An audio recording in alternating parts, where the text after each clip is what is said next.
I hate being a park ranger. There, I said it. It's nice to finally get it off my chest.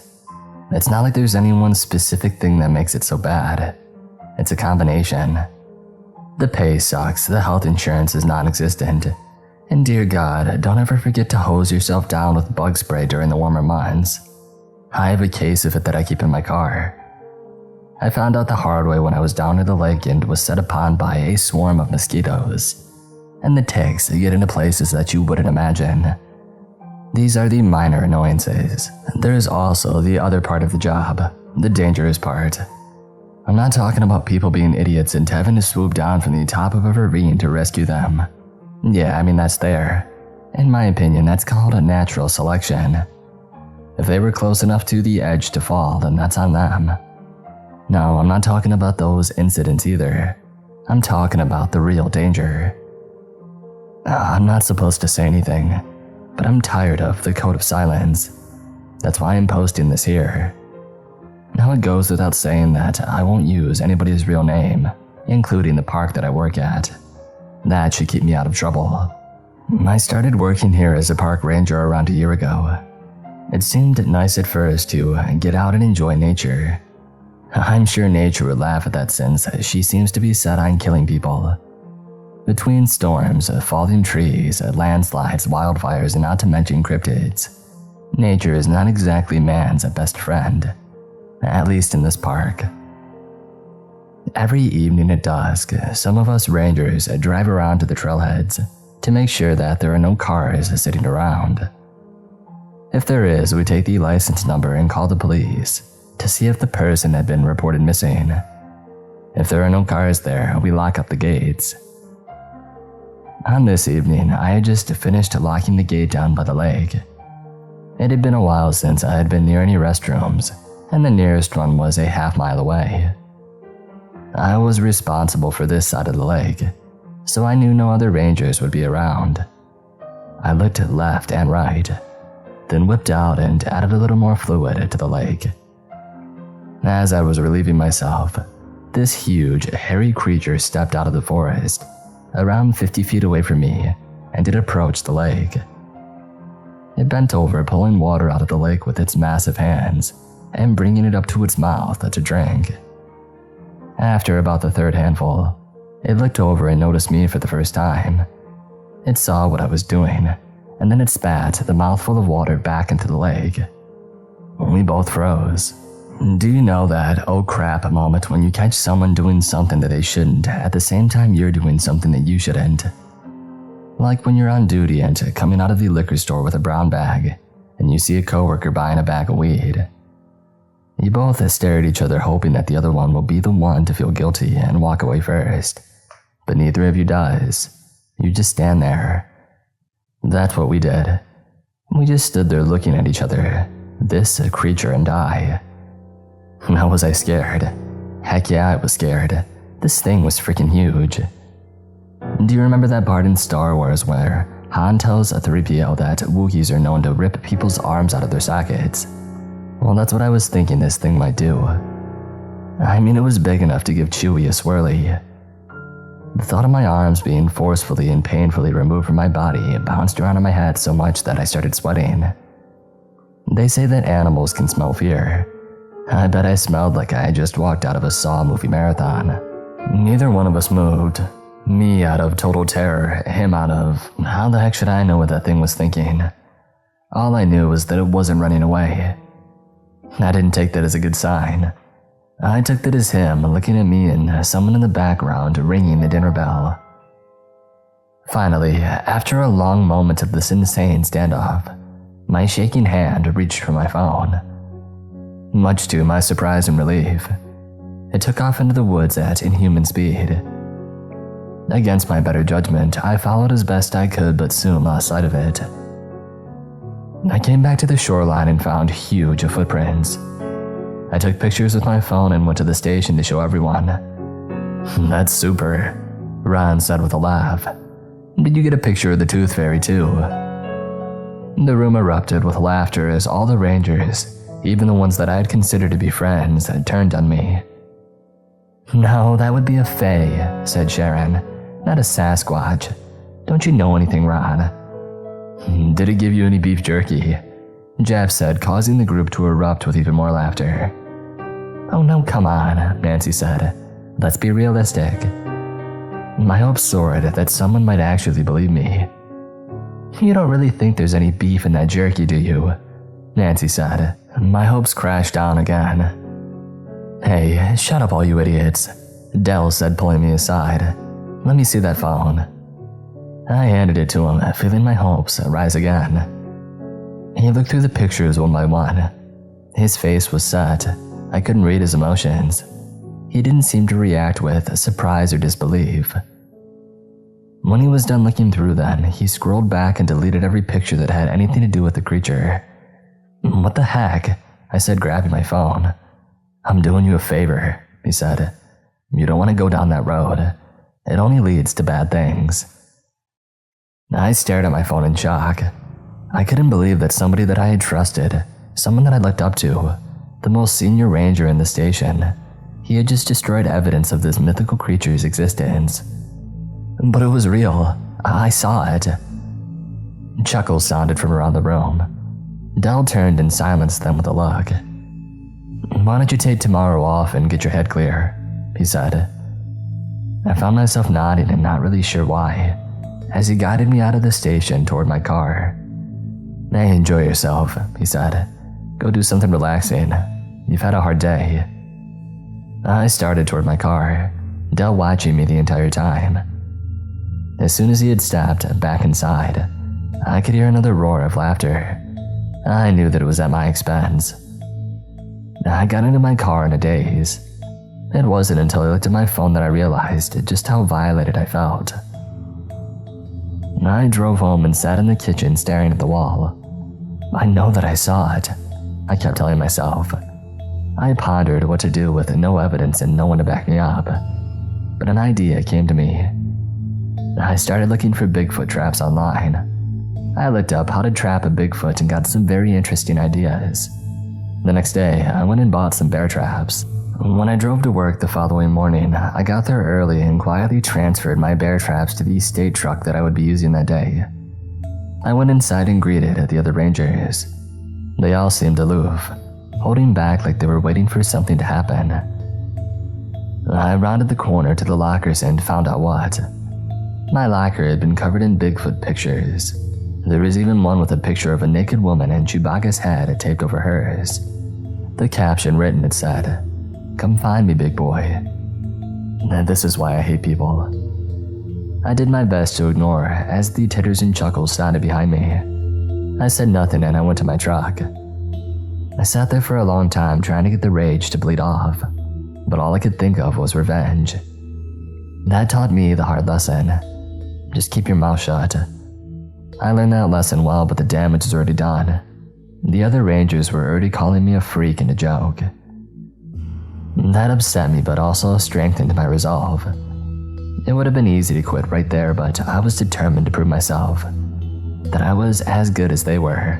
That I wasn't crazy. That this thing really existed. As the man said, 2 out of 3 ain't bad.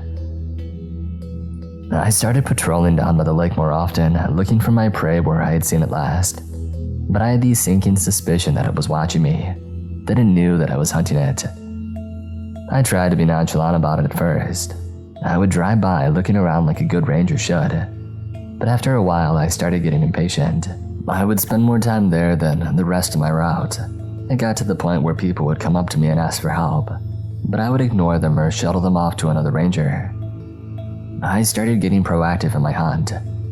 I found a deer carcass near the place that I had seen the creature and I set the bear traps up around it. And then I staked out the area and I waited. For a long time. People came up to me, I ignored them. Animals came up to me and I ignored them. The only thing I was focused on was finding my prey.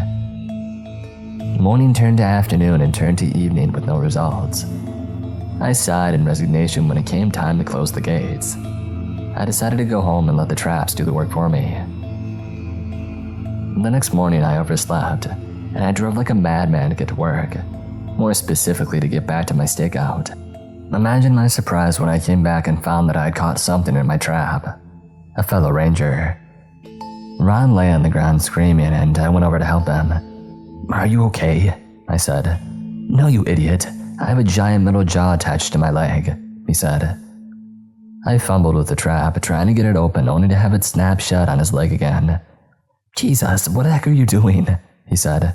"Are you too stupid to even open a trap?" I stopped and looked at him. "Well, at least I'm not stupid enough to step into one." "Screw you." I stood up to leave. "Where are you going?" I whipped around on him. "Screw you," I said. "I come over here to help you and you're treating me like some piece of crap. Get out of your own dang trap." I started walking away. "Okay," he said. I stopped and turned. "Okay, what?" "Okay, I'm sorry. Will you please help me get out of this trap?" I paused for a moment and then went back. "Alright, I've never opened a trap before," I lied. "Tell me what to do." "Well, these are the springs," he said. "Press down on them and it'll open the jaws." Once the jaws were open, he pulled his injured leg free. "Thank God," he said, checking out his injured leg. "Who put that trap there anyway?" "No clue," I lied. I drove Ron straight to the hospital to get him taken care of. Once he was in the room and being treated, I left. But there was the matter of the illegal bear trap that had injured a park ranger. Dell was not happy.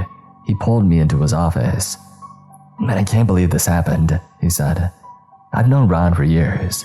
He's a good friend and a good ranger. The person responsible for this is gonna pay. I'll see him strung up by his entrails." "Yes, sir," I said. "This should never happen on park grounds. It's a deliberate attack and I won't rest until I see Ron's killer behind bars." "He's not dead, sir." "Whatever, you get the point," he said. "And what do you know about this?" "Me?" I said, feigning ignorance. "Why would you ask me?" He shot me a steely glare. "You know exactly why," he said. I was feeling the metaphorical handcuffs that click closed around my wrist. "Because you didn't listen to me and let this Bigfoot thing go," he said. "Other rangers have seen you hanging around where you saw that thing. I'm thinking maybe you saw the person who set that trap." I took a breath, feeling the cuffs fall off my wrist. "Well, there have been a few unsavory types hanging around," I said. "Well, I want you to track him down and find out who did this to one of my rangers," he said, slamming his fist on his desk. "Yes, sir," I said as I walked out of his office. I couldn't believe it. I was off the hook. I was in charge of my own investigation. Stopping to think about it, it made perfect sense why he chose me. It was a crap job that no one else wanted to do, but I was going to do it to my absolute best of ability. I thought sarcastically. "Yes, sir. I won't rest until I'm brought to justice. You can count on me, sir." I waited until I was a mile down the road before I started laughing. I went to the crime scene and explored it very carefully. Back and forth, over and over I went through the area, until there were no tracks anywhere that weren't mine. Of course, the only tracks before were mine too, and of course, Ron's. As an added bonus to tracking myself, I was able to do it in the area of the sighting, continuing my search for the creature. It was a win-win for me. "Thank you, Ron, you piece of crap, for blundering into that trap and giving me the best assignment that I could possibly have," I thought, as the days went by and I looked for myself in vain. I came across an area not too far from the lake where there was a cave with a well-worn path to it. At first I thought it was a bear cave, but then I found a couple of the tracks that had been deleted off my phone by a certain ranger. I took pictures of the tracks and made sure that I sent them to myself by email. And I also kept my mouth shut about it, at least to my idiot coworkers. My mind playfully wondered how many more I could trick into a bear trap, or maybe something worse. I smiled as I chided myself for such thoughts. Suddenly, I felt that something was wrong. The birds had stopped singing. I turned to find the creature standing 4 feet from me. I was amazed at how silent it had moved, but my amazement quickly gave way to fear as a yellow river ran down the inside of my pants. It was even more huge up close, at least 8 feet tall and completely covered in brown fur. It had bared its teeth and was flexing its massive hands. For some reason, I don't think that it liked me very much. Hey, go figure. It lunged at me with impossible speed. I tried to dodge, but my boot got stuck on a tree root and I tripped. I fell backward and landed hard on my back, knocking the wind out of me. I laid there helpless, at the mercy of this beast. All it had to do was carry me into its cave and I would never be seen again, except for in smelly little piles hours later on. That was a happy thought. I tried to regain my normal breathing, surprised that it hadn't dragged me away yet. As I came around and the stars floated around my head turned back into trees, I saw the creature laying face down a few yards from me. I rose slowly and approached it. I could see its back rising and falling, so I knew that it was still breathing. I took out my phone and took pictures just in case it didn't kill me, or in case it got up and ran away. I even leaned close and took a selfie with it in the background. Just then, it took a slightly deeper breath and I skittered away. When it didn't jump up and rip my arms out of my sockets, I took a closer look. There was a little blood laying beside its head, which was laying on top of a big rock. Apparently, when it had lunged at me, it wasn't counting on me falling and it dove right into the rock, and it knocked itself out cold. This was it. The Golden Goose had pulled a muscle in its wing while it flew over me and landed at my lap. I ran to the truck and grabbed the tranquilizer gun and a lot of netting. As I ran back, the thought of it not being there drove me to distraction. All my hard work of looking into this perfect scenario would have been for nothing. I ran as fast as I could, carrying a big net on my back, and I prayed that it was still there. When I got there, it was stirring and trying to get up. I dropped the net and fumbled with the tranq gun, nearly shooting myself in the process until I finally aimed. It saw me just as I pointed the gun at it. Our eyes locked. It was a magical moment until I squeezed the trigger and sent him back to La La Land. He probably wasn't going to be very happy when he woke up though. Plus, I accidentally shot him in the crotch. I made sure to reload the gun just in case and then tried to roll him over onto the netting. He felt like he weighed 1,000 pounds. I racked my brain on how to get him out of there and eventually came up with a solution. I backed the truck up through a half-mile of trees, leaving scratches on the sides and almost leaving a rearview mirror behind. I managed to get close enough to hook the net onto the trailer hitch. I dragged him out to the road and stopped to figure out my next move. My house was about 10 miles away. If I dragged him the whole way, all I would have left would be a Bigfoot burger. I couldn't lift him and it was after hours, so there was no one else around to help me get him into the bed. Not that I really wanted anybody else seeing him. I panned around and I found the solution. There was a small embankment about 4 feet high. I drove the truck onto it and then drove very carefully straight down it. I was terrified that I would flip the truck end over end, and that would be the end of my little adventure. But I just kept moving slowly as the front wheels touched down and kept going. Next was the tricky part.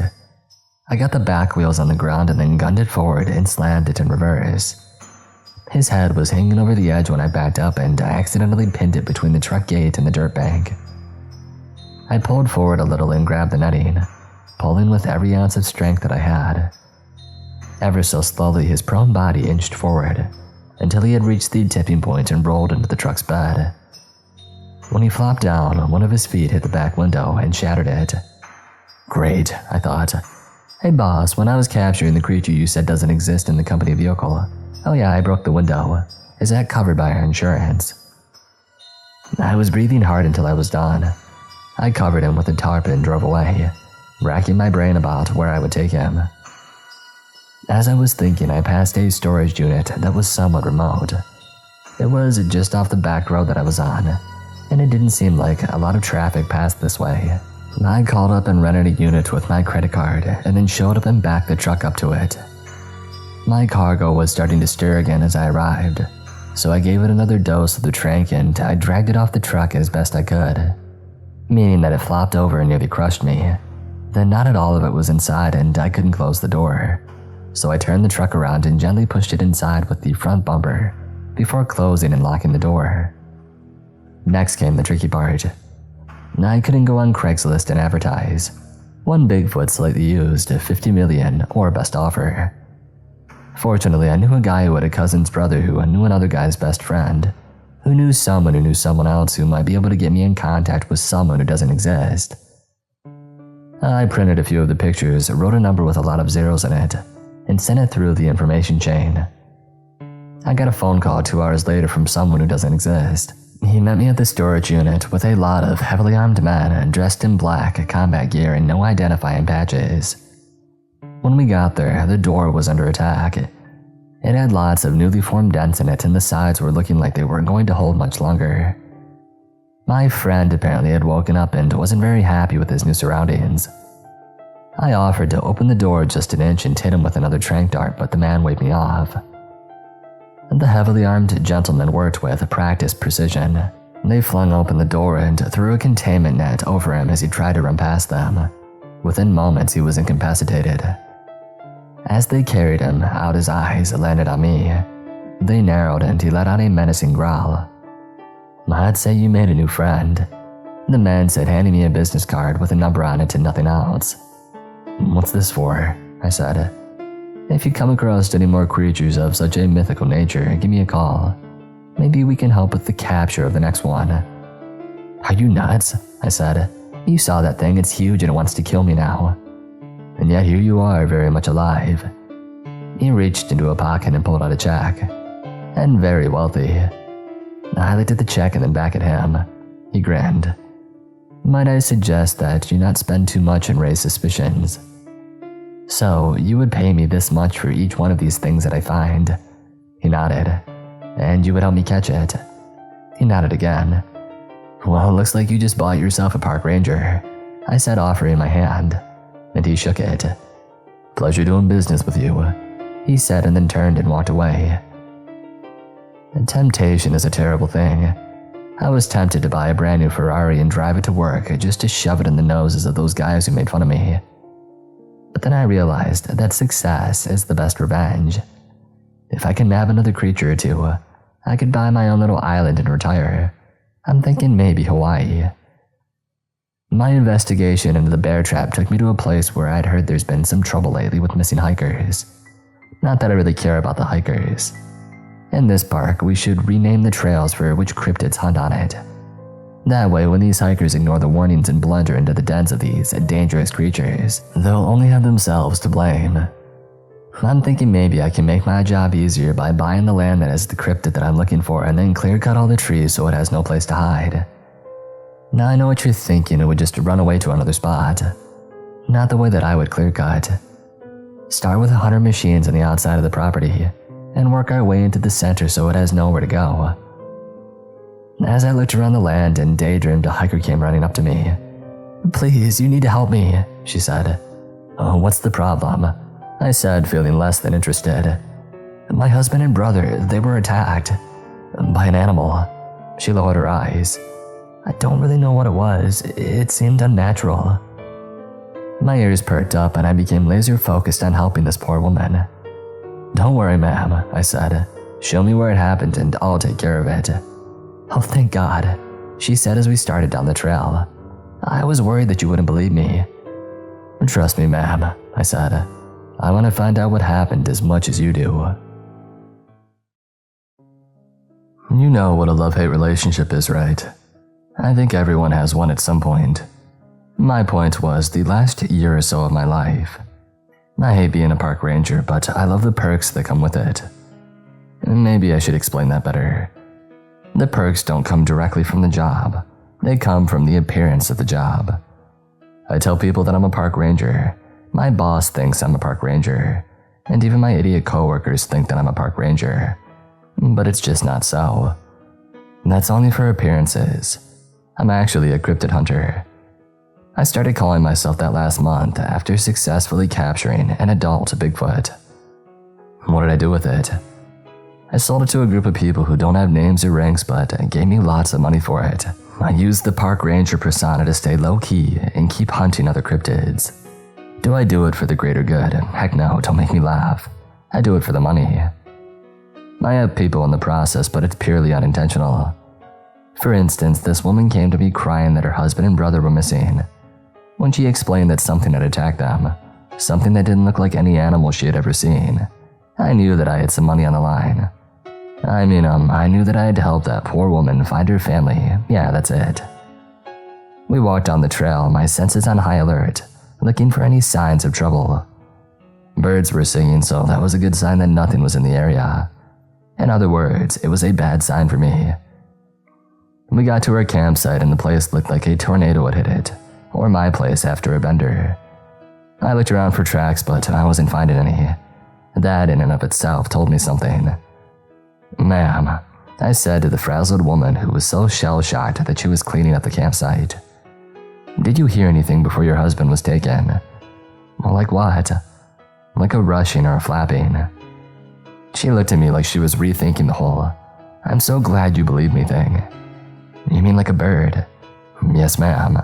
"I don't think so," she said, picking up plastic cups and putting them in the trash. I wanted to tell her not to disturb anything, but I figured that this was her way of coping, so I let her go. As I searched the campsite for clues, I found something I'm sure the woman didn't want me to: a small pool of blood. I used that as my ground zero to search for other clues.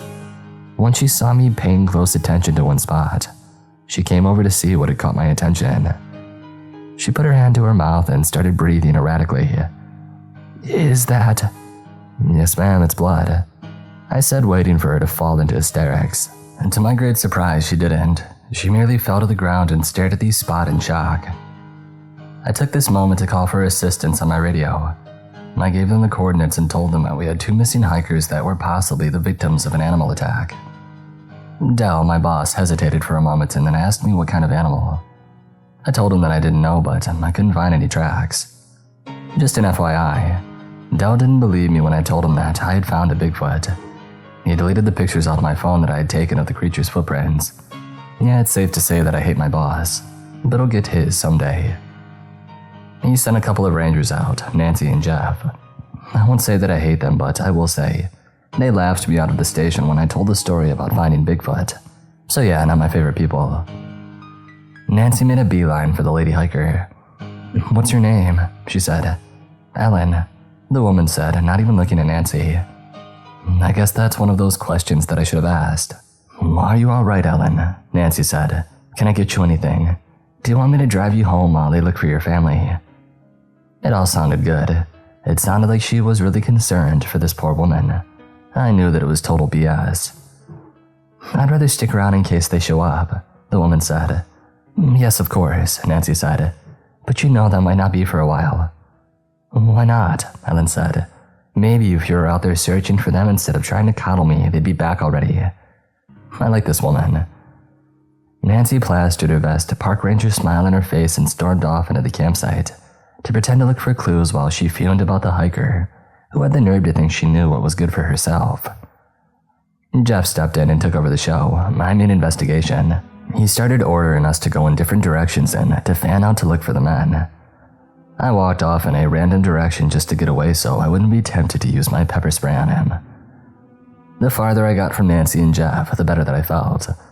In fact, I walked so far thinking about those 2 idiots, the rangers, not the hikers, that I lost track of where I was going. That nearly came to a fatal end when I stumbled upon a cliff's edge, with the grass leading right up to it. I stopped with my feet right at the edge of the ground. My toes were sticking out into thin air. My momentum had carried me a little too far, and I was teetering over. My arms pinwheeled comically as I tried to regain my balance. It didn't help that the first thing my eyes were drawn to was the ground hundreds of feet below. For an eternity, I hung on the precipice of a horrible death as I fought against gravity. Although in reality, it was only a few seconds until I composed myself and threw my body backward. I lay on the ground, making a mental note to buy a parachute and to keep it in my backpack at all times. The only thing worse than dying was dying rich and not having the time to spend your money. As I sat on the ground and looked up and down the nearly invisible edge of the cliff, I thought about building a fence along the edge. Not for the hikers, but for me. As I contemplated how much it would cost, my eyes settled on something that seemed out of place, just visible past a row of trees. One of the large branches that jutted out of the cliff face had a nest built on it. The branch was big, probably a foot or more across, and the nest was even bigger. I pulled out my binoculars and I examined it. As I did, something popped its head out of the nest and looked around. It didn't look like a bird's head. If anything, it looked more like a horse's head. I took my binoculars down and rubbed my eyes. I knew that I couldn't be seeing that right.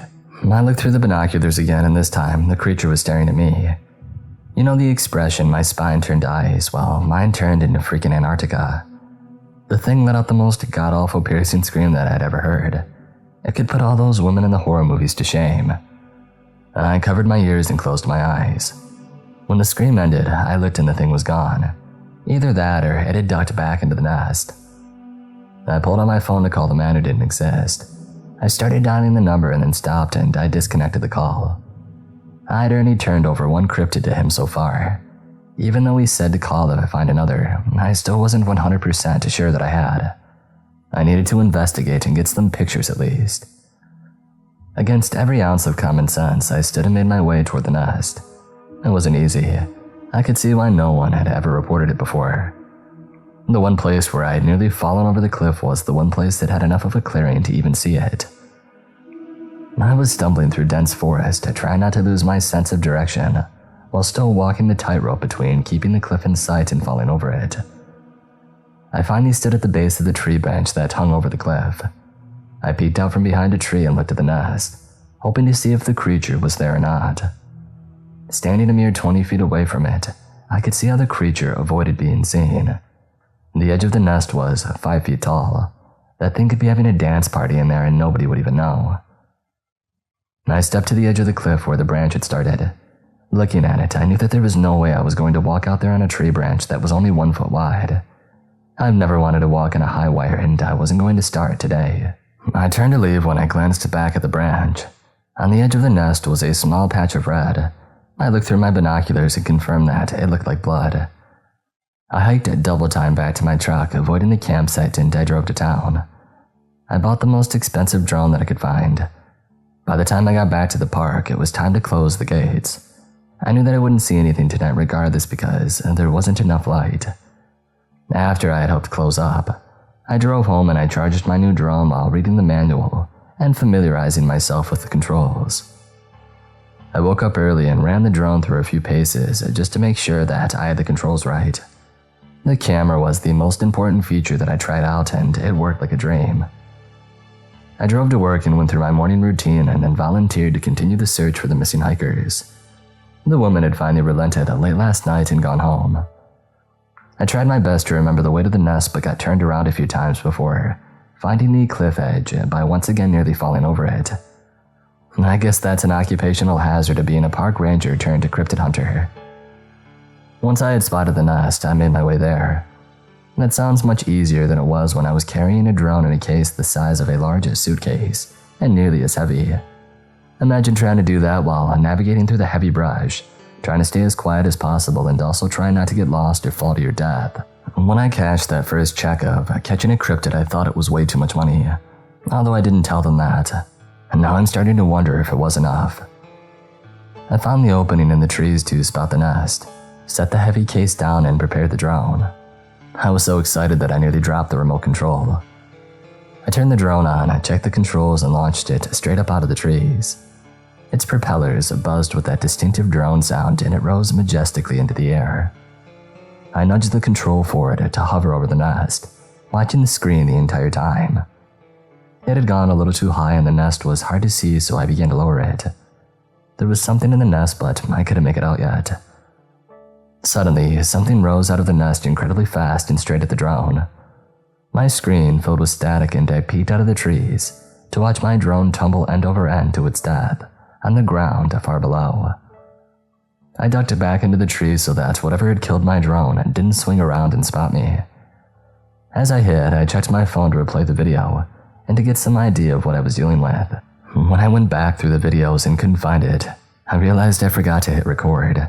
I'm such an idiot sometimes. I started sneaking out of the woods toward my truck to go get another drone. I paused and looked back at the case that I had left behind. Nah, I'll let it be, I thought. No use to drag it back out when I can use it as a marker for this spot. Besides, if I need to get rid of it later, I'll just kick it over the cliff. What am I gonna do, arrest myself for littering? I made it back to the truck and went back to the store for another drone. "I'm back so soon," the cashier said. And buying 2 this time. You wrecked the first one already?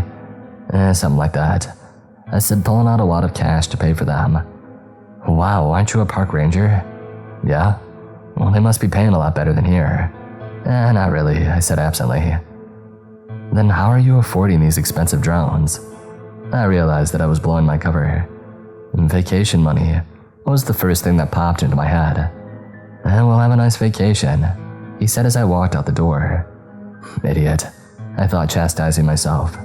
You better think up a better excuse or stop buying stuff. I was so lost in my thoughts that I nearly ran into my boss. What the heck are you doing here? He said. Was my supremely intelligent answer. And what are those for? My brain tried to get out in front of the situation. Well, they're drones, I said. For searching for missing hikers. Really? He said. And who authorized you to purchase those? Well, you did. When did I do that? When you put me in charge of the investigation. I never. I remember when you put me in charge of investigating who had set the bear traps that got Ranger Ron injured. Yeah, but I didn't. I told you there were some unsavory types hanging around and you told me to track them down. Well, I did say that, but... Well, how better to track them down than with an eye in the sky? He paused, trying to process our conversation. Can I get a word in now? He said. Yeah, sure. Who paid for this? Well, I charged it to the park service, of course. His ears grew red. Don't ever do that again, he said. I don't care if I make you the head of the whole dang park service. Don't ever charge anything without my consent, you clear? Yes, sir, I said, snapping to attention. Well, get the heck out of here and go find those hikers. Yes, sir, I said, walking away, and then I paused. Sir? I said. What? What were you doing here? He narrowed his eyes and growled. None of your business. And then he disappeared into the store. Dang it, I thought, why didn't I use that line? I headed back to the spot, drone in hand, running through my mistakes from last time when I stepped into the clearing and I saw it. The creature stood at least 6 feet tall. It had wings and they were folded along its sides. Its head was the only thing that kept it from looking like a giant bird. The head looked like a horse. It was sniffing at the drone case that I had left behind. I wondered why it was so interesting when I realized, oh, it's picking up my scent. As I made my horrible realization, the creature looked right at me and screamed. I had never heard anything so brain-numbingly terrifying in my life. I stood there, petrified as stone as the creature started toward me. My mind finally kicked in and told me, move or die. I backed up and stumbled over the drone that I had carried here. The creature leaped in the air and came down with its talons out, trying to slash me open. I rolled away as it landed on the drone case. I jumped up and ran as fast as I could into the heaviest brush that I could find. Thorns, jaggers, and all kinds of unyielding plants tore my uniform until they got through to my skin. I ran until I fell and then I crawled for another half-mile through the underbrush, creek beds, and anything else that got in my way. Eventually I stopped because I was just so exhausted. I looked around and saw that there was no clear view of the sky and no sign of pursuit. I collapsed on my back and lay in a bed of pine needles as I caught my breath and thought about my future as a cryptid hunter or as a living human being on this planet. At the moment, it seemed like the choice was one or the other. As I stared up, I saw the orange sky of sunset. I wondered if it would be the last one that I ever saw. The sky triggered a thought. It's nearly dark and I have no idea where I am, let alone where my truck is. That thing is out there somewhere and it knows my scent. I knew that I had to get moving. That thing isn't the only predator in these woods, and dark is when they all come out to feed. I stood and made my way to a somewhat clear path of trees. I tried to follow beside the brush that I had crawled through, and eventually I found my way back to the clearing where my second drone sat, crushed with large talon marks through the case. I didn't even look at the nest, just snuck as quietly as possible back to my truck and I drove to the station. It was dark when I got there. I knew that I would get chewed out for not helping close up for the day. I stepped into the room and all eyes locked on me. They stared in utter shock as if I had just sprouted a second head or something. Do they know what I'm up to? I thought. Did the kid at the store rat me out to my boss for having that wad of cash? What the heck happened to you? Sharon said, approaching me. What do you mean? You look like you went through a wood chipper, she said. I went to the bathroom, looked in the mirror, and sure enough, I was a sight. My uniform was ripped so badly that it was barely hanging on me in places. There were spots and streaks of mud and blood, and my face, it looked like it had taken the worst of it. I had scratches all over. It looked like the only place that I wasn't scratched up was my eyes. I stepped back into the main room to several pairs of expectant eyes. I was tempted to use the boss's earlier report and say that it was none of their business, but instead, my tired brain came up with a brilliant reason that was sure to satisfy everyone. I fell. I was exhausted and didn't feel like dealing with the myriad of comments I could already see loading up in my coworkers' eyes, so I turned and laughed. When I got home, I painfully stripped off my clothes and I took a long shower. After settling in for some supper and much-needed rest, I considered my options. Calling the man who doesn't exist seemed almost premature at this point. Yes, I had seen a cryptid face to ugly face, but what if it decided the nest was getting too much traffic? I didn't want to have to go out to the nest again, and I wasn't sure if I could force myself to do it. I thought back to my first encounter when I had captured Bigfoot. I was completely unprepared, and yet not only had I survived, but I had caught him single-handed. Sure, there was a lot of dumb luck in that, but I still did it. I suddenly sat bolt upright. I hadn't used two of the things that helped me the most last time, the tranquilizer gun and the net.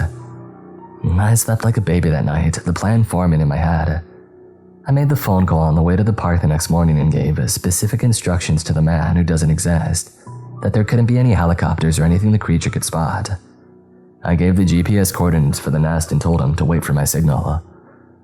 I approached the clearing to the nest, tranquilizer gun out and ready, with a dozen more darts, tucked away on a bandolier strapped across my chest.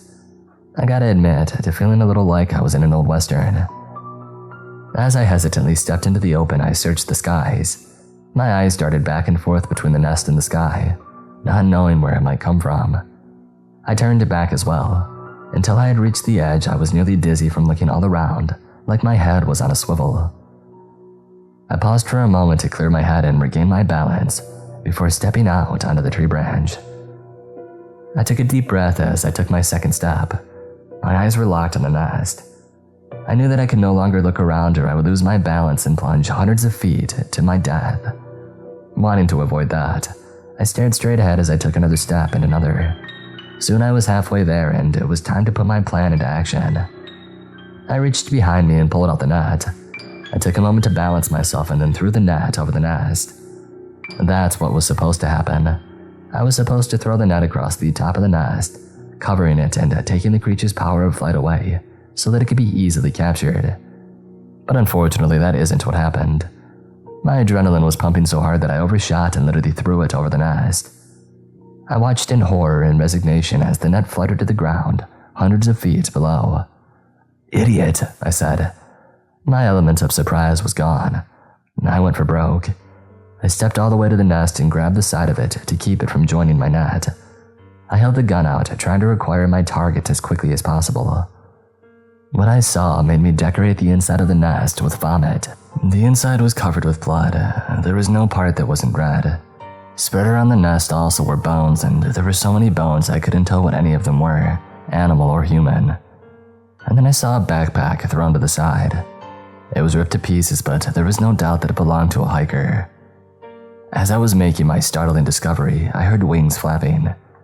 I turned and looked over to see a set of talons rushing towards my head. I ducked to avoid losing my face, but in the process I lost my balance. My arms pinwheeled, but it wasn't enough. I had already gone past the tipping point and slowly stumbled off the branch into thin air. The rushing air buffeted me as I plummeted to my death. I had stumbled off backward and was now falling backward, watching helplessly as the former safety of the branch retreated at terminal velocity. I would like to say that my life flashed before my eyes, but it didn't. My future life flashed before me. All the things that I could do with the millions that I now had. I saw images of cars, mansions, and swimming pools full of women all fawning over me. And then I was grabbed by my shoulders and lifted from my certain death. I looked up preparing to thank that black-clad man with the parachute for saving me, but instead I saw wings. My arms were held by talons. My savior was my enemy. It flapped its wings hard, sending us hurtling upward nearly as fast as I had fallen. I could see that we were headed for the same place that I had fallen from, the nest. I panicked, knowing exactly the fate that awaited me when we got to that pile of bones. My mind started running through options, but the fall and rescue were playing havoc with my common sense. By some miracle, I had held onto the tranquilizer gun the entire time. I pointed it at my captor and realized that it would just kill us both. We reached the nest and it dropped me into the pile of bones. I must have landed wrong because I felt immediate pain in my side. The creature landed and paced back and forth before screaming at me. I pulled out the tranquilizer gun and I shot it in the chest. It screamed again as it stumbled and then fell into the bed of bones. Men in black uniforms with no identifying patches on them appeared out of nowhere. They gathered the creature and took it to a clearing where a helicopter landed, picked them up, and took off it all in less than a minute. I was removed from the nest and taken to a clearing where the man who doesn't exist waited for me. "Well done," he said, extending his hand. I shook it, wincing the whole time. "You might want to get that looked at," he said. "You have a broken rib." "How can you tell that?"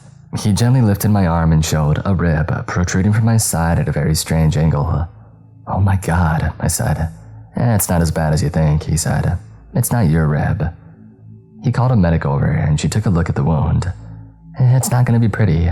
Hold on." And then she grabbed the bone and ripped it out of my side. My entire body exploded with pain and I fell to the ground, thrashing in agony. I saw a tranquilizer dart hit me in the chest. I looked up and the man who doesn't exist was holding the gun. "Take him to our hospital, patch him up and get him home," he said just before the darkness took me. I woke in my bed, sat up and felt a slight twinge of pain. I threw off my blanket and saw a small gauze patch on my side. I looked around the room and saw a note on my bedstand next to a check with a lot of zeros on it. The note read, "Well done. You may want to take a few days off to let your wounds heal. P.S. If you're going to spend money as you've been, you might want to use a plausible excuse for having said money. Maybe your rich Uncle Murray you never knew named you in his will. I look forward to your next call if you choose to continue." I laid in bed for a day watching TV and generally healing my many wounds. The punctured lung was the worst. It wasn't severely punctured, just more like a scratched lung. I made an anonymous phone call to the Rangers and told them that I had seen a huge bird carrying a bone that looked like it might be human. I gave them the GPS coordinates and I hung up. I made a bet with myself about which of my coworkers would jump on this information and try to take the credit for finding the hikers that we had been searching for. My money was on Jeff. I had the TV on the entire time and my eye was caught by a show about rich people and how they live. A thought suddenly struck me. I picked up my phone and within 24 hours, I was laying on the deck of a rented yacht in the company of two lovely ladies. This is how I spent the rest of my vacation. The second night, I was awakened around 2 a.m. I peeled myself from between two sleeping women and got out of bed. I threw on a robe and stepped out onto the deck of the boat. The water shimmered with the moon being nearly full. We were anchored less than a mile from land, close enough to hear the waves crashing on the shore. I scanned the horizon and listened for the sound that had awoken me, and it wasn't long until I heard it. It was a long, mournful wail that seemed to call me towards it. The park ranger and the cryptid hunter in me begged to search out the source of the sound, but I stood stoic, leaning against the rail, making no move whatsoever. Next, the park ranger and cryptid hunter demanded that I find out what that was right now. I told the voices to shut up and I was on vacation, and then I went back inside and fell into a deep sleep. This went for the rest of my time there. Every night I would hear the wail. Every night the voices would demand that I chase it down. Every night I told them to shut the heck up. It wasn't until I was flying home that I realized what an opportunity I had passed up, and how much I really didn't care. When I got home, it was the last day of my vacation. I spent the day setting up a dummy corporation for my money, and buying some more supplies for my cryptid hunting. I had a backpack specially made with a parachute built into it, so that I wouldn't be the victim of a flying cryptid knocking me off a branch and nearly falling to my death. Again. I also purchased more drones, another net, tasers, and lots of tranquilizer darts, and some other specialty items. Lastly, I bought a new pickup with 4 doors and a cap on the back, and I loaded it with equipment. It also had a bunk built in case that I got stuck out in the woods and had to camp for the night. The following day, I returned to the ranger station feeling refreshed but also depressed to be back in this environment. I walked in the door and Nancy greeted me with a smile. "Glad to see you back," she said. I turned to see who was behind me that she was talking to. "How was your vacation?" she said. "Not long enough," I said truthfully. "Well, it hasn't been the same around here without you." I was starting to wonder if this was the real Nancy or if I had found my next cryptid disguising itself as her. "That's a nice truck that you drove to work," she said. "Where'd you get the money for something like that?" There it is, I thought. Just plain greed. "My rich Uncle Murray passed away and he left me a bundle," I said, hoping that the story would stick. "Really?" Nancy said. "Maybe you could take me for a ride after work." I ignored the double entendre while trying not to vomit at the thought. "I don't think so," I said. "Pretty sure your husband wouldn't like that." "What happens in the park stays in the park," she said, raising her eyebrows.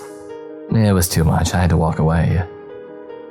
I went to my truck and I drove off for my shift, having no idea what monster, critter, or cryptid I was going to stumble upon next. I drove down by the lake and got out to enjoy the view. When I turned to go back to my truck, I heard a large splash. I turned to see a huge, expanding ripple in the water. "You know what?" I said to the ripple. "Don't even mess with me because I'm not equipped to handle you. You want to hang out and give tourists a thrill now and then be my guest. The rest of the time you just stay down in the muck at the bottom so I don't have to see your ugly mug. Because if I see you then, I'm gonna have to do something about you. So let's just pretend this didn't happen, because I do not have the know-how or the firepower to take you down." And when I finished my diatribe, I noticed there was a woman in a jogging suit staring at me. "And do you always talk to the lake?" she said, eyeing me like I had just escaped the loony bin and dressed like a park ranger as a disguise. "I wasn't talking to the lake," I said. "I was talking to the ripples." She slowly backed away and continued her jog, shooting furtive looks back at me to make sure that I wasn't following her. I was waiting for her to whip out her phone and call 911. "Now look what you did," I said to the nearly vanished ripple. It made me look crazy. I shook my head and got back in my truck. As I did, a few bubbles appeared on the surface where the ripples had been. I could swear that I heard a very deep chuckle coming from the same spot. I resisted the urge to give the bubbles the finger because that would make me look even crazier. I was about to pull away when I heard something off in the distance. I turned off the truck and listened closely. It was a long, mournful wail. In fact, it was the same one that I had heard on vacation. It sent a chill down my spine, but at the same time it called to me, as if it was inviting me to join it. My mind went into a major tizzy. Was it a similar creature to the one that I had heard so many thousand miles away? Or more disturbingly, was this the same one? Following me all that way could only mean one thing. It was hunting me. I pulled out my laptop and looked up cryptid sounds, more specifically the mournful wail. It came down to two possibilities, and neither one was very good. Both used sound as a weapon against their victims. So as usual, I went to town to pick up a specialty item that I would need for my latest assignment. Billy the kid, who seems like he's always running the register, grinned when I walked in the door. "What'll it be today?" he said. "A James Bond laser watch. A pen that lets you write in invisible ink underwater. Your own personal rocket ship." "I didn't inherit that much," I said. "How about some electronic noise-canceling earplugs?" Billy scoffed. "That's not very exciting." "Sorry to disappoint you," I said sarcastically. "Try down on aisle 7 for your earplugs." "Thanks again, Billy." I strode down the surprising amount of aisles for a local mom-and-pop shop. It seemed like they had a little bit of everything sitting around, waiting for somebody to need it. It was like an island of misfit toys only for consumer products. I searched aisle 7 and found what I was looking for. They looked like they had been sitting around for a little while, so I made sure to get some extra batteries to go with them. And then I headed back to the park to search for my prey. I was pleasantly surprised by the comfort of the earplugs. That would make using them for extended periods of time much easier. Of course, when I got back, I didn't hear the wailing anymore. I drove through the entire park without hearing so much as a whimper. I went home that night, tired and frustrated. I decided to get a good night's sleep and come back fresh the next day. The following day, I hit the park early in search of my prey. I asked around with anyone that I ran across, hikers, campers, swimmers.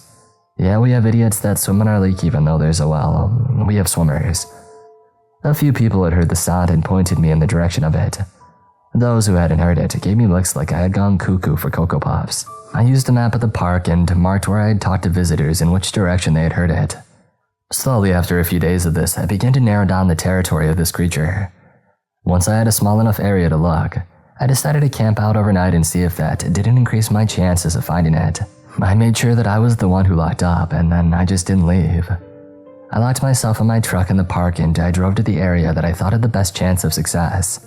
Then I waited. I found out a few things about myself as the time crept by like a sloth on Valium. The biggest of which was that I'm not a patient person. Playing games on my phone never held much interest to me. Reading a book was okay, but as soon as I turned on a flashlight to see the pages, I was attacked by a mosquito swarm from a nightmare. I ended up sitting in the driver's seat with the windows rolled up so those thirsty little bloodsuckers couldn't get to me. Not very conducive to tracking down sounds out in the woods. So, after a toucan shower and disgusting bug spray, I was back outside. I even hosed on my flashlight so they would stay away from it. I considered picking a random direction and starting out, but I reconsidered. What use is it to bumble off through the woods when you don't even know where your prey is? Just then, I heard a mournful wail in the distance. My head snapped around like it was on a swivel and I zeroed in on the direction before loading up to pursue. I put on my backpack and then my utility belt that held my taser, my pepper spray, and tranquilizer gun with extra darts.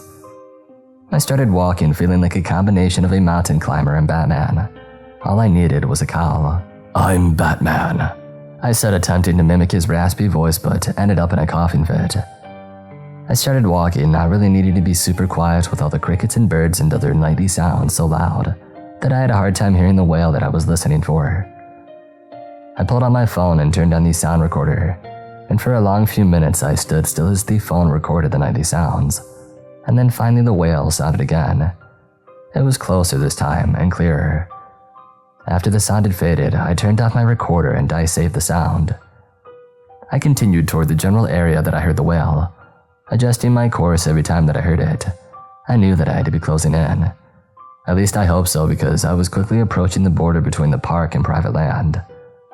In the park, a ranger is an ultimate authority. Yes, the power goes to my head sometimes, but this isn't about me. On the other side of the border, on privately owned land, I'm subject to a buckshot anemia if I step on the wrong property unannounced. The sound pulled me right up to the border between public and private land. I stood at the borderline where a line of markers announced state park lands. I looked left and then right and saw no one, so I stepped out of my jurisdiction and into a place where I had no power. The trees weren't as thick and I could see a small cottage off to the left that looked like it may or may not be inhabited. It was a stone building and weeds grew up the outside with impunity. I didn't see any lights inside, but then it was nearing midnight and the occupants could have been asleep. I did my best to keep it that way too, walking as quietly as possible past the house, never coming near enough to wake any sleeping dogs inside, I hoped. I heard the wail again and I knew that I was close. I went into stealth mode, stepping as quietly as possible while pulling out my tranquilizer gun and holding it ready. The moon was only a thumbnail and didn't provide much light. I didn't want to use the flashlight this close and alert my prey to my presence, and so I slowly pulled my night vision goggles out of my bag and put them on, bathing the world in an eerie green glow. The creature wailed again. I was so close, even the nightly noises didn't drown it out.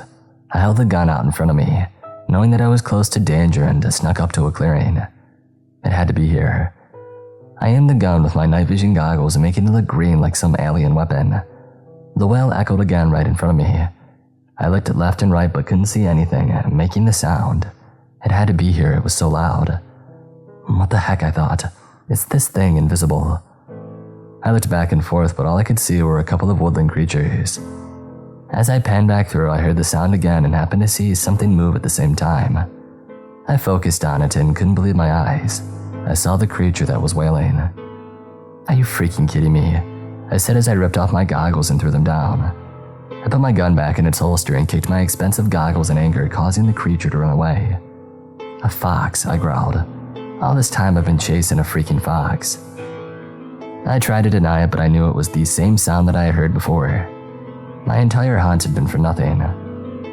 I hung my head and stood there for a few moments before turning to go back to my truck and call it a very successful night. As I turned, my face ran into the wrong end of a double-barrel shotgun. At the other end of it was a woman that was a head shorter and several decades older than me.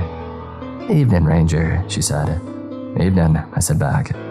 "You're a little out of your territory, aren't you?" "Yes, ma'am," I said, slowly raising my hands. "This is private property." "Yes, ma'am." "My property." "Yes, ma'am." "What's all this ma'am business?" she said. "You calling me old?" "You're aiming a cannon at my face," I said. "I'll call you whatever you want." She lowered the gun. "What are you doing out here at this time of night anyways?" she said. "I got lost," I said. "Really? You expect me to believe that?" "It's true." She stepped over to my goggles and picked them up. "You got lost with a pair of night vision goggles that probably cost more than your month's salary." "I recently got promoted." "To what?" "I'd rather not say." Her eyes locked on mine, and it felt as though she was probing my mind and reading every secret that I'd ever had. "Okay," she said, tossing me the goggles. "Well, since you woke me up blundering through here, I'm gonna have to have some tea. You want some?" I knew the answer should be no. There was no way I should go into this person's house. I had no idea who she was or what she was capable of. I would be totally out of my mind to say, "Yeah, sure, I'd like some tea." I followed her back to the house that I had seen earlier and sat my pack outside by the door. I had to duck at the doorway to keep my head on my shoulders. Inside was small but cozy. The room was lit entirely with candles sitting on the table, the mantel, and even a couple of wall fixtures. It bathed the room in a soft glow as if everything had a radiance exuding from it. I smelled the scent of tea brewing, wafting from the kitchen. A few minutes later, she came in holding 2 cups. I accepted one from her. "Please, sit," she said. I lowered myself into a chair that didn't look very comfortable. However, when I sat, I melted into it. It may have been the most comfortable chair that I'd ever sat in. "So tell me," she said, sipping her tea, "what were you looking for out there tonight?" "A fox, of course," I said. She sipped again. "I don't believe you were." "Of course I was," I lied. "That's why you were so disappointed that you kicked your expensive equipment." "It was the wrong color," I said. "I was looking for a gray fox instead of a red one." She said, taking another sip of tea, her eyes never leaving mine. "How much do park rangers make nowadays?" "Oh, the same as usual." "It's just you seem to have quite a bit of new and expensive equipment for a ranger." "Yeah, my uncle passed away and left me a sizable inheritance." She smiled. "We both know that isn't true." "Yes, it is. Whatever you say. It's true." "All right then, it's true," she said. "Who am I to know if somebody's relative has passed or not?" She sipped her tea. "What about you?" I said. "What about me? Why are you out here in the middle of nowhere all by yourself?" "I like it out here. I enjoy the woods and the animals. People leave you alone for the most part." She stared at me pointedly for the last part. "I didn't come out here looking for you." "Didn't you?" she said, her eyes shining in the candlelight. My breath caught in my throat. "No," I said, unsure if I believed it or not. "You're not a park ranger, are you?" she said, looking over the rim of her cup.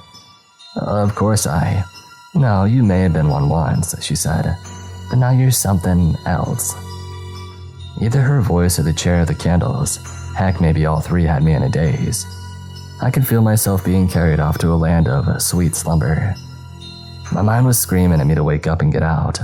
With a supreme effort, I rose from my chair and sat the cup on the table. My hand hovered over the pistol. "This has been a very interesting visit, but I think it's time for me to leave." "Oh yes, of course," she said, setting her own tea down and standing. She offered her hand and I looked at it for a long moment before shaking it. "Maybe we'll run across each other some other time," she said.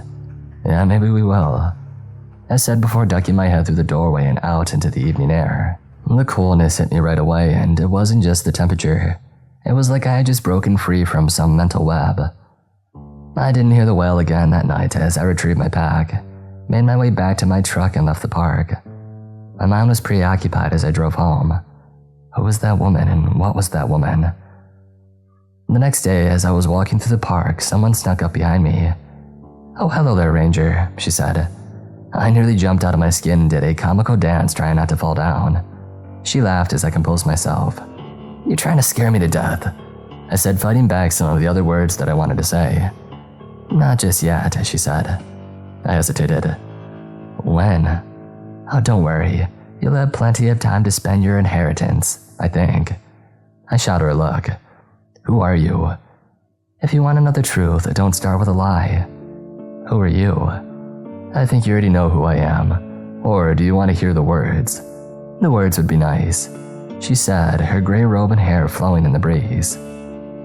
I looked left and right to be sure no one was close enough to hear her. Cryptid hunter, I said. Your turn. Excuse me for answering a question with a question, but what were you chasing last night? What did you think you were going to find? I wasn't sure, I said honestly. I'm never sure what I'll find when I go looking. And yet you go anyway, not knowing and maybe not caring about the possible danger you could be walking into. I shrugged. I've been okay so far. She stared at me as serious as a heart attack. Do you think that someday dumb luck might run out? That's when I fall back on technology, I said, patting the taser in its holster. She smiled ruefully. I've never put much faith in technology. It's very cold and impersonal. You still haven't told me who you are. You're right, she said, and then turned and walked away. But she stopped and faced me. If you want to know who I am, be at my house tonight at midnight. At midnight, really, I said. I'll see you then. She stepped around the corner in the trail and disappeared. I ran after her to see her, but she was nowhere to be found. The rest of the day was a blur as I watched the clock incessantly. I became convinced that midnight would never come, as if somewhere someone was holding up Moses' arm so the sun would stay in place. As my excitement built, so did my dread. Out in the middle of nowhere, I'd be on my own. Her comments about dumb luck running out in death still burned in my mind. If this was the creature that I thought it was, I could be pushing up daisies tomorrow, even if she did look like a kindly old woman. As the clock struck 11, I decided to enlist some insurance. At midnight, I sat in my truck on the dirt road that ran in front of her house. She stepped out in motion for me to come in. I kept my utility belt on as I got out of the truck. I may be stupid, but I ain't dumb. Going in there without a weapon of some sort would be a new kind of crazy. I ducked inside her doorway to the room looking the same as yesterday. The only thing that I hadn't noticed before was a stuffed crow on the mantel. At least I think it was stuffed. It had those eyes that seemed to follow you everywhere. I sat in the same comfortable chair as she handed me a cup of tea, and while she turned to go to her own seat, I gave it a quick sniff. Oh, don't worry, she said without looking. I didn't put anything in the tea. I took a quick sip and then set it down on the table. She settled into her chair and fixed me with a look. So, you want to know who I am, she said. I nodded like a little kid being asked questions by the teacher. But you must have some idea or you wouldn't be here. You made me tell you that I was a cryptid hunter. And how exactly does that work? She said with an edge in her voice. Do you kill them? What? No, of course not. They're way too valuable for that. She sat back as if the answer had surprised her. So what does happen? I captured the creature and then called up some people and they come and get it. And they give you a considerable sum for it. Well, of course, I shrugged. Her eyes penetrated mine as she leaned forward. Have you ever considered that these creatures don't want to leave their home? Yeah, I actually have. I lied, leaning forward. Have you ever stood knee up in blood and bones at the victims of one of these creatures? I have. She sat back. Oh, really? Animal bones? Mixed with human. And which do you consider more important? Well, human, of course, I said. But these creatures are all apex predators. Every creature has the right to hunt, but when you have one that is at the top of the food chain, they need to be kept in check. Like humans, she said. Am I an apex predator? No, I said, trying to keep my voice from shaking. You're something more than that. And therefore, I must be caged. I lowered my head and pulled out my tranquilizer gun. I'm sorry, I said. I've already called and told them that I was on the hunt, and if they didn't hear from me by 1 o'clock, to zero in on my GPS signal and come to rescue. Her eyes shone with sadness. She gave no resistance as I aimed the gun at her. This time there was no haziness in my mind. No sleepiness tugged at the corners of my consciousness. She was allowing me the choice of taking her. Pulling the trigger seemed impossible. My mind was screaming at me not to do it. She watched my internal struggle. What if I could offer you an alternative, she said. I'm listening. I drove it to the lake and unlocked the gate, and I parked the truck near the water and sat waiting. "Are you sure this will work?" I said. "I'm betting my freedom on it." She smiled and got out of the truck. "Just remember," she said, pointing to my ears. "I know." She stepped away from the truck into the edge of the lake. She closed her eyes and started singing. It was a beautiful yet discordant melody. I knew that it would never hit the top 40. She raised her arms as the melody poured out of her, washing over the surface of the lake and causing all other sounds to cease. Her song ended and she stood as still as a statue waiting. A few minutes later, the water stirred. A head broke through the surface and peered around as though looking for any prying ears. A beautiful woman with long hair covering her chest and fish scales covering from her waist down emerged from the water and spoke to the old woman. "I told you never to call me again," the lake woman said. "I wanted to make peace." The woman laughed. "Make peace? There's no peace to be made between you and I. Depart before I foretell of your demise. I have an offering," the old woman said, gesturing toward the truck. On cue, I got out and approached. The lake woman looked me up and down. "This offering is good, but it's not enough," she said. "Bring me one of these each night for a month and I'll consider your petition." The old woman bowed her head in acquiescence as the lake woman approached me. She began to sing and I swooned. She turned and started back into the lake with me following behind, captive to her song. I struggled against the tugging that I felt. The earplugs were working mostly, but I still faltered, my hand hovering over the gun. With a supreme effort, I pulled out my gun and shot a dart into her back. She turned and hissed at me as her beautiful face morphed into a hideous monster. Her eyes narrowed unnaturally, and her teeth grew longer and sharper. She lunged at me but missed and fell face first into the lake, a victim of the sedative. I pulled her out of the water and slung her over my shoulder. As I turned toward the truck, she used her last ounce of energy to bite my neck. "Ah, dang it," I said, dropping her on the shore. "Let me see," the old woman said. "It's not fatal, is it?" I said, half joking. She slapped my shoulder playfully. "No, it's not fatal, jerk." I smiled as I pulled out my phone. "You should probably go." She reached up and kissed my cheek. "Thank you," she said, walking away. "Back at ya," I said, holding my shoulder as I watched her disappear. Within 10 minutes, the man who doesn't exist was standing in front of me as the black-clad men with no identifying patches took the creature. A medic was tending to my wound. "Hey, not as bad as last time," she said, shooting me a smile. "Thanks, I'll try to do better." The man who doesn't exist shook my hand. "Well done," he said. "I saw that you set up a dummy corporation. Very smart. I'll wire the money to it." Thanks," I said, pulling my shirt over the bandage on my wound. "Anything else you have for me?" he said, scanning the area. "How many were you expecting?" I chuckled. "Am I supposed to up my quota?" His eyes stared into mine for a long moment, and I held my breath. "Of course not," he said. "You've done well." "Yeah, thanks." "Until next time," he said, getting into the helicopter and flying away. "Yeah," I said, rubbing my shoulder. "Next time."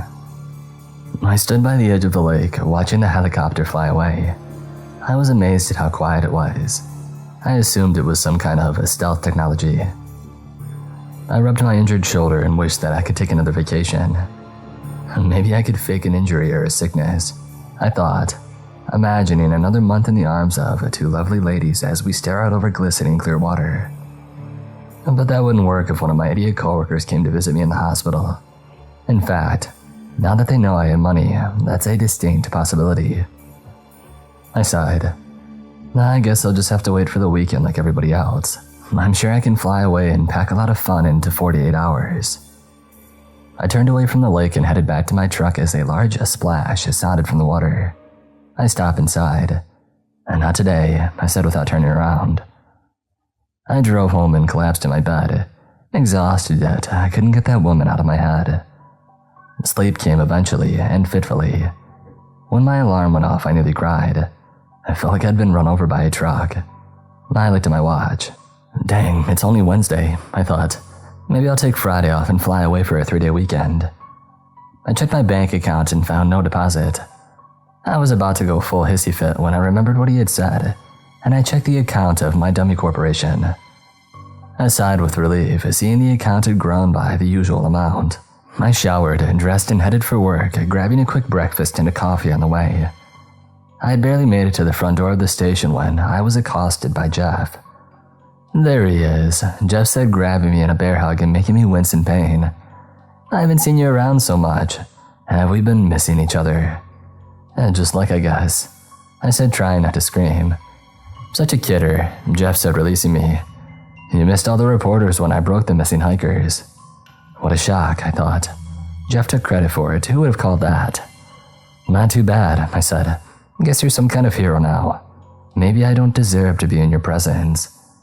"Oh no," he said. "I haven't let it go to my head."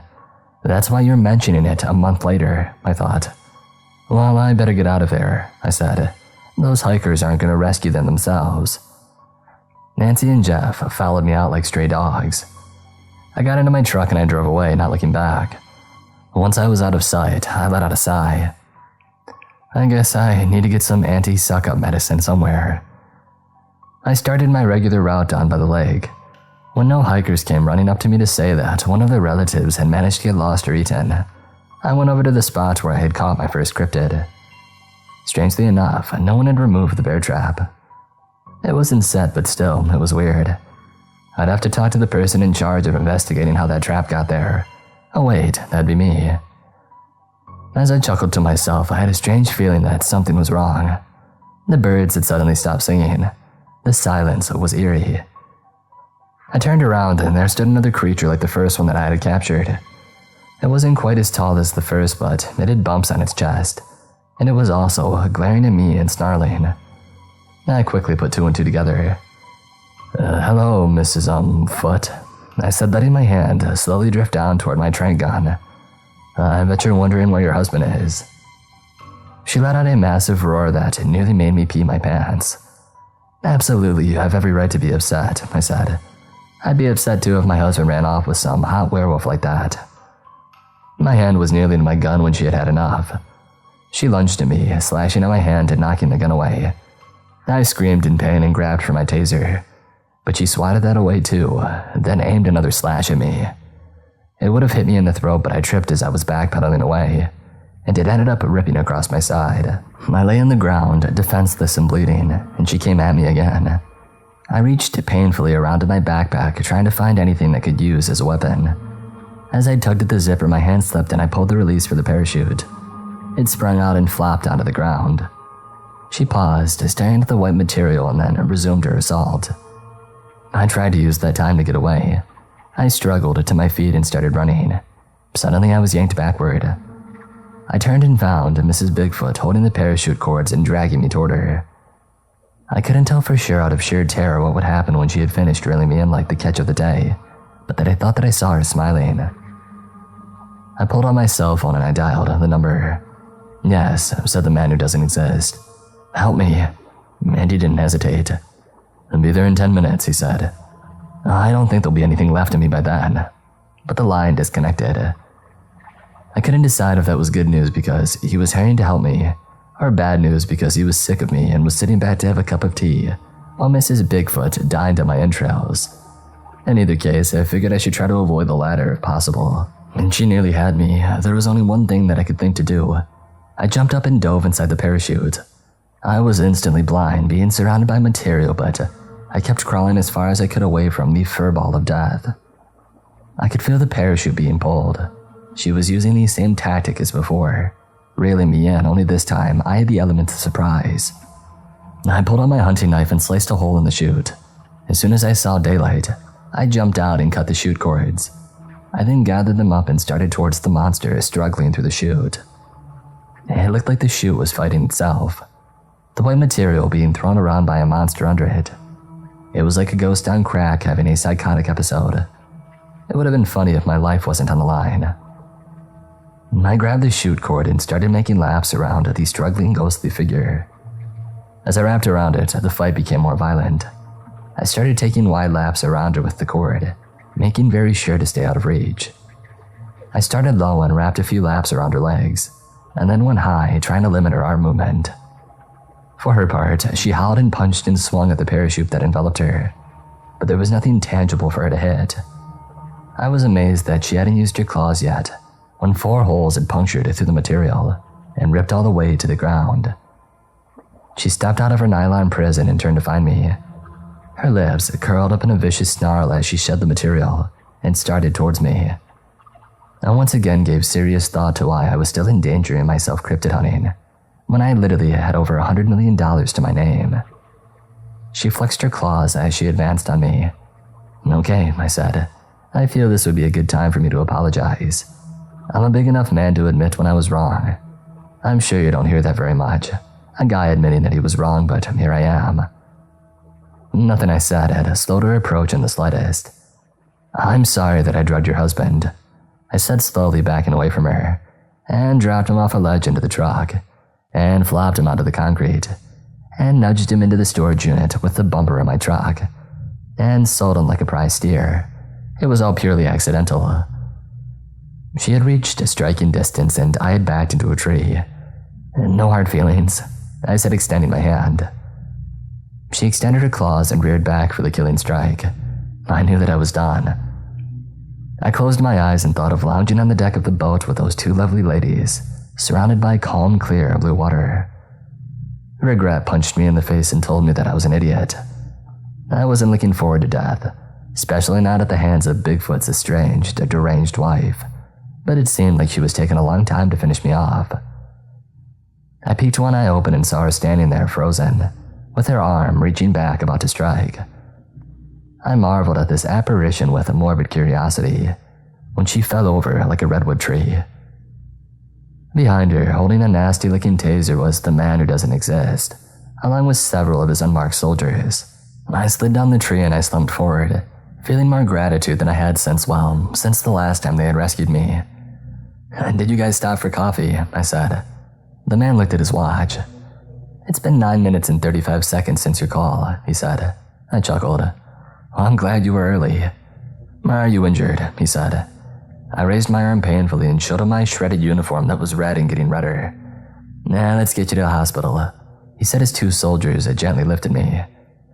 They took me over to the helicopter and the female medic gave me a quick once-over. "I thought I told you to be safe," she said as she checked my wounds.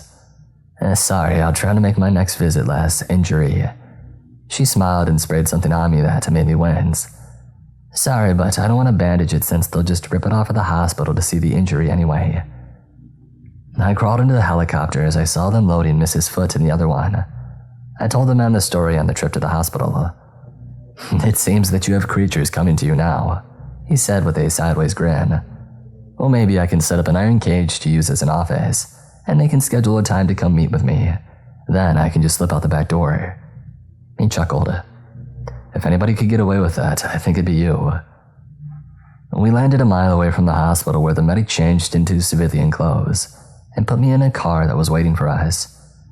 She drove me to the hospital posing as my girlfriend and took me to the counter before remembering that she needed to park the car.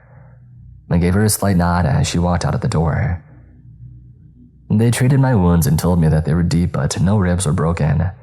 They made me spend the night for observation, which I knew meant, so we can get more money from the insurance company for you just laying on your butt in one of our beds. I wish that I had thought up a racket like that. I would be a quintillionaire instead of just a lowly millionaire. Speaking of money, my phone dinged. I looked at the text and it read, "Money delivered, usual amount." I texted back, "I keep it for saving my life." There was a long pause before the reply. "I appreciate the gesture, but no, you've earned it. Tell Mrs. Foote I hope she won't be too hard on her husband, lol. I'll be sure to pass along the message." And there was a smiley face emoji. I chuckled and then put my phone down, laid back and focused on not being in excruciating pain. A few hours later, I woke to smiling faces. Nancy, Jeff, Ron, Sharon, and even Del, my boss, were all standing around my bed, having a let's see who can smile the biggest competition. Well, except for Del. "Hey," I said. "How are you feeling?" They all said at the same time. Good." Nancy jumped to the front of the pack and spoke first. "We had heard you'd been attacked. What was it?" I thought for a long moment. "I'm not sure," I lied. "Happened so fast, I think it was a mountain lion." "Hey, well, I'm glad you're safe," Jeff said, pushing to the front.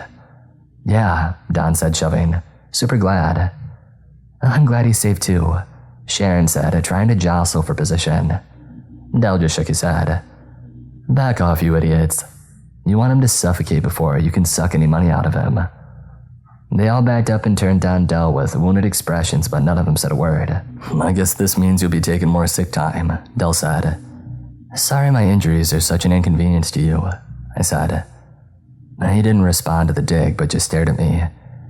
Yeah, well, let me know when you plan to come back, he said, turning to leave. Tomorrow, I called after him. I'll be back on the job tomorrow. He paused and nodded and then left. They all turned and looked at me. What was that about? Jeff said. None of your business. Now the rest of you can clear out of here too. The bed was surrounded by wounded expressions. Don't you people have jobs? Get. And then I turned away and stared out the window. One by one they straggled out. Nancy lingered, but I refused to make eye contact and she left too. I more felt than heard someone step back into the room and linger. I could tell that it wasn't a nurse. I thought I told you. I said, turning and facing the old woman that I had just saved from capture. Told me what? She said. Sorry, I thought you were someone else. May I come in? She said, standing at the doorway. Of course, unless you're here as a messenger. She smiled. Not yet. I relaxed without realizing that I had tensed up. She stepped over to my bedside and sat in the chair. I'm surprised to see you, I said. I didn't think that our paths would cross again after I nearly sent you to a cryptid zoo. That definitely would have put a damper on our relationship, she said. However, you didn't send me and I'm grateful for that. And what exactly is our relationship? She shrugged. What would you like it to be? How about friendship, I said. She smiled. Yeah, friendship sounds good. A friendship requires trust, and it certainly does. And trust requires that I know a thing or two. Such as your name. She paused and stared at me. No one has asked my name in a long time. Why? Does it make you lose your power or something? You read too much science fiction. No, I just haven't talked to many people in the last few years. Yeah, I mean, you don't exactly live on Main Street. So how about that name? Oh, right. It's Dolores. Dolores? Yes, do you have a problem with it? No, it's just not what I would have expected for her. I paused and glanced around to make sure that no one was listening. A banshee. She smiled. Well, then how many banshees do you know? I'm currently one. What did you expect my name to be? I don't know, something weird and mysterious, I guess. Something unpronounceable, like the human tongue wasn't able to make the sound. Nope, it's Dolores. Okay, so what brings you by, Dolores? Well, I need your help. What's the problem? I have something that's getting after my animals. So what, you want me to come and chase off a coyote for you? Do you have something better to do? Is there some pressing engagement on your social calendar? I'll have to check with my secretary, I said sarcastically. All right, we'll have her people call my people and set up a meeting, she said, getting up. In the meantime, get some rest. I watched her glide out of the room wearing that same gray robe that flowed so regally.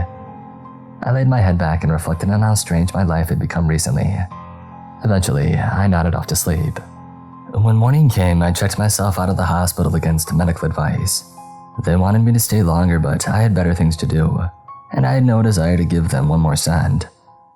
I was more tempted to buy the place and to bulldoze it, maybe hire half a dozen doctors to go back to the way it used to be when doctors went to see their patients, instead of making sick people travel dozens or hundreds of miles to be cheated out of their life savings.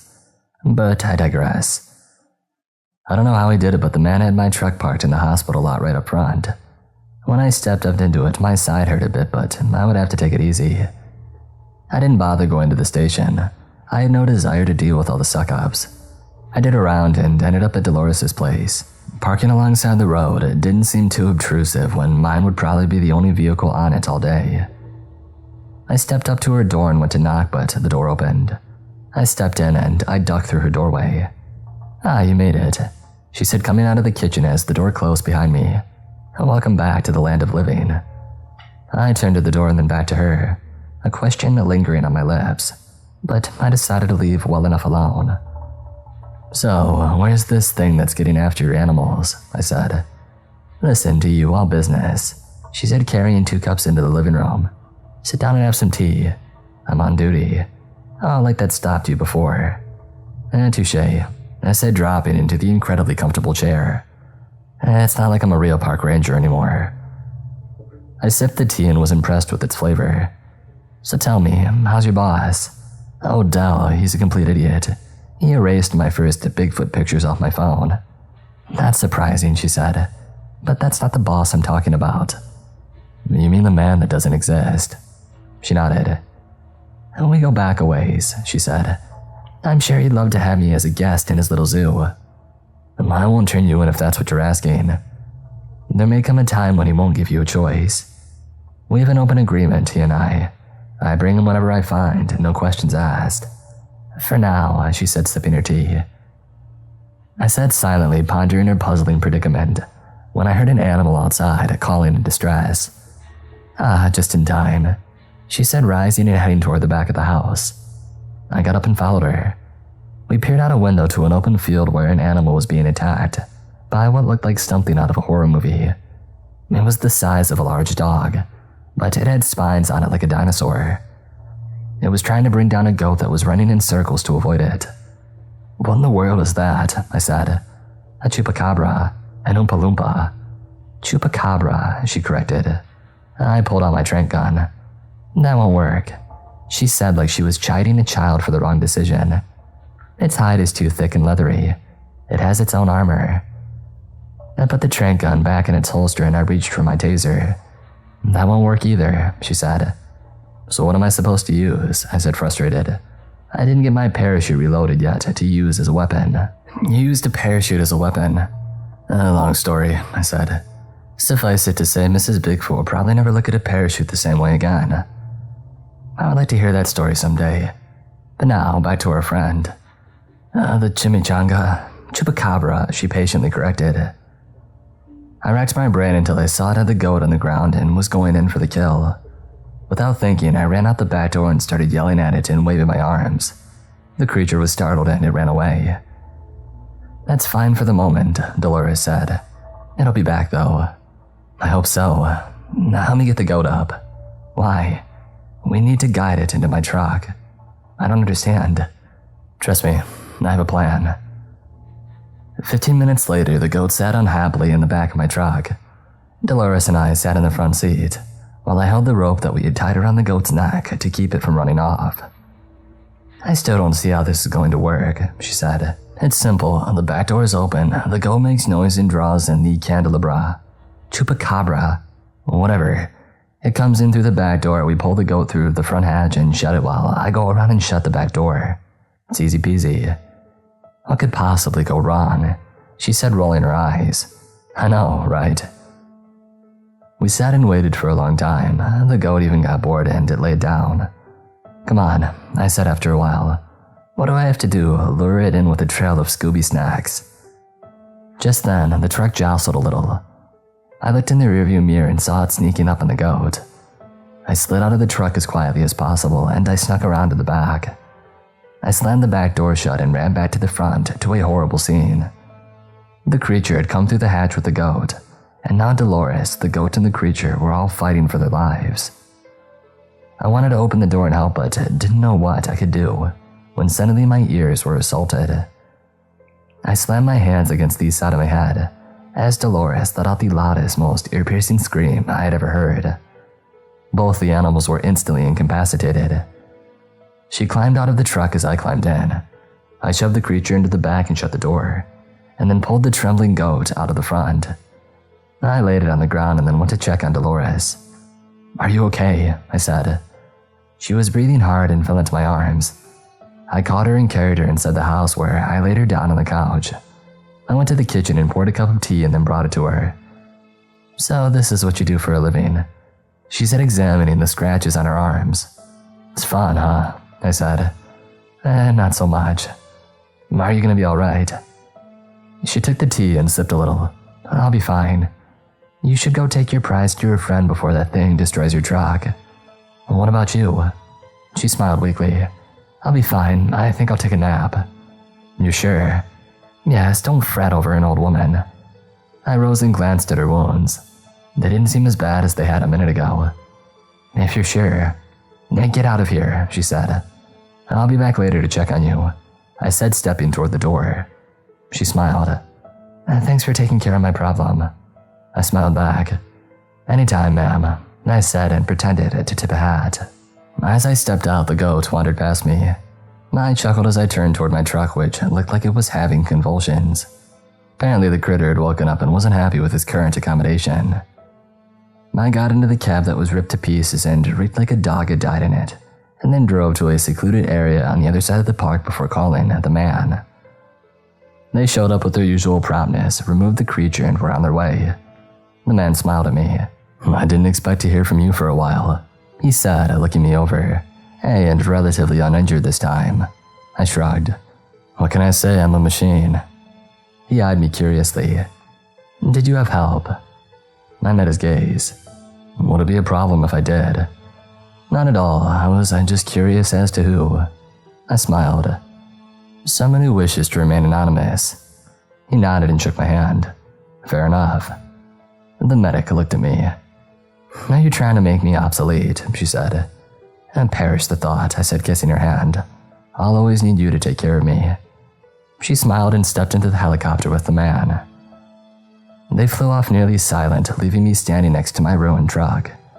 I looked in the back and saw all my equipment destroyed. I sighed, and then a thought struck me. I drove to the station and found all the rangers inside. Hey Nancy, remember that ride you wanted to take? I said. Yeah? Hey, here you go, I said, tossing her the keys. It's all you. Really? She said. Hey, you deserve it. She looked around the room at the other rangers who strutted out of the station, dangling the keys with a smug look on her face. I hopped into my old ranger truck and watched as she walked up to the truck and saw the damage. Her jaw dropped open as she did a slow lap around the ruined truck.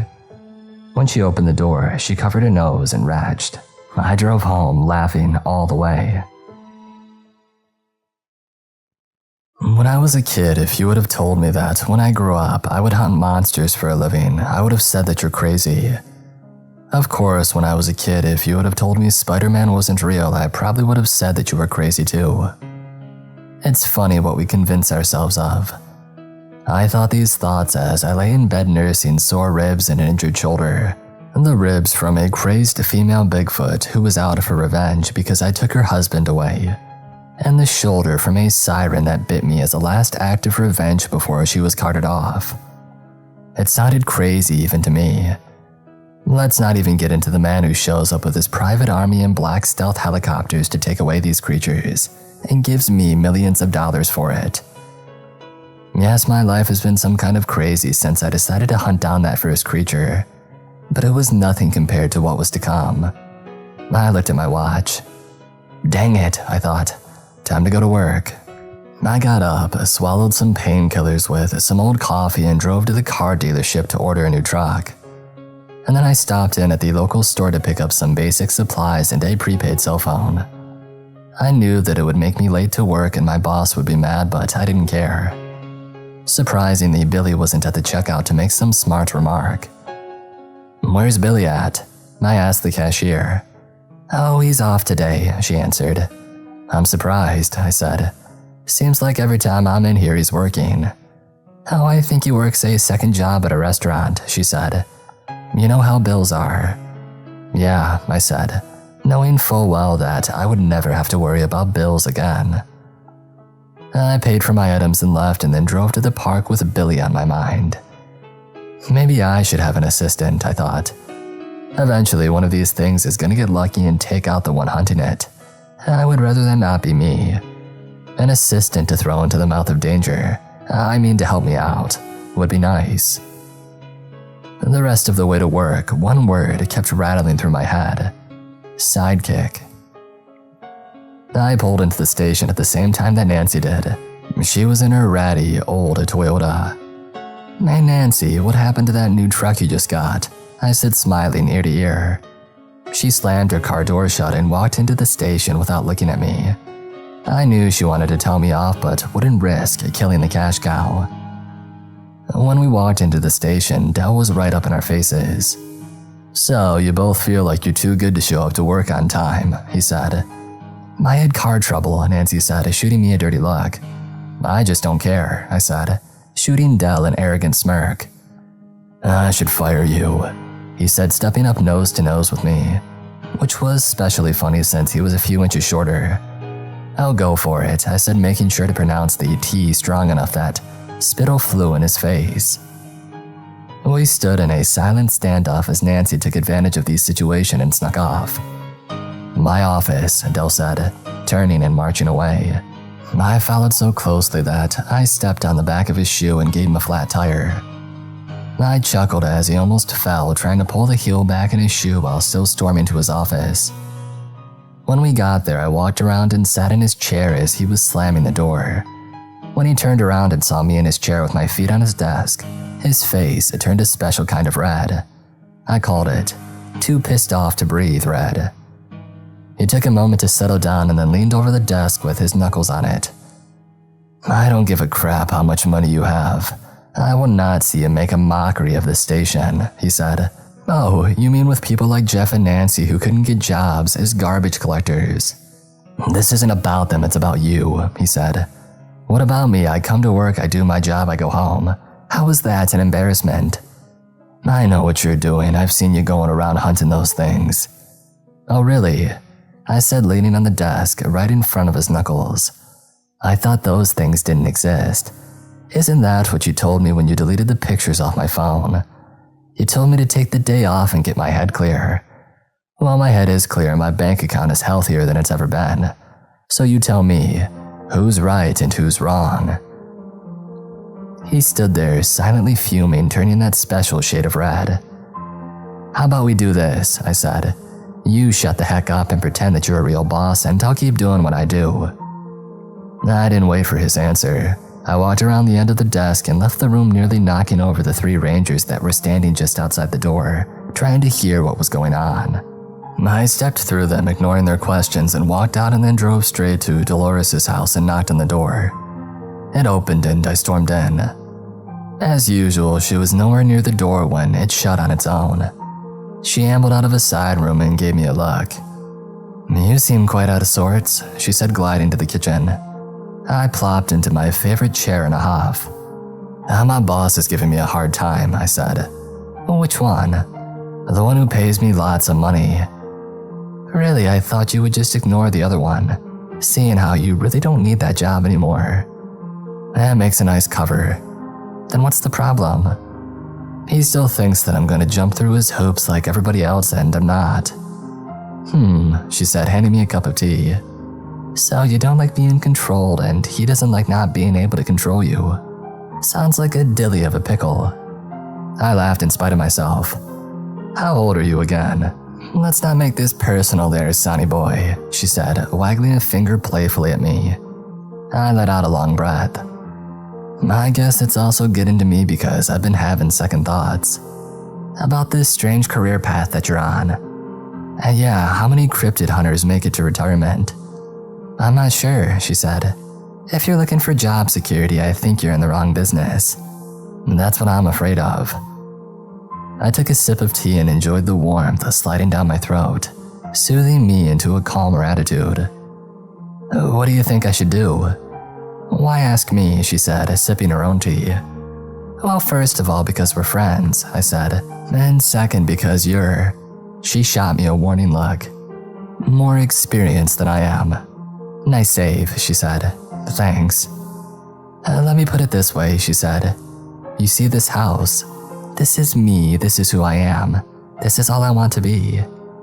If somebody were to shower me with more money than I could possibly spend, I would still be here in this house. I wouldn't change who I am. I might take a lot more trips than I do, but other than that, I would still be me." "I get it," I said.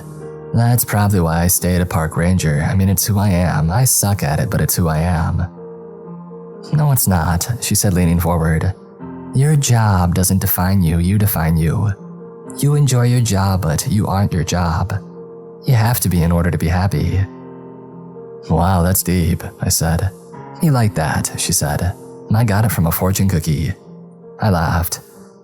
"So, while I'm having an existential crisis, you're making jokes," I said. "Remind me again why we're friends." She leaned forward and took my hand. "Because I remind you that life is more than it appears on the surface.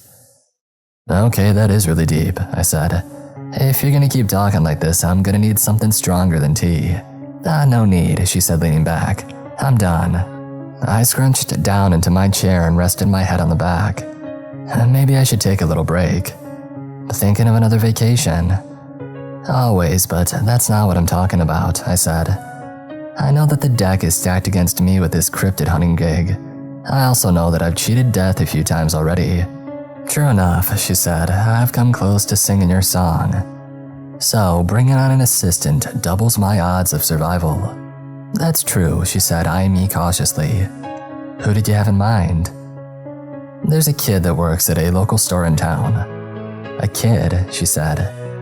Yeah, not an actual kid, he's in his early 20s, I think. Why?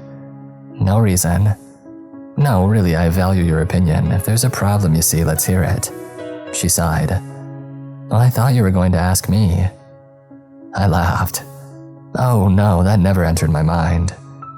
Her lips thinned and she shot up out of the couch like a spring and stormed off to the kitchen. I got up and followed her. What's wrong? I said as she slammed teacups around, breaking one. You, that's what's wrong, she said, sticking her finger in my face. You think I'm too old and feeble to help you. Who do you think took care of that chupacabra without your help? How do you think I've lasted out here alone all these years without you? I'm just as capable as you. She leaned on the sink, breathing hard. Are you done yet? I said. She didn't answer. Look, the reason I didn't think about you is because I'm not looking for an equal. I'm looking for a patsy. Somebody to send out first so I don't get killed. That's not you, you're very capable. That's why I have more respect than to ask you to be a sidekick. A sidekick? Yeah, that's what I'm looking for. Her breathing returned to normal as she shot me a sideways look. I guess that's not so bad, she said. I would like you to be my backup, I said. Much more important than a sidekick. I reached into my pocket and pulled out the prepaid cell phone. You know how to work one of these. She looked at the phone. I'm old, she said, not stupid. I grinned. So you'll do it, I said. Be my backup. She stared at the phone for a long moment. This doesn't mean we're going steady or anything, I said. She smiled. You're such an idiot, she said, taking the phone. Yes, I'll be your backup. Sweet. So, I go like this, she said, holding the phone up to her ear without opening it. A look of panic crossed my face. She held the phone against her head for a long moment before smiling. She flipped it open and pressed the power key. Oh, I said, feeling the panic drain away. I'm the idiot. She laughed, smacked me in the shoulder and pushed me through the door. Get out of here and go find your sidekick, she said. I rubbed my sore shoulder on the way out. I drove to the station and told Dell that I was taking a leave of absence. He grunted acknowledgement and I drove to town to find Billy. I pulled into the diner that sat on the edge of town, went in and grabbed a seat. The booth made that scrunching sound when I plopped down on it and I could feel my pants sticking to it. I picked up the laminated menu that had something on it that looked like dried blood. I hoped that it was old gravy and I perused the choices. When you've sat on the deck of a yacht in the middle of the Mediterranean eating caviar, it's kind of tough to go back to eating at a greasy spoon. Looking at the silverware, there seemed to take that title seriously. There were what I hoped were water spots on the cutlery. Billy walked up with a pad and pen in hand. How are you? He said with a grin. Doing good, I said. How about you? Oh, you know, he said, living the dream. I see. How would you like a job? I already have 2, thanks. I can pay you more than both, I said. How does $1,000 a week sound? He ripped off his apron. Sounds like you've got yourself an employee. Don't you even want to know what you'd be doing?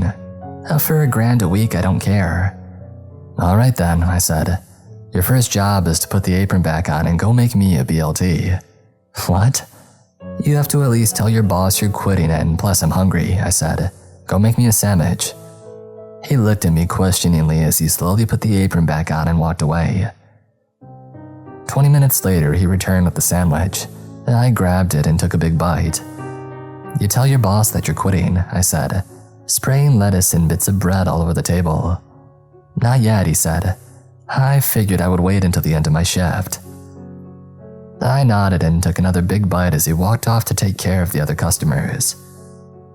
I finished my lunch, paid, and went to the truck. When his shift was over, I saw him talk to the manager, who didn't seem very happy, and then walk out. When do I start? He said, stepping out to the truck. Right now, get in. His jaw dropped and he looked like he wanted to ask a question, but he silently went around to the other side and got in the truck. I went to the store and bought some supplies, and then to the realtor, and then out to the property that I had just bought. It was an old ranch that was on the opposite side of town from the park. I parked the truck halfway down the driveway, surrounded by a field, got out and nailed a target to a tree. Okay, I said. First lesson. Do you know how to shoot a gun? He shot at me and said, Of course I do. I handed him the tranquilizer gun and pointed at the target hanging 10 feet away. Fire away, I said. He took the gun and held it by the barrel and then looked inside. I grabbed it from him. Okay, so you don't know how to shoot a gun. He hung his head. No. And you've lived out here in the country for how long? All my life. Alright, rule number 1, don't lie to me, I said. If you don't know something, tell me, we'll figure it out. He nodded. Okay, here's how you hold the gun, I said, showing him. This is how you load it. Here's where the safety is, and most of all, this is the barrel. Don't ever point this at me. And we practiced for a while, loading, unloading, aiming before he ever pulled the trigger. Once we started shooting, it turned out that he wasn't a bad shot. After getting used to it, I gave him something with a little more power, my .45. It took him a little while to get used to the new dynamics. With his first shot, he almost let the gun hit him in the forehead. We practiced grips and recoil control after that. Is all this training really necessary to be a park ranger? He said. No, but it is for what we'll be doing. What's that? Our goal is to bring unique creatures in alive and unharmed, if possible, I said. The .45 was only a last resort weapon when everything else has failed, and something is eating my face off. Has that ever happened? He said. I looked at him dumbfounded. Yeah, kid, I said sarcastically. This is the 3rd time that I've had reconstructive surgery. He stared at my face in awe. Oh, they did a really good job. I shook my head, starting to rethink this whole sidekick thing. Oh, what creatures? He said. Cryptids. He stared at me blankly. I sighed. You know, Bigfoot, Jersey Devil, Siren, Banshee. Pretty much any creature that's outside the normal conventions. Wow, I never realized those were real. Okay, moving on, I said. Do you know how to drive? Of course I glared at him. No, he said, lowering his head. After I failed my driver's test for the 5th time, my parents told me no more. That seems a bit harsh, I said, tossing him the keys. It couldn't have been that bad. 20 minutes later, as I sat in the passenger seat, fighting my way out of the giant marshmallow of death, smoke rolled from under the crumpled hood. I turned to him. We're in an open field, I said slowly. There was literally one tree in the entire area and you managed to hit it. Sorry, he said, looking like a whipped puppy. I held up my hand. Give me those keys, I said. He pulled them out of the ignition and handed them to me. I threw them as far as I could into the field. Bad Tommy, I said, lightly smacking his fingers. My name's Billy, he said, looking at his offended digits. Whatever, I said. Let's go. Where? Without a truck, we're walking to town. He shrugged and started walking beside me. What kind of shape are you in? I said. I can hold my own. Oh really? I said.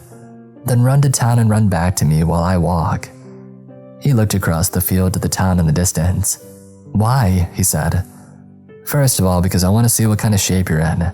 Second, because I said so, and third. I turned and pointed at the pillar of smoke that was rising from the truck. He sighed and started jogging. Run, Forrest, I yelled, causing him to stop and put his hands on his hips. That's not funny, he said. I pulled out my wallet. I'll tell you what, I said. If you can make it to town and get me a soda from the machine in front of the hardware store and be back in 20 minutes, I'll give you a $1,000 bonus right here. He disappeared in a cloud of dust. I set the timer on my watch and kept walking at a leisurely pace. 19 minutes later, an exhausted Billy trudged up to me holding a soda. "Hey, great job, Tommy," I said, looking at my watch. "Billy," he said as he collapsed onto the ground. He panted as he lay out flat, arms and legs spread, looking every bit like he was about to make a snow angel in the field. I sat beside him and enjoyed my soda. "It's kinda warm," I said, holding up the can. He turned his head to look at me. "Next time I'll strap the machine to my back, Your Majesty," he said. I smiled inwardly. It was good to know that he would stand up to me if needed, but I wasn't going to let him know that. "Well, that comment just costed you $100, I said, sipping my soda. "What? Just for being sarcastic?" "Who's the boss?" I said. "You are." "Did you backtalk your boss at the store?" "No way, you would have me in a headlock before I could say boo." "Then why should you backtalk me?" He thought for a long moment. I could see there were a few more comments that he wanted to say, but in the end he kept his mouth shut. "Are you done with your break?" I said, finishing my soda and tossing the can in the field. "Are you serious?" he said. "I just ran over a mile and back." "Okay," I said, getting up. "Catch up when you're ready." I pulled out my wallet and tossed $900 back on the ground beside him and then continued walking toward town. Around 10 minutes later, he caught up with me and we walked in silence the rest of the way. When we reached the edge of town, he started toward the right and I went left. "Are we going to the car dealership?" he said, pointing down the street. "I'm hungry," I said. "Walking to town after somebody destroyed my truck is giving me an appetite." He hung his head and followed me into the local diner. The boss was shooting him dirty looks the whole time. I wondered if there would be special sauce on my food as well as his. We walked out an hour later with full bellies and went to the car dealership. I bought 3 trucks, got in one and had the other 2 delivered. "Why 3? Billy said as he fastened his seatbelt. "In case I lose my mind and let you drive again." "So you bought a spare truck like I would buy a spare pack of gum?" I shrugged. I guess this creature, cryptid hunting thing pays pretty well." "Yep." "So we have to be careful catching these things even though they're trying to kill us?" "Pretty much," I said. "You still want the job?" "Absolutely," he said. "I love those little S's with the lines through them." "Ah, a humanitarian." What? Never mind." "So the park ranger thing is just for a cover story, right?" "That's the plan." "I'm not sure how many people are gonna fall for that." I pulled over and looked at him. "Do you always talk this much?" "I guess." "Well, let's dial that back a bit, shall we?" "What?" "Don't talk so much," I said, rolling my eyes. "And if I hold my finger up to my lips like this, don't talk at all." "But what if—" I held my finger up to my lips and he stopped talking. We drove to the ranger station. "Stay," I said, pointing at him as I walked into the station. "Where have you been?" Sharon said. "Dell has been beside himself and the rest of us have to make up for your work." The entire time that she was talking, I was walking straight towards Dell's office.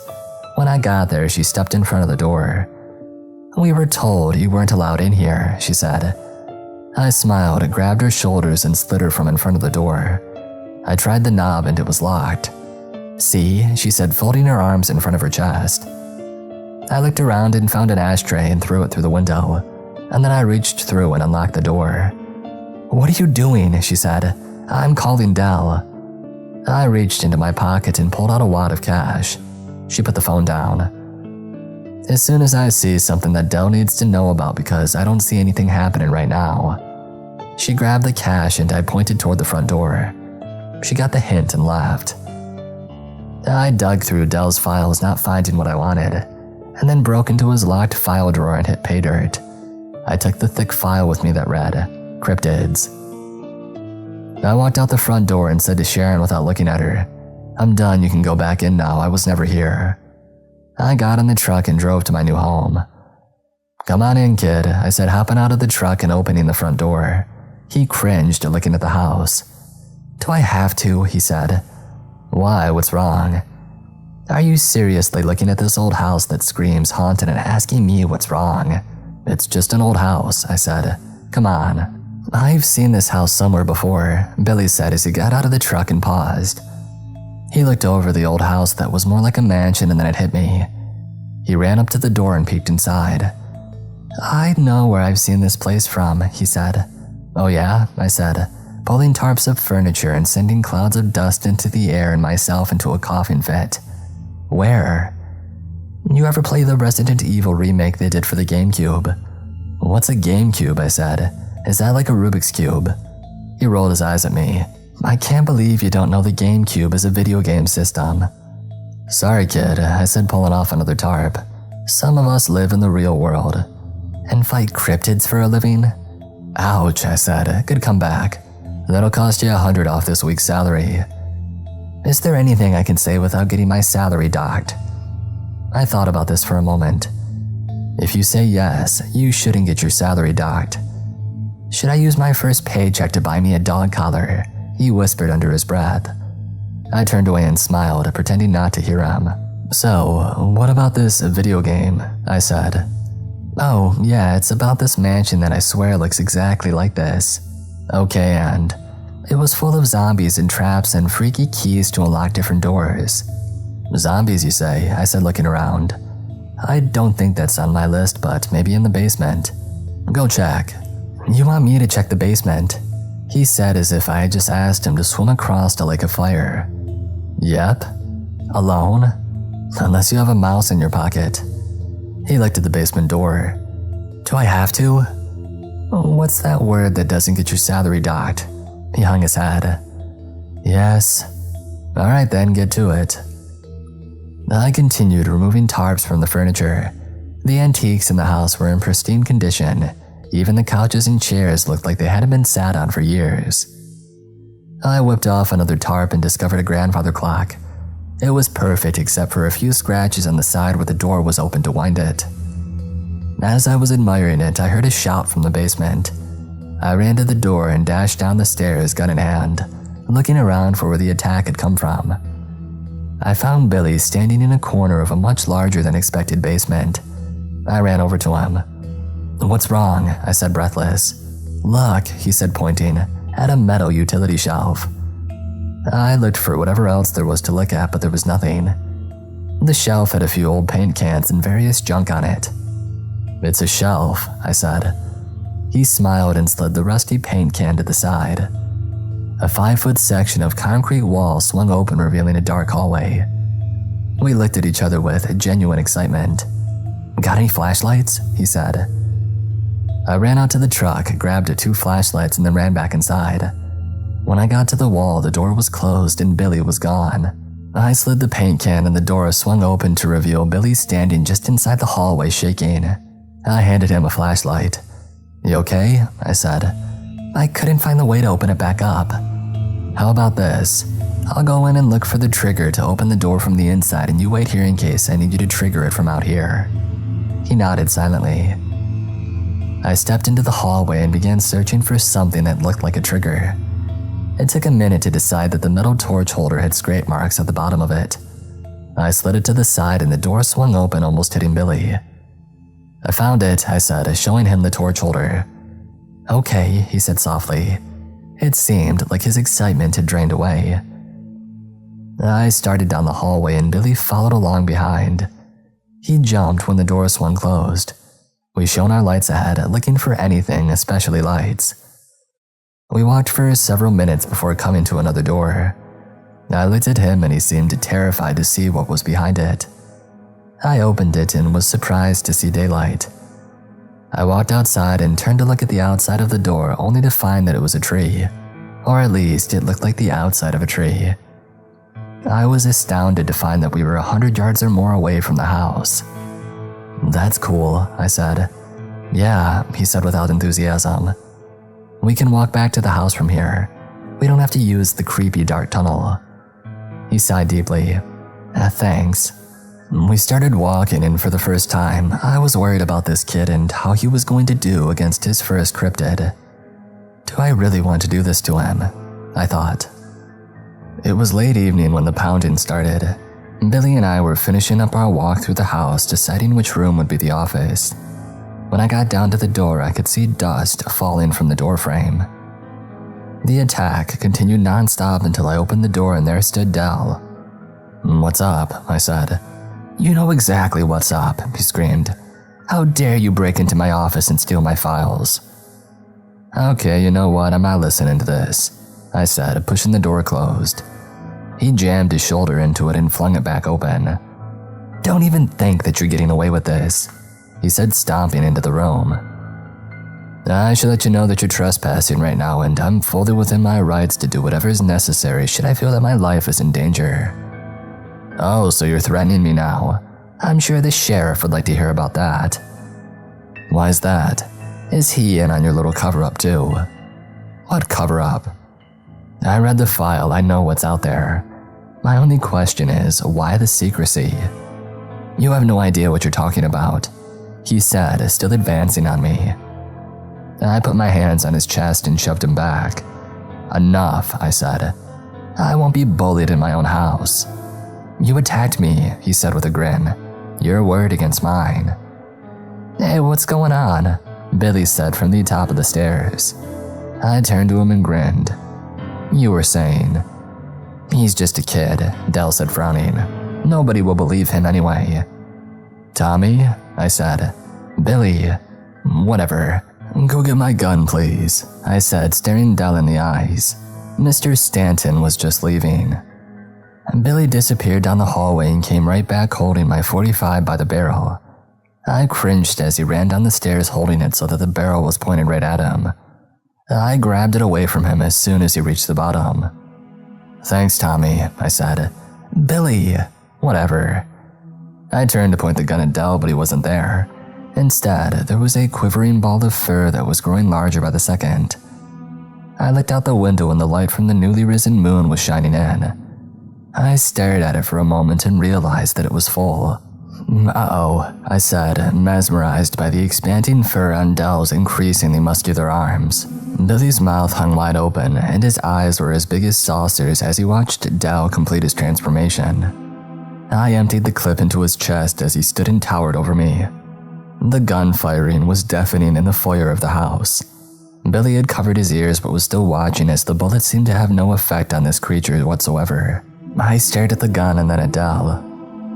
So this would be the part where I apologized for any offense that I may have inadvertently caused. I said to Dell as he stood growling at me. "This new development changes our relationship drastically, and I would like to pledge that I will be an exemplary employee from this moment on. I would like to also add that I would be more than willing to forget this whole incident and make a sizable donation to your personal retirement fund. Shall we say $1 million? His red eyes glared down at me, and he unleashed a deafening roar that was somehow louder than the gunfire. "I'll take that as a no," I said, and then turned to Billy and said, "Run." He stood there transfixed. There was a dark stain on the front of his jeans running down his leg. I ran toward him and tackled him into a running fireman's carry up the stairs, 2 at a time. I dove into the first door and locked it, collapsing against it. "That was Billy said, stammering.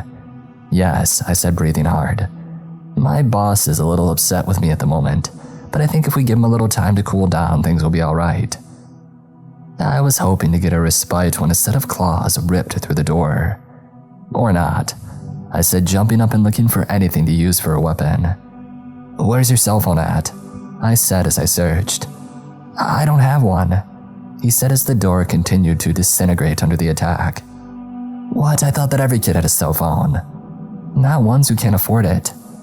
"All right, tomorrow I'm buying you a cell phone," I said, looking at the door that was nearly gone. "If we live that long," he said. The door exploded inward and Dell burst into the room looking around. "Tommy, Billy, whatever, go stand in the corner," I said as Dell walked over to me. "What did I do wrong?" "Nothing, just go stand in the corner." He stepped over to the corner as I backed away towards the wall. Dell glanced at him but kept his focus on me. I kept backing until I had nowhere to go. I looked behind me and saw curtains. Fear flooded my eyes as I slid along the wall looking for any place to go. Dell crouched, loading his legs for the killing lunge. I waited for death to take me. Once again, I doubted my continued risking of life and limb when I had more money than I could possibly spend. I glanced at Billy, thinking that my sidekick taking the fall idea hadn't panned out either. It seemed like Dolores was right. One day my luck was going to run out, and today looked like that day. Del sprung. I lunged to the right with every ounce of strength in me. He tried to change his direction in midair, but inertia told him that it didn't work that way. His powerful legs had launched him on a straight path towards me, and now his path was straight towards the window. The glass shattered and the drapes parted like the cape of a bullfighter, leaving Del grasping at air as he sailed out into the night. I lay on my stomach and turned back toward the window to see my handiwork. "You did it," Billy said. "Did what?" I said, crawling to my feet. "You really think he's going to tuck his tail between his legs and slink off like a whipped puppy? He'll be back as soon as his feet hit the ground." Terror washed over his face. "What do we do?" "I need my phone," I said, heading downstairs. "Do you remember where I set it?" "I thought you had it in your pocket." I patted myself down just to double check. "Nope, I remember setting it down somewhere." "Is a phone really that important right now?" he said. More than you can imagine," I said as we reached the ground floor and headed toward the kitchen. I searched around on the counter and anywhere else that I could, but it wasn't there. As an afterthought, I grabbed the biggest butcher knife that I could find. "Bullets didn't hurt him," Billy said. "What good will that do?" I looked at the knife and then at Billy. "At least I won't die for lack of trying." He looked at the knife, then me, and grabbed the next biggest knife in the drawer. "So what's the plan?" he said. "Don't die?" "I like that plan." Just then we heard a crash coming from the foyer, announcing that Del was back in the house. I put my finger up to my lips and snuck over to the basement door. I opened it and ushered him inside, and then closed it as quietly as possible. We went down the staircase, slowly and carefully. "Do you still have your flashlight?" I whispered. He nodded as we continued to sneak down the stairs. I could hear the floorboards creak as Del stalked around upstairs searching for us. He was walking slowly, but I was sure that he was listening for any sound. We were almost to the bottom when one of the stairs creaked. I froze. The footsteps upstairs stopped. I motioned for Billy to be still. For the longest time, no one moved. I tried not to breathe, and Billy held his breath. You know how in the movies, the one being chased makes a noise and the predator comes toward him only to have him throw a rock in another direction and the predator chases off after it? Well, I wish that I could do that right now. And then I realized something.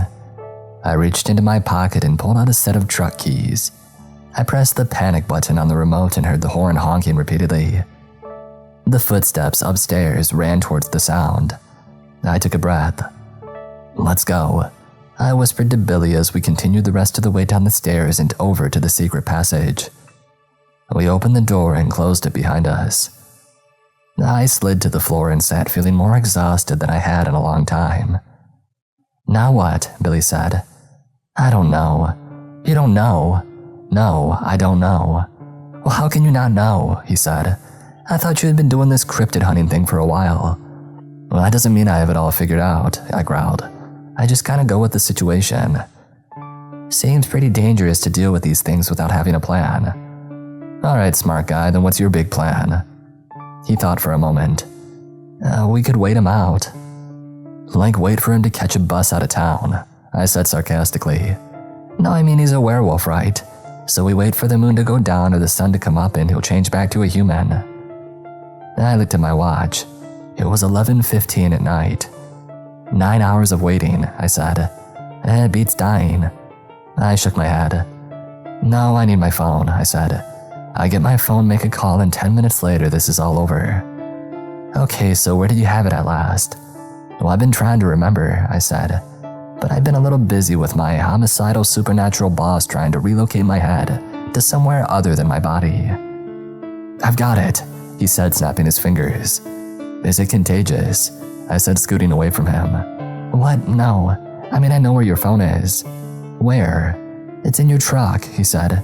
"Remember, you left it in there to charge." I sighed.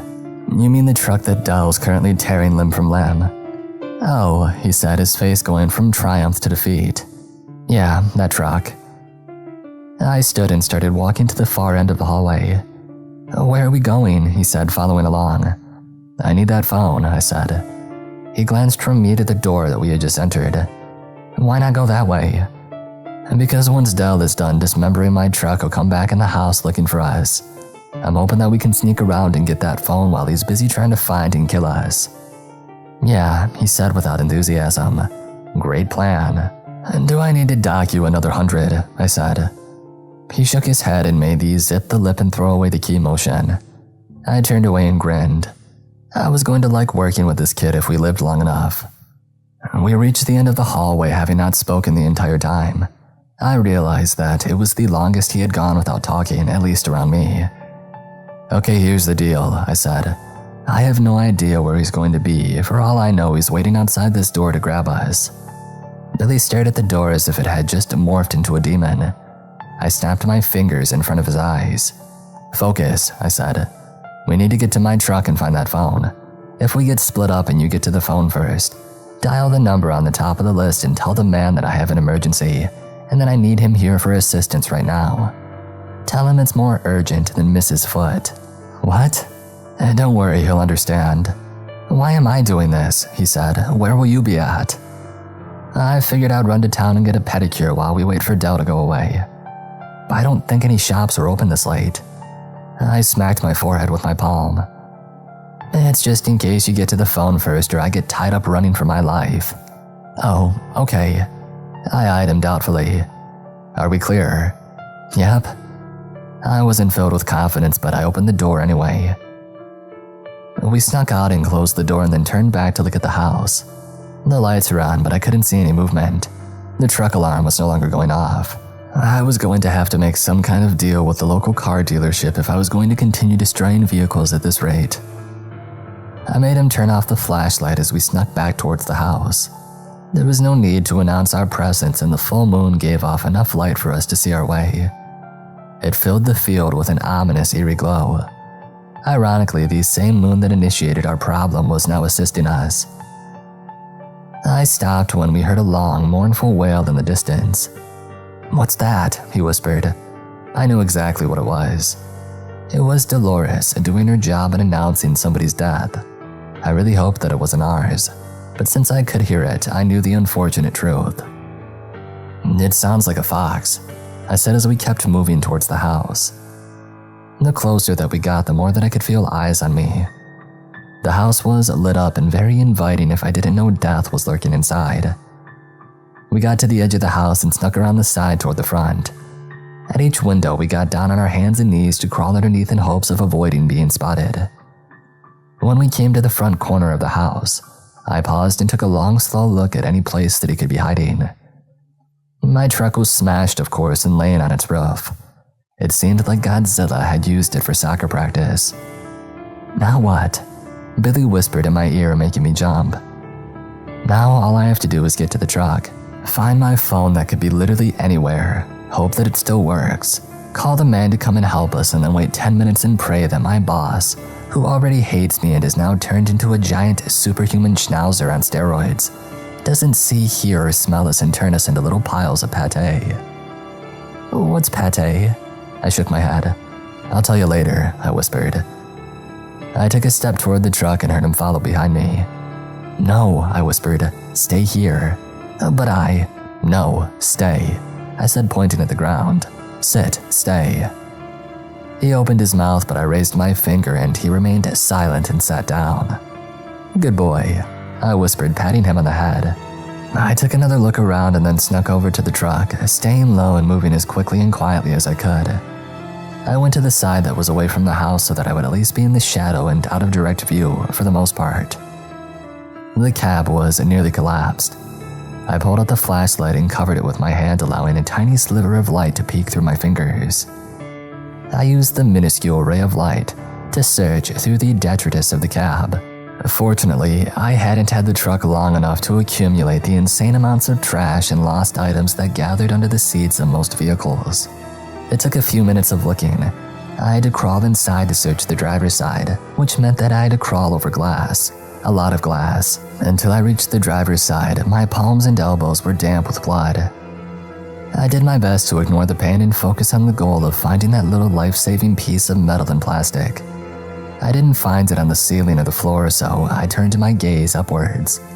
Surprisingly, it was lodged in the door handle.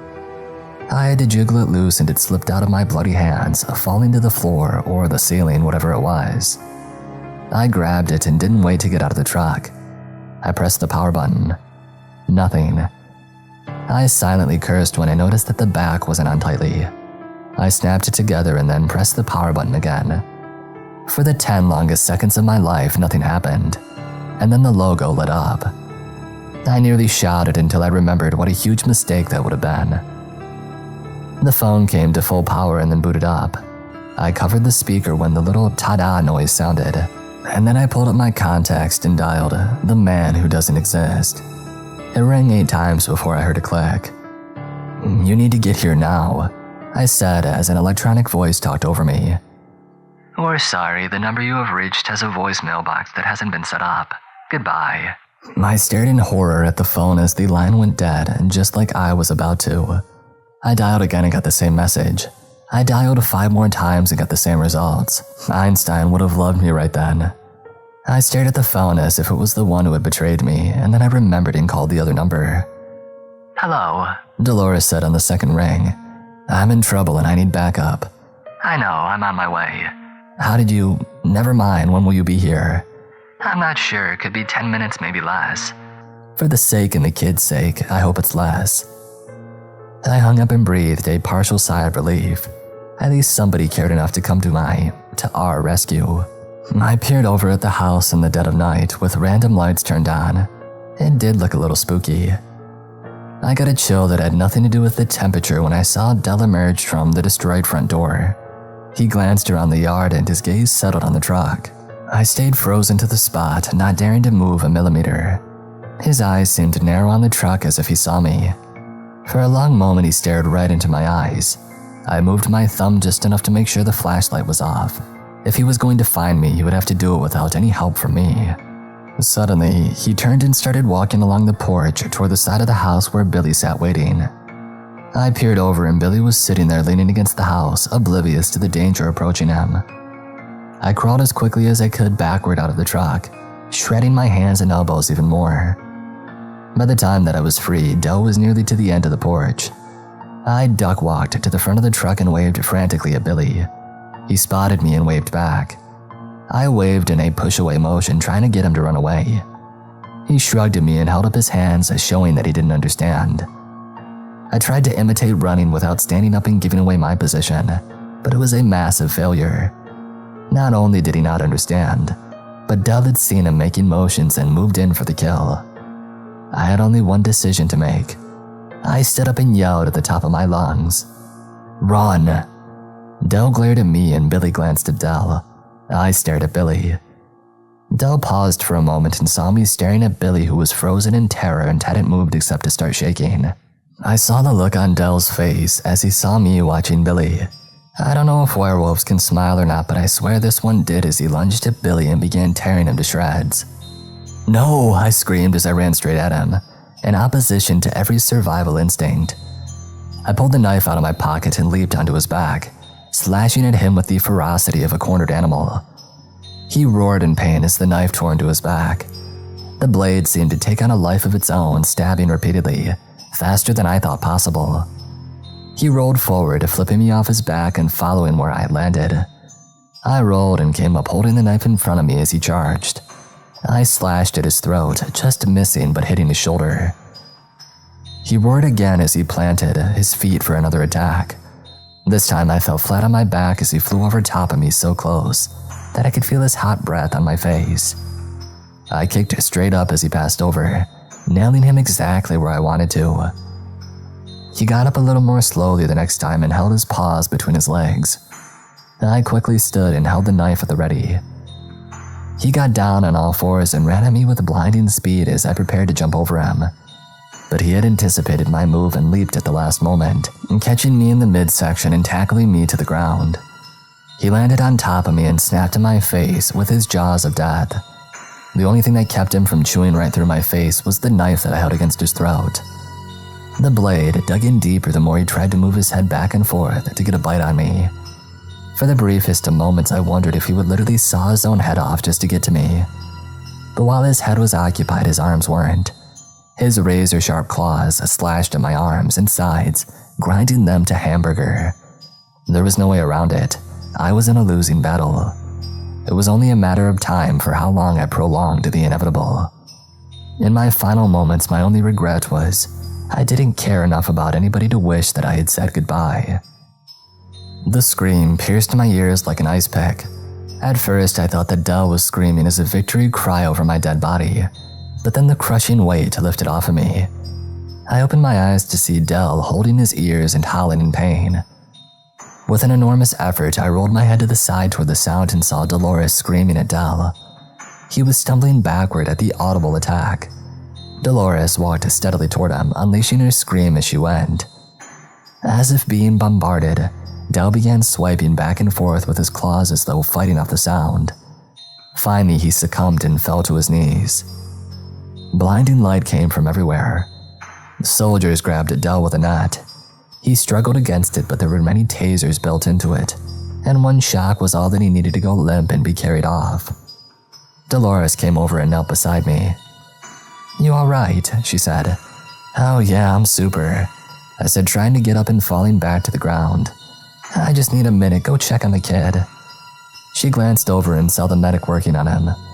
"Oh, they're already looking after him," she said, helping me up into a sitting position. "Don't stain your dress," I said as she held my bloody arm. She smiled. "I know how to get bloodstains out." "I'm sure you do," I said, getting painfully to my feet. The man who doesn't exist came toward me but stopped when he saw Dolores. He nodded to her. "Dolores," he said stiffly. "Thomas," she said back. He stepped closer to me and held out his hand. "Sorry, That's as far as he got before I belted him across the chin, nearly falling in the process. He stumbled and then straightened himself and rubbed his jaw. 4 soldiers started toward me, but the man held up his hand and they stopped. "Where were you?" I yelled. "I called because I needed help right away, but you didn't answer." "You're right," he said. "I didn't." "That's it, I didn't? Nothing else? Like, what was more important than my life?" "I do apologize, however it's difficult to predict when you'll need help." "Well, yeah, it's difficult to know when my pissed off boss is gonna come show up at my front door and then suddenly turn into a giant poodle on steroids," I said. "Did you know?" "Know what?" "Know what Dell was." He nodded. "Don't you think that information was something that I needed?" I said, getting in his face. He shrugged. "You didn't need me to tell you there was a Bigfoot out there, or a Jersey Devil, or a Chupacabra, or a Siren." He considered Dolores. "Or a Banshee. You've handled them one by one. I didn't think I needed to tell you about the one that might never come after you. Even when I see him almost every day." "Maybe you shouldn't piss off your boss," he said with a sharp look. "Maybe my boss should answer his phone when I call, instead of throwing vague threats at me." "Who said it was vague?" he said, glowering at me. "Both of you need to stop," Dolores said. "He showed up. It may have been a little late, but he's here." "As always," the man said. "And you," Dolores turned toward him. "If one of your men didn't answer your call, you'd be livid, wouldn't you?" "Well, I don't know about livid," he said. "I know you would," she said. "You might even give him his walking papers." The man opened his mouth and then closed it at a look from her. "The question is, can I depend on you?" I said to the man. "You can." "How much? 90% of the time, 80. "I know it's difficult, but you must understand." "No, all I have to understand is that I needed you and you weren't there." "We're here now." "Well, tell that to Tommy," I said, pointing over to where the medic was working on him. I heard a weak voice say, "Billy." I hobbled over and saw a pair of eyes looking up from what seemed like a slab of raw meat. There were claw marks across his right eye, but the eye itself seemed to be intact. The rest of him was covered in blood. I stumbled and Dolores caught me and held me up with more strength than I would have thought that she possessed. "We need to get him to a hospital now," the medic said, looking back and forth from me to the man. "Was he bitten?" the man asked. "What does that matter?" I said. "He needs a hospital." "It could matter a great deal," he said. "Would you just get him to a hospital and quit being so you?" I said, glaring at him. He held my gaze for a moment and then sighed and said, "Let's get him to the hospital." The medic and a couple of soldiers got him on a backboard and into the helicopter. The man stepped in as well and stared straight ahead. "And when he's able, bring him back here, not to your little zoo," I said. "You might regret that," he said. "I might regret a lot of things I've said and done tonight," I said, looking at him, but I doubt it. "What about you?" he said. "Don't you want to go to the hospital?" I eyed Dolores and she nodded. "I think we'll manage," I said. "Are you sure?" "And Dolores was here to help when you weren't," I said. "I think we can do okay without you." And then I turned my back on him and started walking away with Dolores studying me. I didn't look when I heard the helicopter take off. I kept walking until I was out of sight, and then stopped and turned toward Dolores. "You don't drive, do you?" "No." I sighed and then searched for the number of the only taxi service in town. Half an hour later, we walked into the emergency room. You would think by now that I would have gotten used to hospitals. The incessant sounds of the machines and the god-awful disinfectant smell they use to cover the stench of death. The artificially cheerful nurses who obviously can't stand you, and the astronomical prices that they charge for everything. But no, I still hate hospitals, just in case you couldn't tell. I lay in the uncomfortable bed and I stared at the white wall. I had lost track of how long I had been here. I refused to plug in my phone and it had since gone dead. I really didn't feel like talking to anyone anyway. I especially didn't want to hear from the man who doesn't exist. I needed to come up with a better name for him. I could think of several right now, but that was just because I was still mad. Wait, that's not right. I'm not mad, I'm furious, livid, indignant, incensed, outraged, enraged. Are those two the same thing? Anyway, I'm miffed, and I didn't want to hear any half-hearted apologies. Or even worse, I didn't want to hear him trying to gloss over the fact that he failed and it nearly cost me my life. I had no idea how the kid was doing and that made me even madder. One phone call would have been nice, but no, I didn't want to talk to him. The man, not Billy. I was so mad that I was confusing myself. I needed to calm down, and nothing calms me down more than spending some of my hard-earned money. I plugged in my phone and waited for the battery to charge a little, then started making phone calls. I ignored the messages as long as I could. I called contractors, vendors, and merchants. I hired a project manager and gave her precise instructions. After a few hours of spending money, I started to feel better, maybe even good enough to look at some messages. I checked the texts and they were all from the medic, all but one. She said the man knew that I wouldn't want to talk to him, so he told her to give me status updates on the kid. He had made it through surgery and was in critical but stable condition. I read the text from the man. It was right to the point. Money delivered a usual amount, and that was it. I wasn't sure what I was expecting or even what I wanted. I knew that he wasn't going to beg and plead for forgiveness. I wasn't even sure what I felt about the whole thing. Was it anger that he didn't bail me out yet again? Was it bruised ego that he didn't answer my call like I wasn't important enough? Or was it just plain fear at the reminder that one of these days he won't get here in time and that it'll be game over?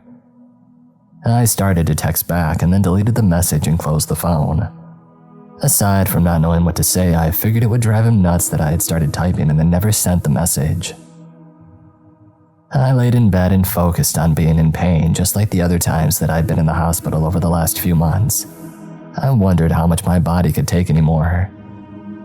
I stared at my arms, which were completely covered in bandages all the way down to my palms. Fortunately, I was able to bend at the joints. I opened the phone and texted the medic. "Where's Tommy?" "You mean Billy," came the response. "Whatever, where is he?" "2 floors above you in critical care." "Is he allowed visitors?" "As if you care what's allowed." "Hey, no need to be sassy," I texted. "Yes, he's allowed visitors. I've been by to see him a couple of times." "Well, aren't you sweet?" "Just shut up and go see him." "Yes, sir." I smiled as I closed the phone and pressed the nurse call button. "Can I help you?" came a voice that managed to sound bored and busy at the same time. "Can you bring me a wheelchair?" "What for?" "I want to go see a friend. I'm too busy for such nonsense." "Okay," I said and used an app to find the hospital administrator's number. After a short conversation about how I was an investor and was tempted to buy the hospital, a wheelchair suddenly appeared in my room along with a disgruntled nurse. "Anything else, Your Majesty," she said. "I'll push up to critical care," I said. "I'm way too busy to drive you around like some hospital Uber." "That's fine," I said, picking up the phone. "Who are you calling?" "The administrator," I said, humming lazily. "I sure hope you have your resume updated." She nearly fell over the wheelchair, dragging it over to my bed and getting me into it. "Hello?" the administrator said on the phone. "Hello again, I just wanted to tell you that I've got nurse." I glanced at her name tag. "Cheryl here, and she's being super helpful." "Well, that's great," he said. "Tell her to keep up the good work." "Will do, thanks." I smiled at her. She rolled her eyes and sighed as she pushed me up to critical care. I fainted when she took me into Billy's room. It was much darker than mine, and he had more machines than me beeping and booping and doing their part to keep him alive. I wheeled over to his bedside and studied him. There were tubes going in and out of various places, and the right side of his face was bandaged. "What did I do to you?" I said, feeling tears well up in my eyes. He stirred and glanced at me. For a long moment he didn't say or do anything. I was worried that he would blame me for everything, which of course I was to blame. I never should have hired him for this insane job. I should have retired and moved to that yacht in the middle of the ocean. He blinked hard and stared at me again. This time he smiled. "Hey boss," he said. "How you doing?"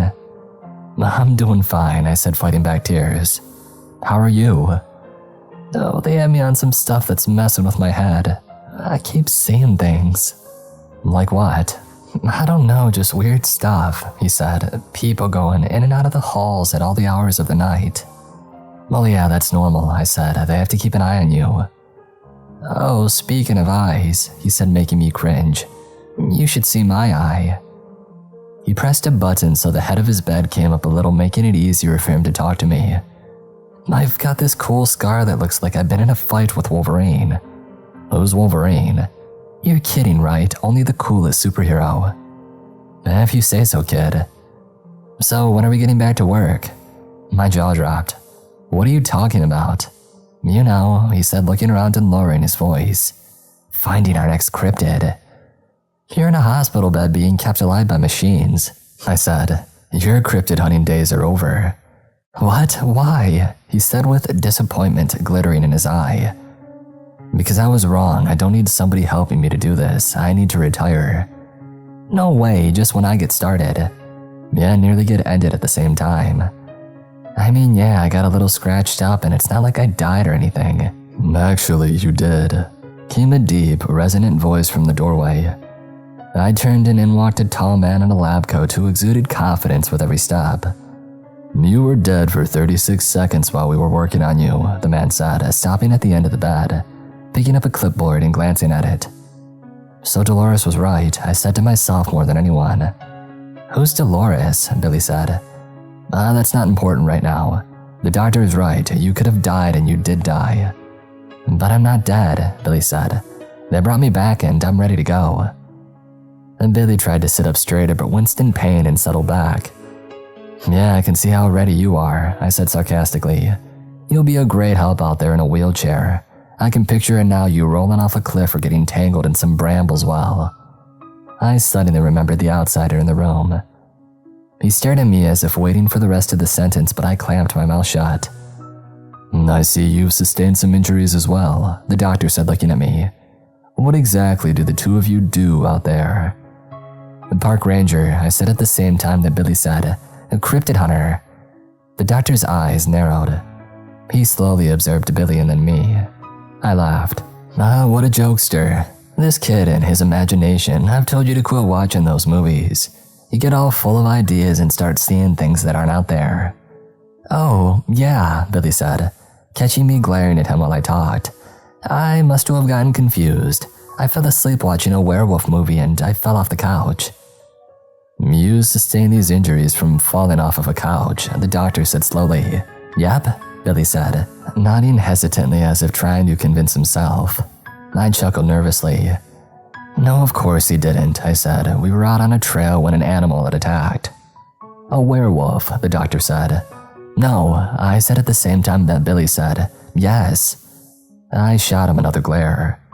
I meant that it was a wolf that attacked and I wasn't sure where it came from, Billy said. Nice save, I thought. The doctor stared at us one at a time. His eyes seemed to penetrate mine as though he was reading my thoughts. At any rate, I recommend that both of you give serious thought to finding new careers, or at least taking a long break from whatever it is that you do. Sounds like good advice to me, I said. Billy didn't say anything, but he lay in bed and sulked. Thank you, doctor, I said, extending my hand. Roan, he said, shaking it. Try to avoid any further contact with werewolves. I hear they can be very antisocial. We'll do our best, I said as he left the room. I sunk into my wheelchair and sighed. What the heck is wrong with you? I said to Billy. What did I do now? He said. Cryptid hunter? I said, watching the door to be sure that nobody else was sneaking in. Werewolf fell off the couch. What? I panicked, he said. Really? I said sarcastically. Never would have guessed. You know, Billy said, straightening with a gleam in his eye, you're gonna have to make sure I don't run my mouth or say anything stupid around people. What are you getting at? I said, narrowing my eyes at him. I mean, if I were to accidentally go on the news and tell people that we hunt cryptids and how profitable it is, the park would be flooded with hunters trying to cash in. You wouldn't, I said, wincing at the cliche. Of course, if I was still employed as your partner, then I would have to keep my mouth shut, he said, grinning from ear to ear. First off, whoever said you were a partner, I said. You're like, Robin, he said. No, you're more like Robin's dog. His face fell. That's not very cool. Who said anything about being cool? This job is dirty, bloody, and nasty, and there's nothing cool about it. You don't think that hunting legendary creatures that most people don't even think exist is cool? I stared at him. It was the smartest thing that I'd heard him say. What if I just decide to quit?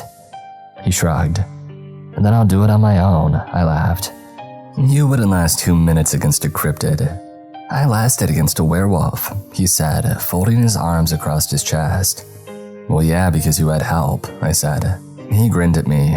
I hung my head. I walked right into that one, I said. Fine, we'll keep going, but only after we've healed up and gotten some better equipment. He leaned back and closed his eyes. Sounds good to me.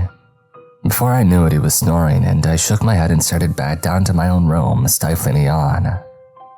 A few days later, I was strong enough to check myself out of the hospital against medical advice per usual. I returned home to a construction crew hard at work. I stepped out of the truck and hobbled towards the house with the help of the cane that they insisted I take with me. The inside of the house had made a drastic transformation. The old furniture was gone.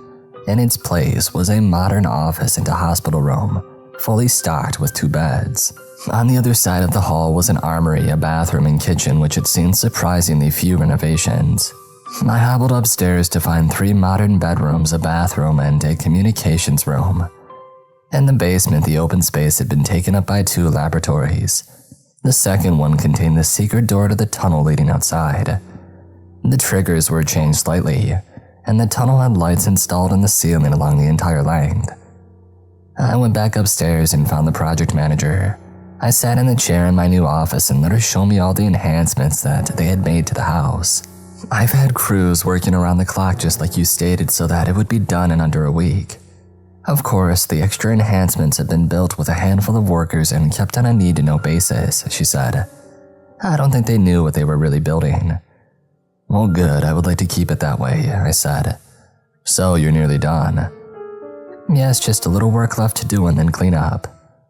Excellent, I said, pulling a gun out of my pocket and aiming it at her. She stared at it for a long moment. You're the only one who knew what all the secret work was about, correct?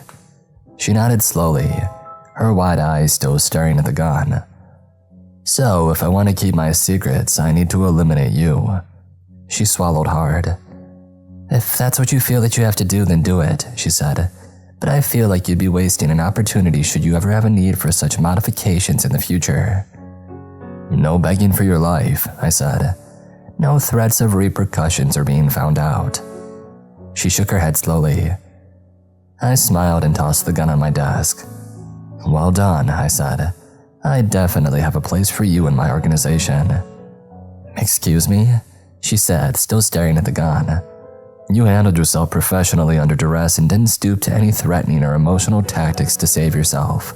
She narrowed her eyes at me, picked up the gun and pulled the slide back. "Empty," she said in a hollow voice. "I'm not a monster, I just wanted to see what you're made of." She tossed the gun back in the desk and stood. "Well, this is what I'm made of," she said, walking out of the door. I struggled to my feet and hobbled after her as quickly as I could. "Oh, come on," I shouted after her. "You're really gonna let a little thing like being threatened at gunpoint upset you?" Several of the workers stopped what they were doing and stared at me as I hobbled after her. She got in her car and started it. I reached the car and stood in front of it, blocking her only exit. "You don't even want to hear the rest of what I had to say." She revved the engine in response. "You don't want to hear that I was going to give you a $100,000 bonus for your new position." She gripped the steering wheel and stared at me but didn't rev the engine. The workers had followed her out of the house and were now standing back at a safe distance watching the scene. I stepped around to the driver's side and tapped on her window with my cane. She kept staring straight ahead but lowered her window a few inches. "Is that a yes?" I said, leaning down. "One of these days you're going to come across a situation that you can't buy your way out of," she said. "Oh, believe me, I already have," I said. She sighed heavily, turned off the car and rolled up her window. She got out, stood toe-to-toe with me and slapped me across the face. I rubbed my stinging cheek. "Don't you ever point a gun at me again. Loaded or not, are we clear?" "Crystal." She walked past me and went back into the house. The workers stared at me for a moment and then straggled back into the house as well. Finally, I hobbled my way back inside. When I made it back to the office, she was at her computer working as though nothing had happened. "Were the cameras installed as well?" I had asked, sinking into the chair. She handed me a spreadsheet of the things that I had asked to be done with the total cost of each item, and a check mark beside it showing that it was completed. I regarded the list from the cameras to motion sensors, to all the rest of the measures that I had put in place. There would be no surprises, at least not for me. I pulled out my checkbook, wrote a check to Mary Swanson for $100,000 and handed it to her. "Here," I said. "After you're done with this job, I want you to take a vacation before you come to work for me." "Aren't I already working for you?" "True, but in a part-time status. This is for when you come to work for me full-time." "I'm just not sure what I would do." "Manage my finances along with any other jobs that I might need facilitated." Sounds rather vague. I shrugged. "Nature of the beast. I'll pay you $200,000 a year plus a percentage of any money that you make for me." She narrowed her eyes at me. "And what percentage? How about 20? How about 30? How about 25? How about you've got a deal?" She said, extending her hand across the desk. I smiled, reached over and shook it. "Now, if you don't mind, I've got some work to finish up before I start my vacation." "You're kicking me out of my own office," I said. "I would just like to finish my work without anybody pulling a gun on me," she said with a sideways look. I sighed. "I'm never going to hear the end of that, am I?" "Nope." I got up, left the office and went to my bedroom, and I fell into a deep sleep.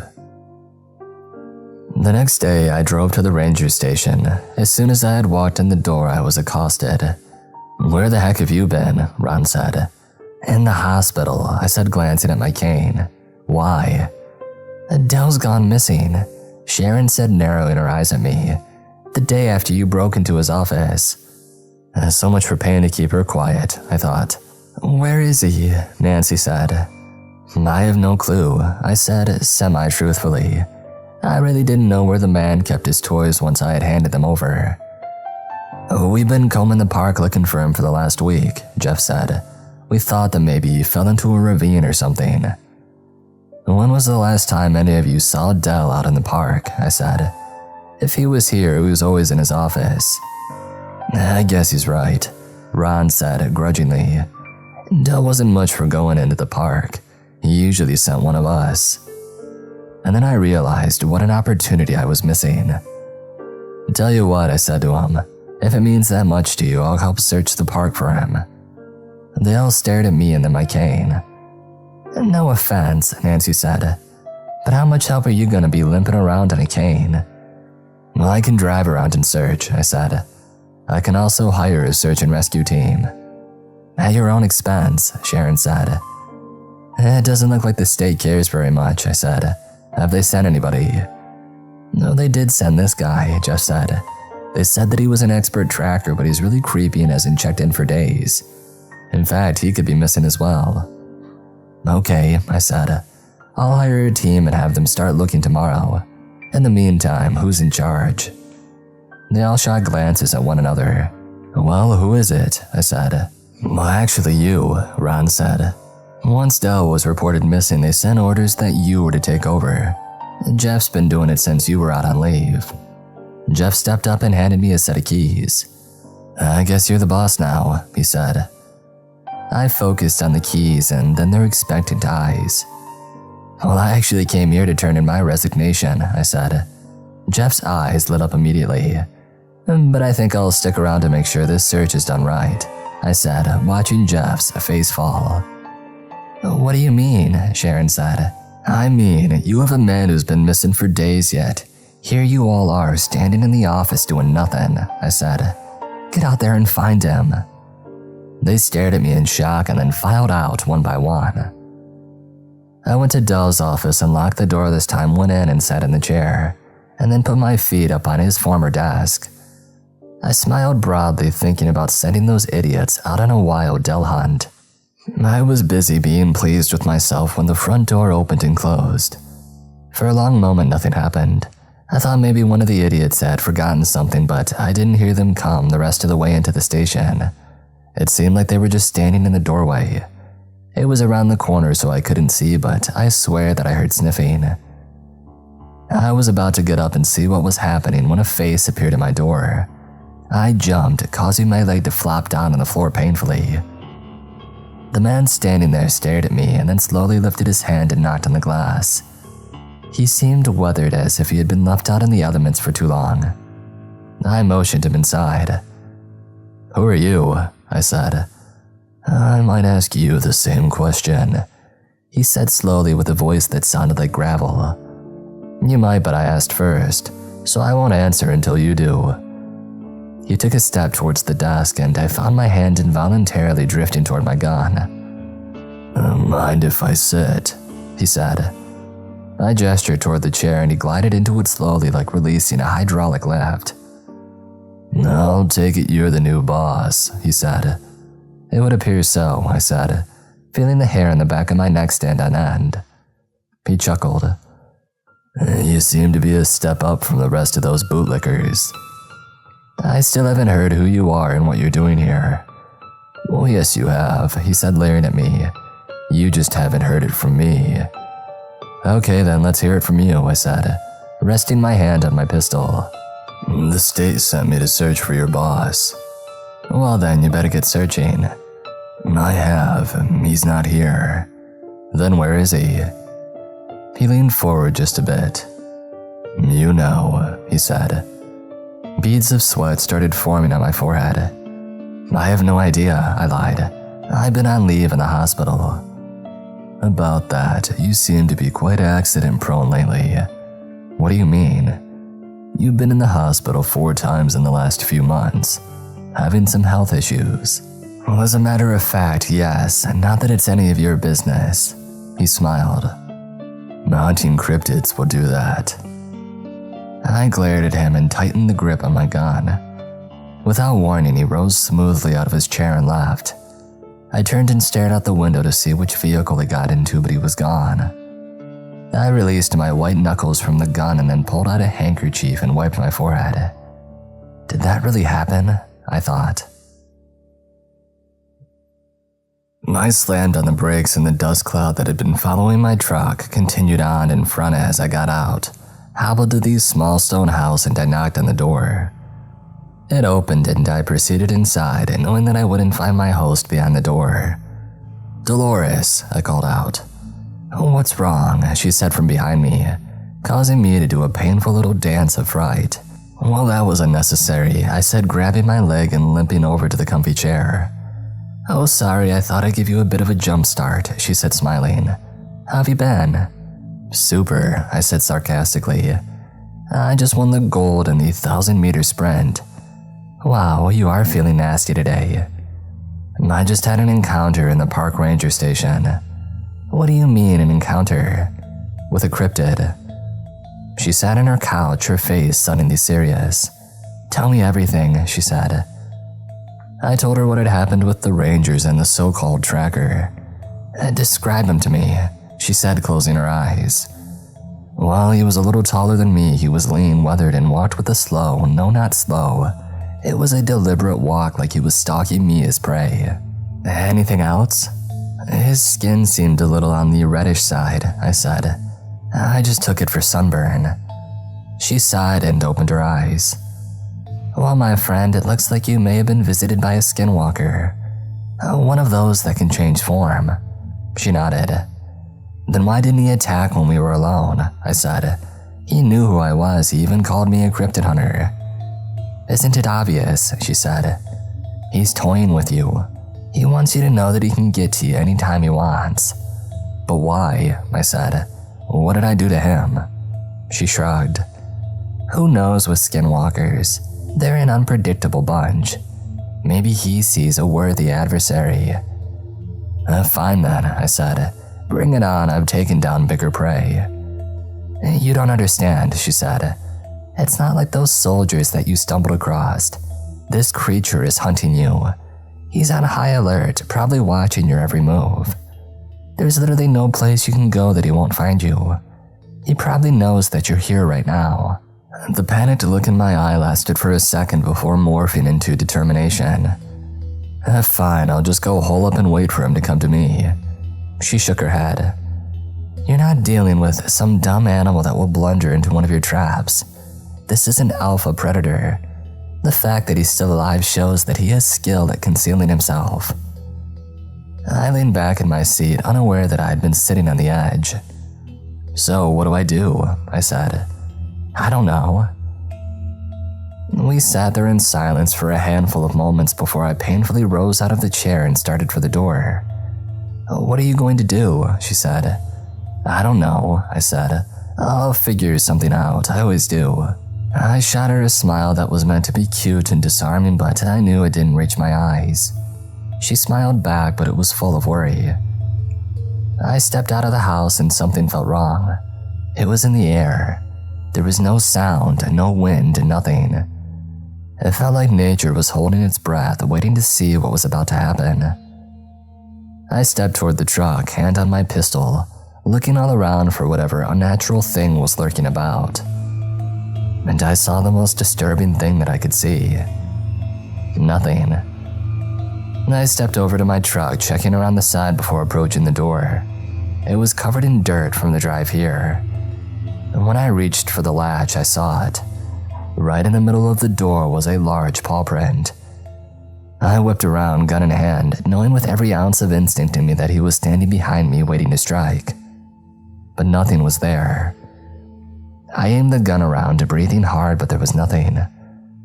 I slowly backed into the truck, closed and locked the door, and then drove home like a bat out of the place. I pulled in and slid to a stop right in front of my project manager. What the heck, she said, dusting herself off. I jumped out of the truck and nearly fell, and then turned back and grabbed my cane. Are all the security measures up and working? I said, limping into the house as fast as I could. Yes, they can be enabled whenever you want to test them, she said, trying to keep up with me. Turn them on, all of them, right now, I said. There are still workers in a couple of areas cleaning up. They could get caught in the traps. Then get them out and turn on my security. She grabbed my arm and turned me around to face her, almost making me fall. What's going on? She said, looking deeply into my eyes. You don't want to know, I said, heading for the basement. I went into the second lab and triggered the secret door. I hobbled at a blistering pace to the end of the tunnel. When I got there, I made sure that the lock was secure, and then I breathed a sigh of relief as I made my way back to the lab a little slower than I had entered. When I closed the secret entrance and came out of the lab, she was there waiting for me, arms folded across her chest. "Everybody's out and everything's turned on," she said. "Now tell me what's happening." "Listen, Marie, may I call you Marie?" I said. "Miss Swanson will do," she said coldly. "Right, Miss Swanson. I can't tell you what's going on, but I can tell you that I'm in a considerable amount of danger. And if you don't leave immediately, you will be in danger as well." She shot me a skeptical look. "Is this another test?" she said. "I promise you on all that's holy it's not," I said, holding up my right hand. "You need to leave right now." She stood as still as a statue. "Okay, if I wasn't nursing a gimp leg, I would pick you up and carry you to your car," I said. "You're not understanding how serious this situation is." "So tell me." I sighed. "Fine, there's an alpha predator on his way here. He may even be here already and I don't know what he's going to do." "An alpha predator? Fine, a skinwalker. Do you know what a skinwalker is?" "Yes," she said with a far-off look. "So you know how dangerous it is and you need to leave." She turned without a word and disappeared up the stairs. I followed and watched as she bolted out of the door and into her car and left a trail of dust on the way down the long driveway. I breathed a sigh of relief as I closed and locked the door, and then went to my office and double-checked that all these security measures were armed. I barely sat in my chair until an alarm sounded on my computer. I switched to the camera for that area and there he was, walking just as calmly as you please. He was near the tree that served as the hidden entrance. He stood beside it, sniffed, and then examined it, paying close attention to the trunk. After a minute or so, he ceased his investigation, staring straight into the camera, smiled, and then walked away. I tried to switch cameras and see which direction he went, but he had disappeared. I went to the armory and grabbed my pistol and then called Dolores. "He's baiting you," she said. "He wants to rattle you so that you'll be on edge." "Well, it's working." "You can't let it. If he gets under your skin, you could panic and then he has you." "Well, thank you, Miss Sunshine, for that cheery thought." "I know you're trying to keep things light, but I'm telling you, this might be the one time you have to go lethal. Thomas might not be able to save you if you panic." "What do I do then?" "Use your money," she said. "You like to do that. Look up weapons to use against skinwalkers and then have some sent to your house." "Don't you know what they are?" "I've heard rumors, but you should get some scientific facts to back them up." "About skinwalkers? I'll get laughed off the internet if I try to buy skinwalker weapons." "You might be surprised what you'll find." "All right. You be safe too. When I left your place, I had the strange feeling that I was being watched." "I'll make sure to lock the door," she said. "And you might want to do more than that." "Believe me, nobody gets into this house without my permission." I fought off the chills that ran down my spine. "Okay, well, I'm off to batten down the hatches." "Good luck," she said.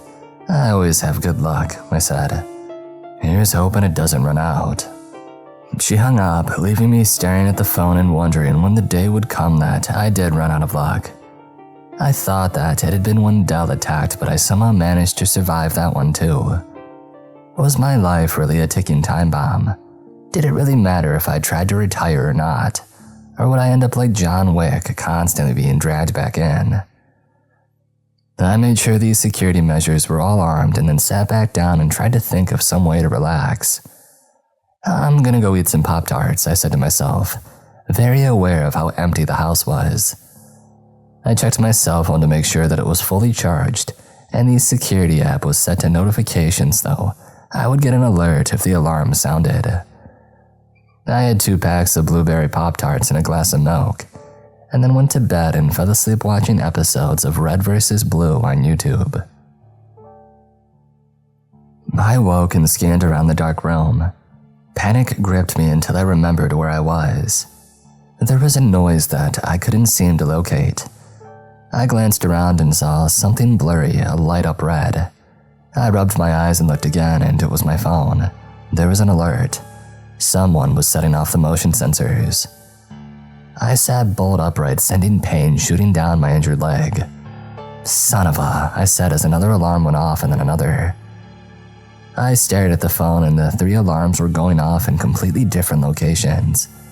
The first was at the far end of the driveway, the second was near the tunnel entrance, and the third was at the front door. I got up, threw on a robe, grabbed my pistol out of the nightstand, and went out to see what was happening.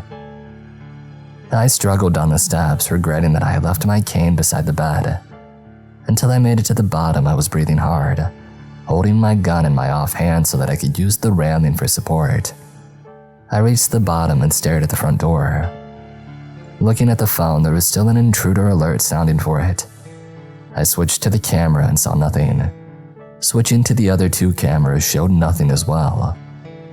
I guess I need to reset the sensitivity, I thought, seeing that the wind was blowing leaves around. I chuckled and turned toward the kitchen when I heard it and froze. There was a soft scratching sound coming from the front door. I turned, half expecting it to crash in, and my attacker to come rushing up on me, but it didn't. I looked at the camera again, and this time I saw a dark form. It was large and hairy like a wolf, but only bigger. It was scratching near the doorknob as though it would tear through the wood and release the latch. I aimed the gun at the door and flicked the safety off, and then I had another thought. Why not use all this technology that I paid for? I tapped the screen on the phone and enlarged the front door. With a tap on an icon, a solid steel door slid down and landed with a thud. It covered the entire entrance in a barrier it would take a tank to get through. I scrutinized the camera and saw the wolf look up at it. I gave the phone the finger, knowing there was no way the creature would see it, but it made me feel better. The wolf stalked around to the side of the house. I followed him with the cameras as he searched for weaknesses. I grinned as a thought occurred to me. I dialed the man and only had to wait a few seconds until he answered. Yes, he said. You interested in a skinwalker? Of course, he said. Are you in immediate danger? No, I'm inside the house and he's outside. We're on our way, he said. 8 minutes later, I heard helicopters land in the front yard. I opened the front door to the man standing there waiting. Well, he said. I glanced at my phone. The last that I saw him, he was near the rear corner of the house, I said, pointing in the direction of the camera. The man flicked his fingers and 4 soldiers disappeared around either side of the house, moving silently.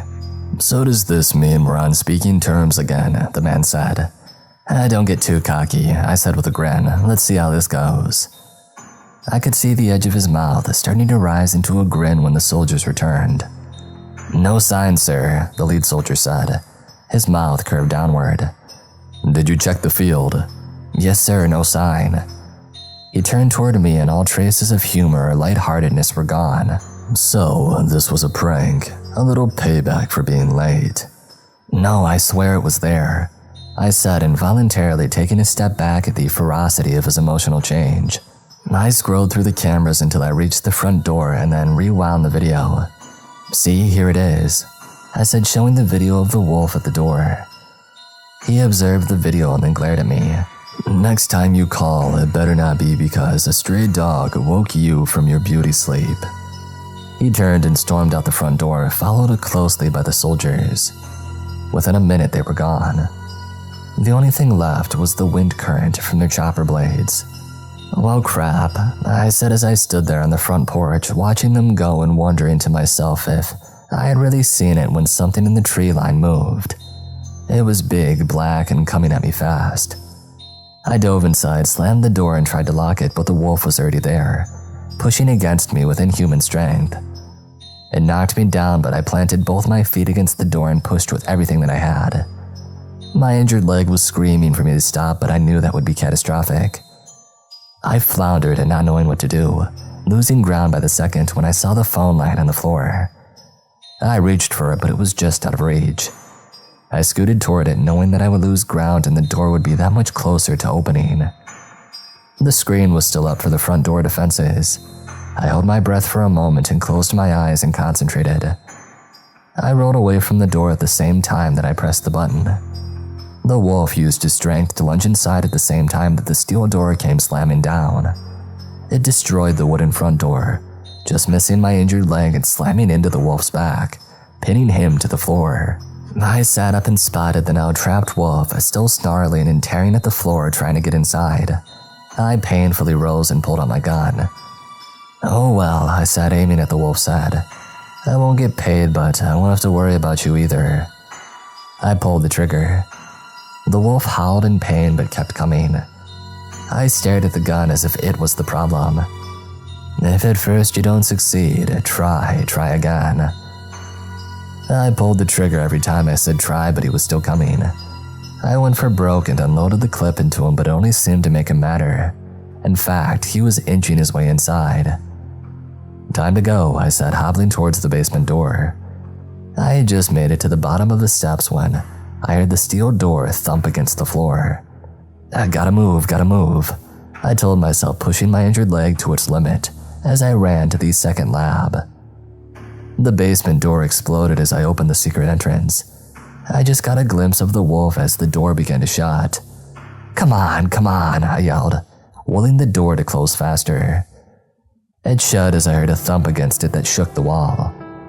I pressed a button on the phone that closed the lab door and locked it, and then I started walking down the long tunnel and back to the house. I was greeted by the metal security door.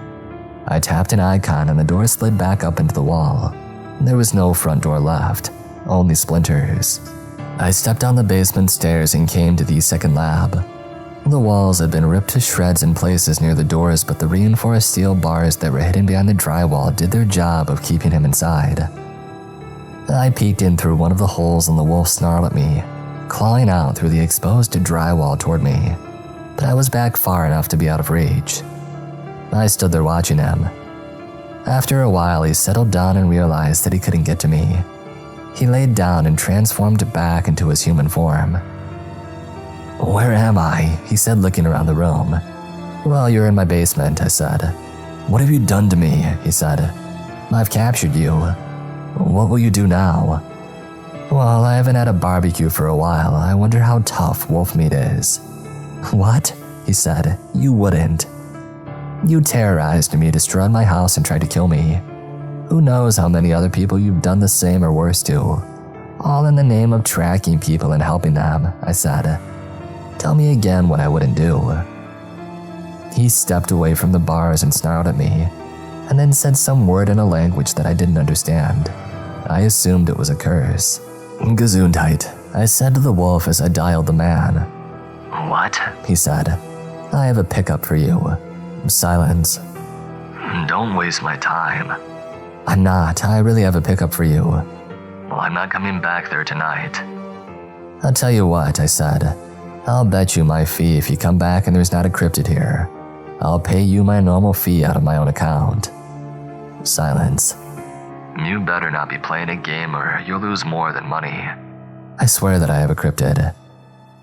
We'll be there soon. 20 minutes later, the man and his soldiers met me at the door. "This way, gentlemen," I said, leading them down into the basement as we made our way past the remnants of the door. We approached the second lab and I didn't see anybody there. The man glared at me. "He's in there," I said as one of the soldiers went around the side. "Sir," he said. The man stepped around to the side and saw a naked man curled up in the fetal position, shivering. "Please don't hurt me anymore," he screamed when he saw me. I laughed, but the man didn't. "Come on," I said, "it's obviously a ploy." "Help me," he said. "This guy picked me up on the street and then tied me up and brought me here. He said that he had to have something to deliver tonight." "This is the wolf that I showed you on the camera," I said. "I apologize, sir. We'll get you out of here," the man said. "No, you can't. He's dangerous." "Open it," the man ordered. "No, open it. You don't know what you're doing." He grabbed the phone from me and tapped an icon that opened the door. He tossed me back my phone and covered the man with his coat. The soldiers escorted him out. He shook and whimpered and when they took him past me, and then he turned toward me and smiled. "Oh crap," I said, ducking back into the ruined lab and slamming the door closed. I watched in horror as he transformed back into the wolf and slashed at the soldier helping him. The room exploded into bedlam as soldiers were caught in their own line of sight. They couldn't fire at him for fear of hitting their own men. In the meantime, the wolf already had 2 soldiers down and was holding the man by his throat. The soldiers outflanked him and fired into his side, but it was no good. He roared in pain but didn't go down. They fired tranquilizer darts into him, but they were ineffective to his wolf form. The man struggled against him, punching and kicking like a man possessed. He managed to break free but received a vicious slash across his throat as payment. He went down hard. I saw him holding his throat as he lay on the floor with a puddle of blood rapidly expanding under him. I had to do something. I scrolled through my phone and searched the park ranger's database. After what seemed like forever but was probably only a few seconds, I found the information that I needed. Tokala Laffy. I screamed at the top of my lungs. The wolf froze. As if in slow motion, he toppled over and lay still. I opened the door and hobbled over to the man. He was awake but unable to speak. "You two," I said, pointing at 2 relatively uninjured soldiers. "Get him back in the lab." I pointed at the wolf that was barely breathing. They dragged him back inside and dropped him none too gently, and then came out and locked the door. "We need to get him to a hospital," one of the soldiers said, hovering over the man. "No time," I said. "Follow me." They picked him up and followed along as we went upstairs into the end of the hall where the room was set up like a hospital room. The medic who had followed along with us took over. "Do you have any plasma?" she said, trying to patch the wound that was still spouting blood. "Over here," I showed her. She worked like a woman possessed, ordering soldiers to assist her. I stayed in the background, out of the way but accessible if they needed to know where anything was. In the meantime, 2 of the other injured soldiers were brought up and tended to. I sat in a chair, not realizing just how tired I was, and I fell asleep. Sometime later, I was awakened by a gentle nudge. I looked up into the tired eyes of the medic. "How is he?" I said. "He's resting. He'll make it, thanks to you." "Hey, you're the one who deserves the credit," I said. "No, he never would have made it to the hospital if you hadn't had these supplies here. Anyway, the guys and I are kinda hungry. Do you mind if we raid your fridge?" "Not at all," I said. "In fact, I think I'll join you." She helped me out of the chair and then I offered her my arm. She hooked hers through mine and escorted me into the kitchen. We all sat there around the kitchen table exhausted, eating Cheetos and drinking soda like we were taking a break from a movie marathon. I rose and told them that they were welcome to anything in the house, including the bedrooms if they needed a nap. I recommended feeding the downstairs guest, but the consensus was that he could starve for a while. I got up a few hours later feeling refreshed as I watched the sunrise. I went down to the medical wing and found the man awake and alert. "Have you been enjoying your stay here at Sheranger?" I said to him in a funny voice. He chuckled. "The accommodations are adequate," he said in a voice just above a whisper. "You insult me," I said. "I shall have you removed from my presence at once." "I think I'm being removed soon anyway," he said. This was a great idea to dedicate a room to urgent care. I shrugged. "Just sick of doctors telling me what to do," I said. "If they work for me, I get to tell them what to do." "Except me," the medic said, walking into the room with a tray of donuts. She set the tray on the table and offered one to the man and me. I held up my donut. "A toast," I said, "to misunderstandings." "And apologies," the man said, holding up his donut, looking at me. "And to living long enough to see them through," the medic added as we touched our donuts together. We all bit into our treats and enjoyed a moment of peace. "I think we should all go on a vacation together," I said. "I know this great place in the Mediterranean." "As tempting as that is," the man said, "you know you're not my only hunter. I have to be on call 24/7 for when they need me." "God only knows what would happen if you didn't show up when one called," I said. "God only knows," he agreed. "Just to be sure, we're good, aren't we?" I said. He held up his hand and I shook it. "We're better than good. I owe you my life." I smiled. "Dang straight." We all chuckled. "Just out of curiosity, how did you stop him?" "Oh, I said his name. It's a skinwalker thing. If you say their name, it hurts them or they lose power or something like that." "But how did you know his name?" the medic asked. "Oh, I searched it on my phone," I said. He was sent by the park ranger service, so all I had to do was see who was on assignment at our station. And his name was listed in the records. Ingenious. Well, I can't take all the credit. Somebody else identified him as a skinwalker for me. And Dolores, he said with a far-off look. That's right. What's the deal with you two anyway? We have a history, he said. And that history is... Can you keep it a secret? He said, leaning slightly closer. Yeah, I whispered. So can I, he said, and then sat back up and grinned at me. Okay, funny guy, I said.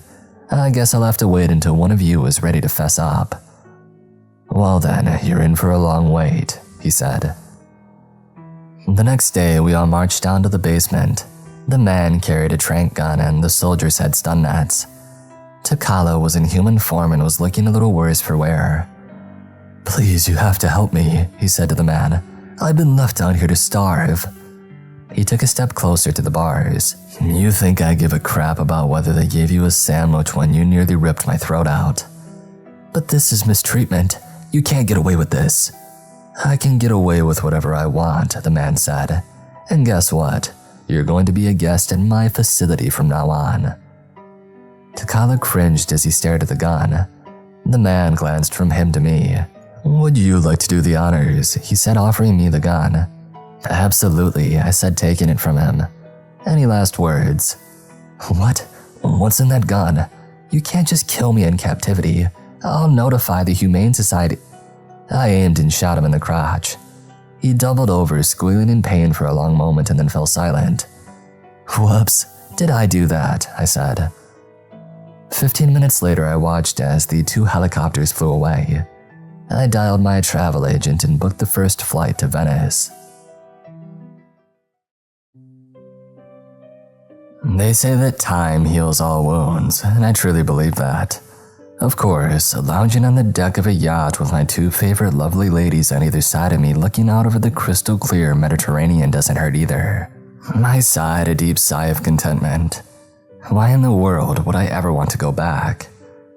I thought of the times that I had been injured, the times that a mere fraction of an inch could have ended my life. I thought of the idiots I pretended to work with and my psychotic boss who had suddenly turned into a werewolf. Didn't see that one coming. I thought of Dolores and Billy, of how much I enjoyed being out in the woods with nobody to tell me what to do. And then it hit me. The answer that I had been looking for all this time. I enjoyed risking my life. Just like a skydiver, a race car driver, or those kids I've seen recording themselves walking on top of skyscrapers, I liked being chased. For me, there's no more pure adrenaline rush than being scared out of my wits and knowing that there's a creature stalking me that could shred me into tiny little pieces in the most horrific way. My mind settled in and accepted the thought. The more it sank in, the more sense it made. I leaned back in contentment, having one of the great questions answered. It made me feel even more at ease. I could have melted right through the mesh in the chair. So this is what inner peace felt like. I'd heard people blather on about it. Most times I just ignored them and went on with my miserable life. Maybe this was what Dolores was talking about, with being who you were meant to be. One of the ladies beside me stirred from her nap. She eyed me and smiled and then started rubbing my bare chest. After a minute, she got up, reached her hand down and helped me up, and then guided me inside. I watched the bikini bottom, which barely kept her butt covered, wiggle back and forth with each step that she took. She slid the door open, stepped inside, and threw herself on the couch. I slid the door shut and joined her. Yeah, there were some other aspects of inner peace that I rather enjoyed. On my flight home, I stared out over the ocean and realized for the first time that I was looking forward to going back to work. The thought startled and amused me at the same time. I guess there's no turning back now, I thought. I'm a cryptid hunter for better or worse. Worse made me think of all the times that I had been injured, which in turn made me think of Billy. I wonder how he's doing. Maybe I should have checked on him during his recuperation. I remembered that I needed to find a doctor to hire on as an on-call status. The only reason the man was alive was because his medic had been there. I needed somebody that I could call on a moment's notice. That doctor who had questioned Billy and me in his room sprang to mind, but I wasn't sure how to track him down, or more importantly, if he could be trusted. I would have to look into that. I pulled up a note app on my phone and typed in a to-do list. The first entry was, find doctor followed by check on Billy, and find next cryptid. After a moment's thought, I added, check on idiot park rangers. With Del gone, I guess I really was responsible for them. It would be easy to just quit and tell the park service to send somebody else to keep these buffoons in line. But some part of me really wanted to keep tormenting them. I mean, keep an eye on them to make sure they were safe, yeah, that's it. When I landed, I hopped in my truck and drove over to the hospital. I approached the front desk and I asked for Billy. What is Billy's last name? The receptionist said. I opened my mouth and then I realized. I don't know. She raised an eyebrow. You don't know the last name of the person you want to check on? It never came up. I'm sorry, I can only give out information to family members. Okay, I said, pulling out my cell phone and dialing the administrator. Before it had rung once, I spotted the doctor and headed toward him. Hey, what's up, doc? I said. He stared at me in confusion. I'm sorry, do I know you? You should, you treated me. Well, I treat a lot of people. Ones who had been attacked by a werewolf, I said, leaning forward and lowering my voice. Yes, he said, his eyes lighting up with recognition.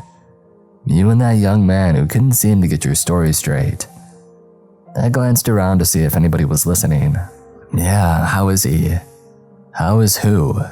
My friend Billy. Oh, I believe he's gone. He's dead? No, he was released. Oh, well, thank God, I thought. No, he's fine. He should be fully recovered by now and ready to do whatever it is you really do. Speaking of that, do you have some time this afternoon? Why? I wanted to offer you a job. I have a job, thanks. Not like this. Not interested. How about if I pay you for your time just to listen? I don't think so. I reached into my wallet and pulled out 10 $1,000 bills. I handed them to him. Just listen to what I have to say, please. He gazed at the cash and then at me. Who are you really? He said. I pulled out a business card that only had numbers on it and held it with the money. Come over this afternoon and find out. He slowly took the money and the card. I nodded and walked away. I drove home and was surprised to find a truck in my driveway. I reached into the glove box and pulled out a pistol. I slowly entered the house, checking for the intruder. I would have to upgrade my security if random strangers were making themselves at home. I continued down the hallway, checking rooms when I noticed the smell. Someone was cooking. That takes a lot of nerve, I thought, heading for the kitchen. Madder than I had been in a while. I burst in through the door and spotted somebody standing by the stove with their back to me. Freeze, scumbag, I said, pointing my gun at him. He slowly raised his hands and dropped the spatula that was in it. Good, now turn around slowly. He turned around to face me. Hiya, boss, Billy said. Geez, Billy, you scared the heck out of me, I said, sticking the pistol in my waistband. What are you doing here? You let me pick a room. I assumed I could live here now since it would be easier when we go hunting. I observed the scars on his face from the last time that we went hunting together. Okay, kid. What you cooking? I said. Scrambled eggs, you want some? Nah, I'll pass, thanks. I gotta go change. I have company coming later. More? What do you mean more? There's been people coming and going through here constantly since I got here. I panicked for a moment and then the thought hit me.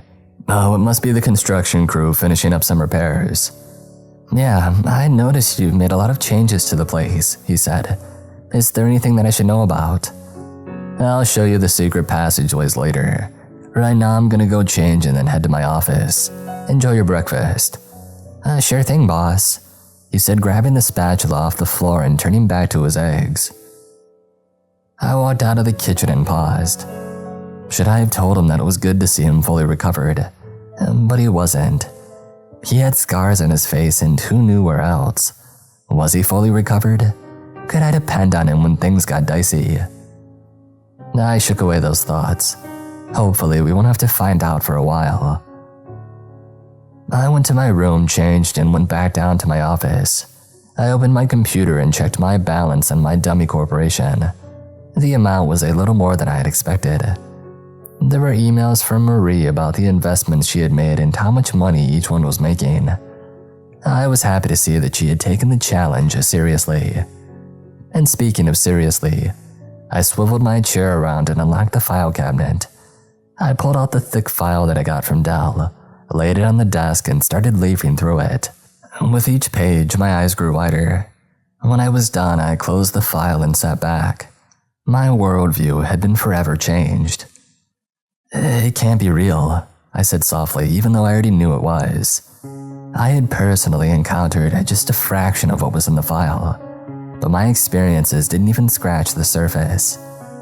"Oh, what can't be real?" Billy said from the doorway. I jumped in my chair. "Geez, kid, didn't anybody ever tell you to knock?" He knocked on the inside of the doorframe. I narrowed my eyes at him. "This here town ain't big enough for us two," I said with a half grin. "We're gonna have to do something about that." He hung his head. "Am I about to lose more salary?" I fought to keep my face straight. "I'll let you off with a warning this time." He brightened. "Cool, so what can't be real?" Don't worry about it, just more cryptid stuff."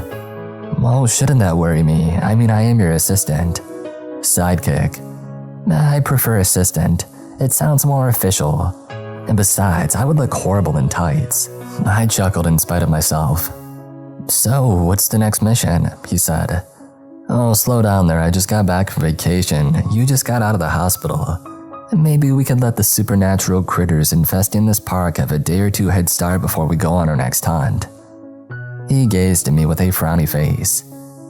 "Don't look at me like that," I said, fighting back a smile. "The answer is no." "Okay then, how about the tour?"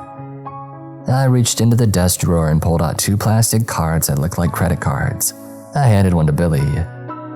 "Keep it with you whenever you're in the house." "Okay," he said, looking at it dubiously. "Follow me," I said, getting up and walking toward a very plain-looking corner.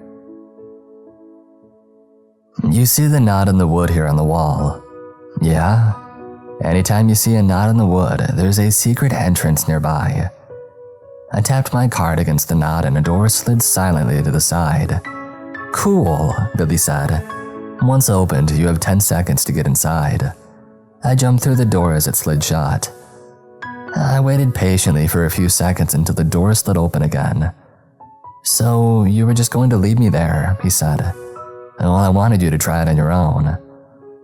I turned and started down the hallway that had lights built into the ceiling. They were bright enough to see, but not like broad daylight. And we reached a spot where a spiral staircase stood off to the side of the hallway. "Look here," I said, pointing at a lit plaque mounted on the wall. "It shows you what's in each direction of the hallway and what's up the stairs." The arrow to the right said office, the left arrow said main entrance, and the one pointing up said master bedroom. My watch beeped.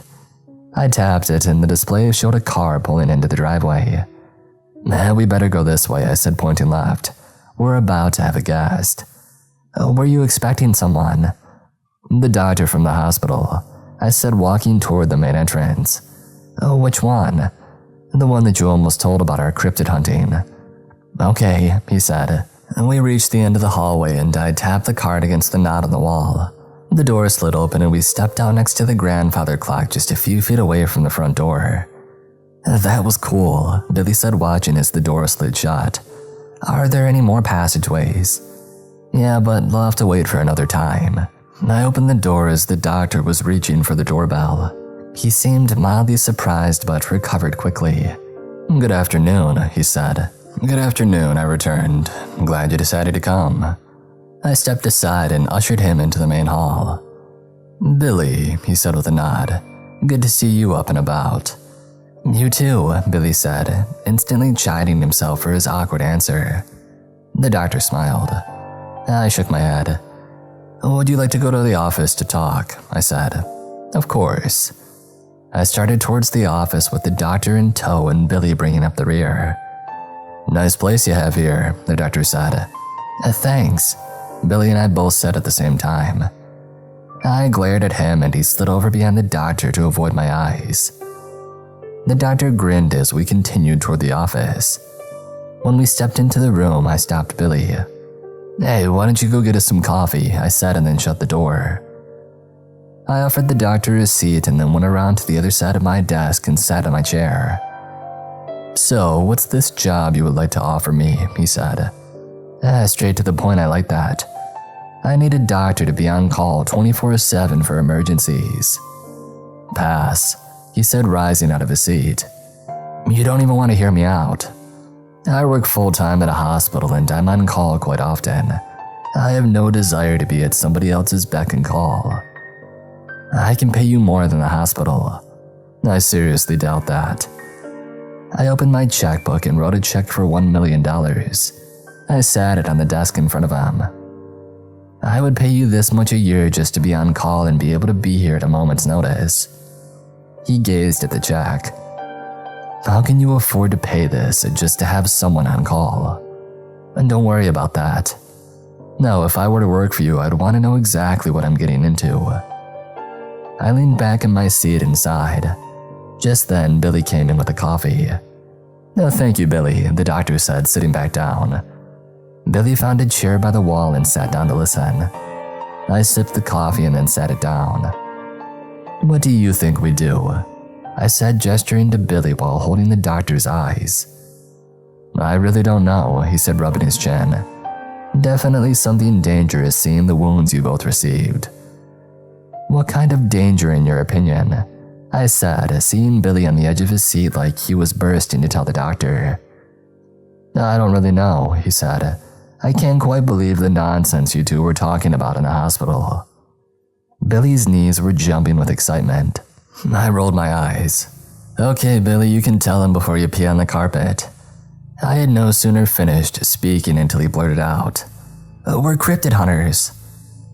The doctor gaped at him and then at me. He seemed to be judging our expressions to tell if we were serious or not. Okay, he said. You've had your laugh now. How about the truth? Well, it is the truth, I said, pulling out my phone and scrolling through my pictures until I came to the Bigfoot that I had captured, lying unconscious on the ground. I handed him the phone. Scroll through as many as you would like. That'll show you that it's not fake. He scrolled through picture after picture. His face remained impassive, hiding whatever thoughts he was having. And Billy, on the other hand, was still barely holding himself in his chair, just waiting for the moment to tell the doctor all about our adventures. The doctor finished scrolling and handed me back the phone. This is real. Absolutely. I was attacked by an honest-to-God werewolf. He nearly killed me. I've never seen someone so excited by that prospect, the doctor said. That's why we need somebody to be here at a moment's notice, I said. After that attack when Billy was in the hospital, there was another attack that nearly cost a man his life. If the infirmary hadn't been here along with his medic, he wouldn't be here. You went after a cryptid without me, Billy said. I didn't actually go after him, I said, rolling my eyes. He came after me. And Billy's hangdog expression didn't go away.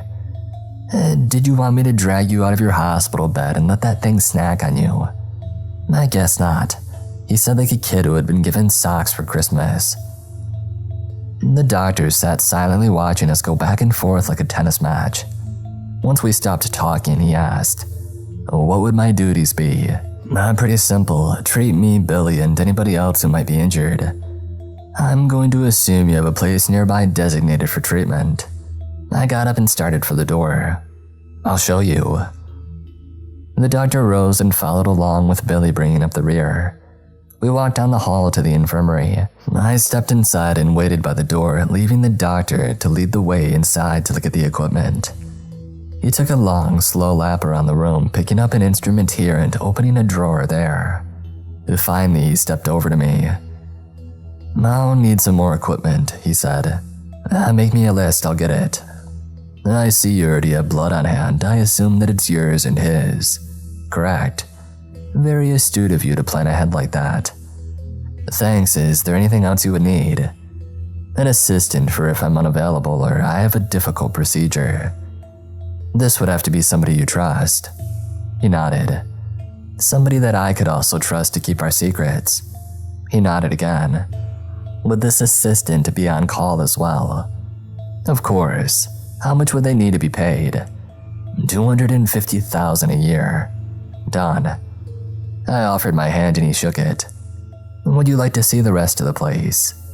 I think that would be wise, he said. I took him on a tour of the house with Billy following along beside us. At some point, Billy lost interest and disappeared. When I was done, I offered the doctor to stay for lunch, but he declined. We discussed details and he left. Billy reappeared soon after. Is he gone? Billy said. Yeah, he just left. Dang it, I wanted to see him off. Then why didn't you? Where did you go anyway? Oh, I just got sidetracked, he said, avoiding my eyes. Whatever, I've got to go order the doctor's list, I said, walking away, leaving him standing there staring at the wall. A short while later, there was a knock at my office door. I glanced up and there stood Dolores. Hey, stranger, I said. Long time no see, how you been? I motioned to the chair across the desk and she stepped in and sat. I'm good, how are you? I just got back from vacation, I said with a smile. Say no more, she said, returning the smile. How's your sidekick? He seems better. Does he? Yeah, why? Just then, Billy poked his head in the door.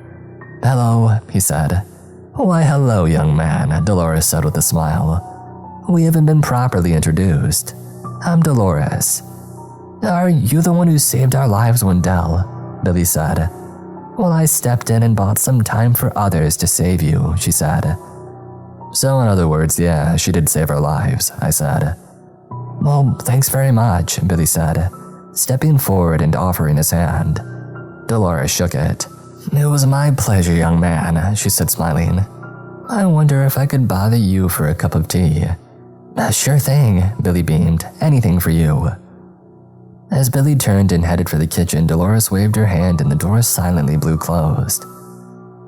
I came to speak to you about something that's been bothering me, she said, suddenly turning serious. Okay.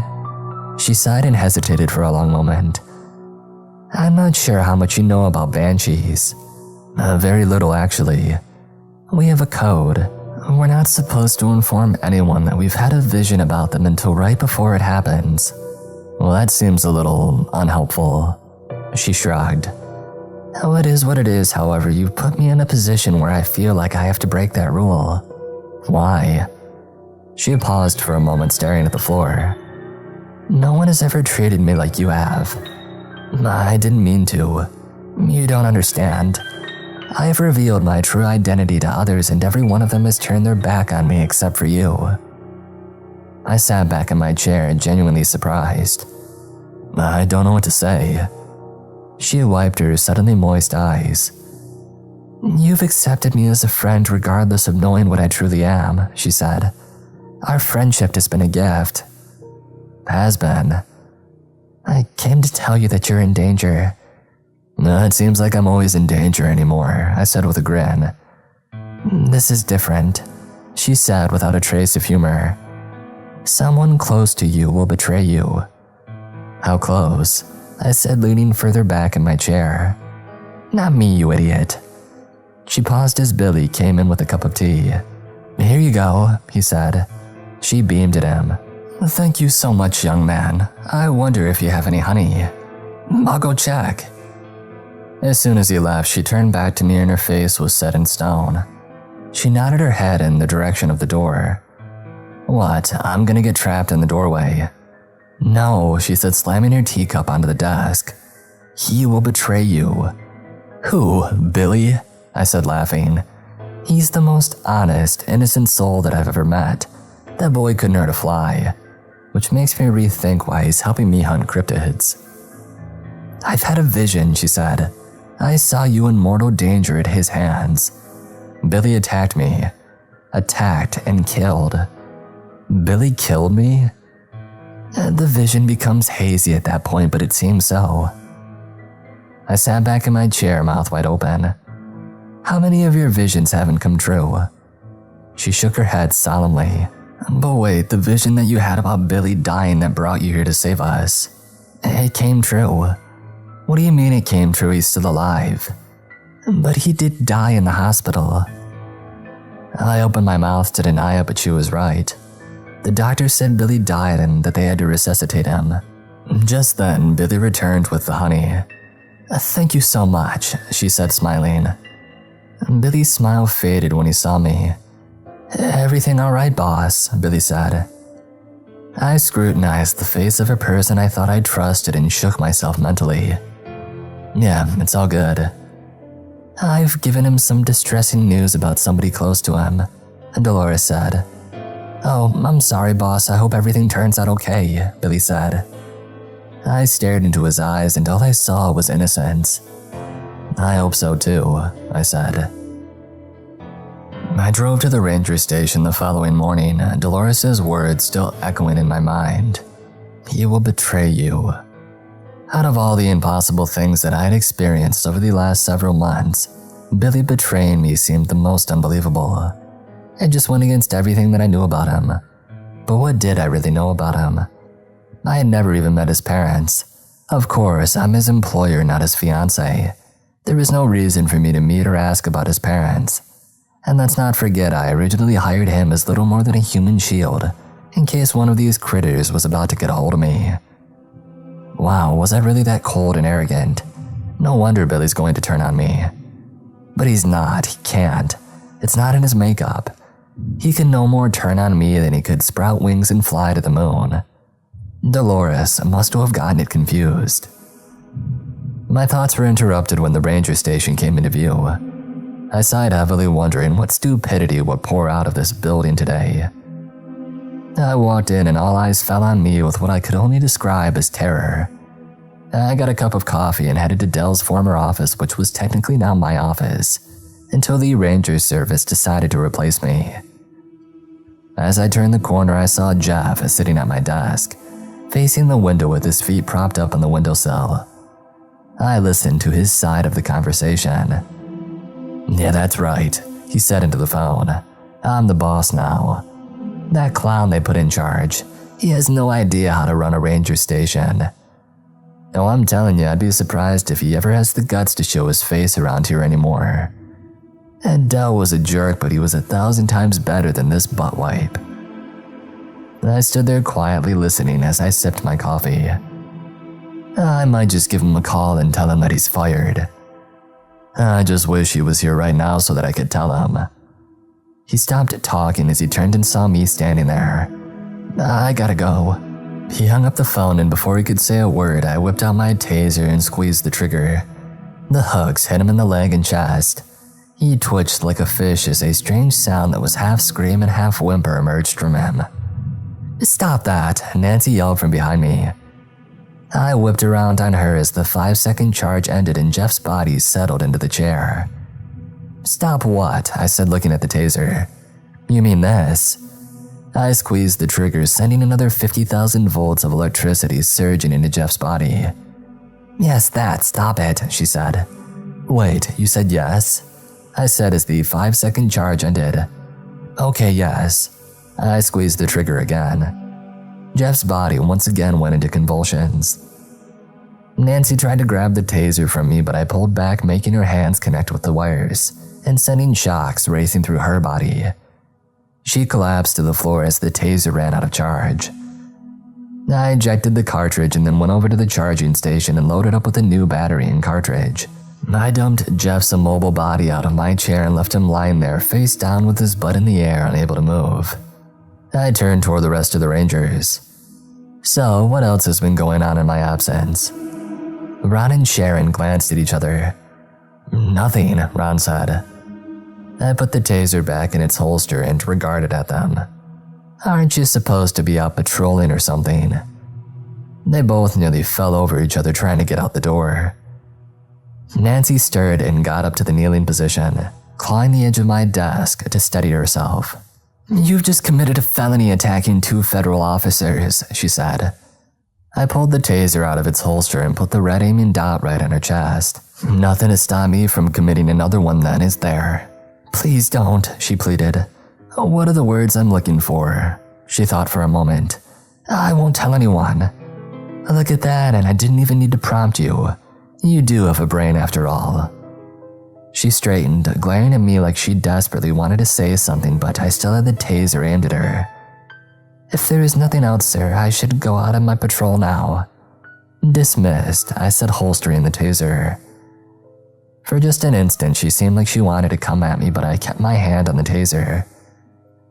She left the room and I propped my feet on Jeff's butt, which was frozen in the air as I sipped my coffee. "I just might like this job after all," I said, watching birds fly past the window. It took a few minutes for him to start moaning and eventually fall over onto his side. His eyes fluttered open and he wiped the drool from his mouth as he rolled over to the sitting position. "So, who are you talking to on the phone?" I said. He glared at me silently. I moved my hand toward the taser. "My wife," he said, throwing both arms in front of his face as if that would block the taser. "Oh my God, somebody actually agreed to marry you," I said, incredulous. "What kind of blackmail did that take?" His eyes burned with rage, but he kept them focused on the holster. "So here's what you're gonna do," I said. "Call your wife back and tell her that you're an idiot. Not that she doesn't already know that if she has more than 2 brain cells, which could be questioned if she married you." As he listened, his eyes cheated back and forth between rage and confusion. "Am I fired?" he said. "Call your wife." He picked up his phone off the floor and dialed it. "Hey, honey." "Yes, I know. I've got bad service here in the station. I must have dropped the call." "I was just saying." He glared at me and I raised an eyebrow. "That I'm an idiot." "What do you mean you knew that?" I did my best to keep from laughing. "You've known what for years?" "Oh, really?" "Your signal's breaking up. I'm losing you again." He hit the end call button and then sat brooding, refusing to look at me. "Am I fired?" I stared at him for a long moment, long enough to make him squirm. "Of course you're not fired." He breathed a sigh of relief. "I'm looking forward to target practice every morning when I get my coffee." His eyes grew wide as he glanced from my eyes to the taser and back again. "You wouldn't." My grin grew from ear to ear as I unholstered the taser. "Okay, you would. He squealed, covering his eyes with one arm and holding his hand out, as if to block the electrical charge somehow. I holstered the weapon and sat back in my chair. "I think you have a route to patrol," I said, turning to the computer. He peeked from under his arm and saw nothing pointed at him, and then he slowly rose and headed for the door. "One more thing," I said just before he stepped through the doorway. He paused but didn't look back. "Who's the greatest boss in the world?" I said. He tensed up for a moment, his hands formed into fists, and then he relaxed and his shoulders slumped. "You are," he said, "and don't forget it." He trudged to the door and out of the station. I turned to the window and watched him go. I could already see him mumbling. "Yep," I thought, sipping my coffee. "I'm definitely going to enjoy this job." I turned on the computer and started searching through the federal database for Billy's name. A few minutes later, nothing came up. He wasn't hiding anything, at least nothing that he had gotten in trouble for. I called the local high school and talked to the principal, pretending to be an employer interested in hiring Billy. The principal had nothing but glowing remarks to say about him. He had been in the top half of his class, never got in trouble, but never really excelled at anything. Just one of those kids who flew under the radar and was a solid citizen. I thanked her and hung up the phone more confused than ever. If Billy had some dark past, I could see where there might be a chance of betrayal, but there was nothing. The kid was as clean as a baby's behind. I opened my phone and called Dolores. Hello? She said on the third ring. "I'm just wondering how that kid could betray me." Not much for small talk today, are you? "I'm serious, this is bothering me. I keep wanting to say that you're wrong. I want the same thing, believe me, but I saw it. Can you tell me the vision? She sighed heavily. I'm not supposed to. But you will, I said in a voice that wasn't threatening or pleading, just matter of fact. There was silence on the line for a long moment. It was dark and you were outside somewhere in the forest. And Billy was beside you looking terrified, and it appeared as if you two were searching for someone or something. Like a cryptid. Possibly, but something was wrong. You seemed more worried than usual. You weren't talking or acting like your usual self. Charming? Incorrigible. Nice, I said sarcastically. Whatever it was, you both seemed to think you were getting close, and then something happened. What happened? She paused for a moment as if unsure if she could continue. The moon rose. Yeah, so? And Billy changed. I leaned back in my chair, not realizing that I had been leaning forward, hanging on her every word. He changed into what? I think you know. I flashed it back to when we were fighting Dell. He tore Billy nearly to pieces with his claws and fangs. He couldn't, I said, wishing that I believed it. Dolores didn't say a word. He couldn't, I said a little more forcefully. I'm sorry, she said. I said, staring at the wall, envisioning my assistant, no, my friend, tear me to pieces in the middle of the woods. What do I do? I said quietly, almost a whisper. I don't know. I think things are already in motion. But if he was, I don't know the term, infected, I guess, wouldn't he be showing some sort of signs? Like peeing in the corner, carrying the paper in each morning with his mouth. There are signs that you can look for. Like what? I said, desperately looking through the desk drawer for a pen and paper. Insomnia, headaches, and flu-like symptoms. That's it? I said, hoping for something more specific. As far as I know. How long until he fully turns? Anywhere between 1 and 3 months. My mind did some quick calculations. It's been 18 days since he was attacked, I said. Has he shown any symptoms? Not that I've noticed, I said, looking back over the last 2 weeks. You're going to have to keep a close eye on him. And then what? Is there any cure? Not that I'm aware of, except a silver bullet. Not happening, I said. It's not his fault.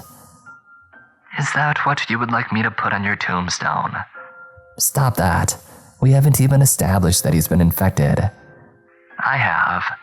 Okay, but I would like something more concrete than your vision, no offense. None taken. There was a heavy silence on both ends of the phone. What are you going to do? I'm not sure, I said, something unorthodox. Of that, I have no doubt. Take care. The line disconnected. I stared at the computer, not really looking at the screen but through it as my thoughts raced. An alert flashed up on the screen. Hikers had reported something strange in the woods. I read the report and immediately jumped in my truck. I drove home, flying, and I ran through my destroyed front door and into my office. I opened the book that I had liberated from Dell's office and flipped through pages until I found what I was looking for. Bill! I started to yell, but he was already standing in the doorway. I jumped a little, my hip sending me a painful reminder that it wasn't completely healed.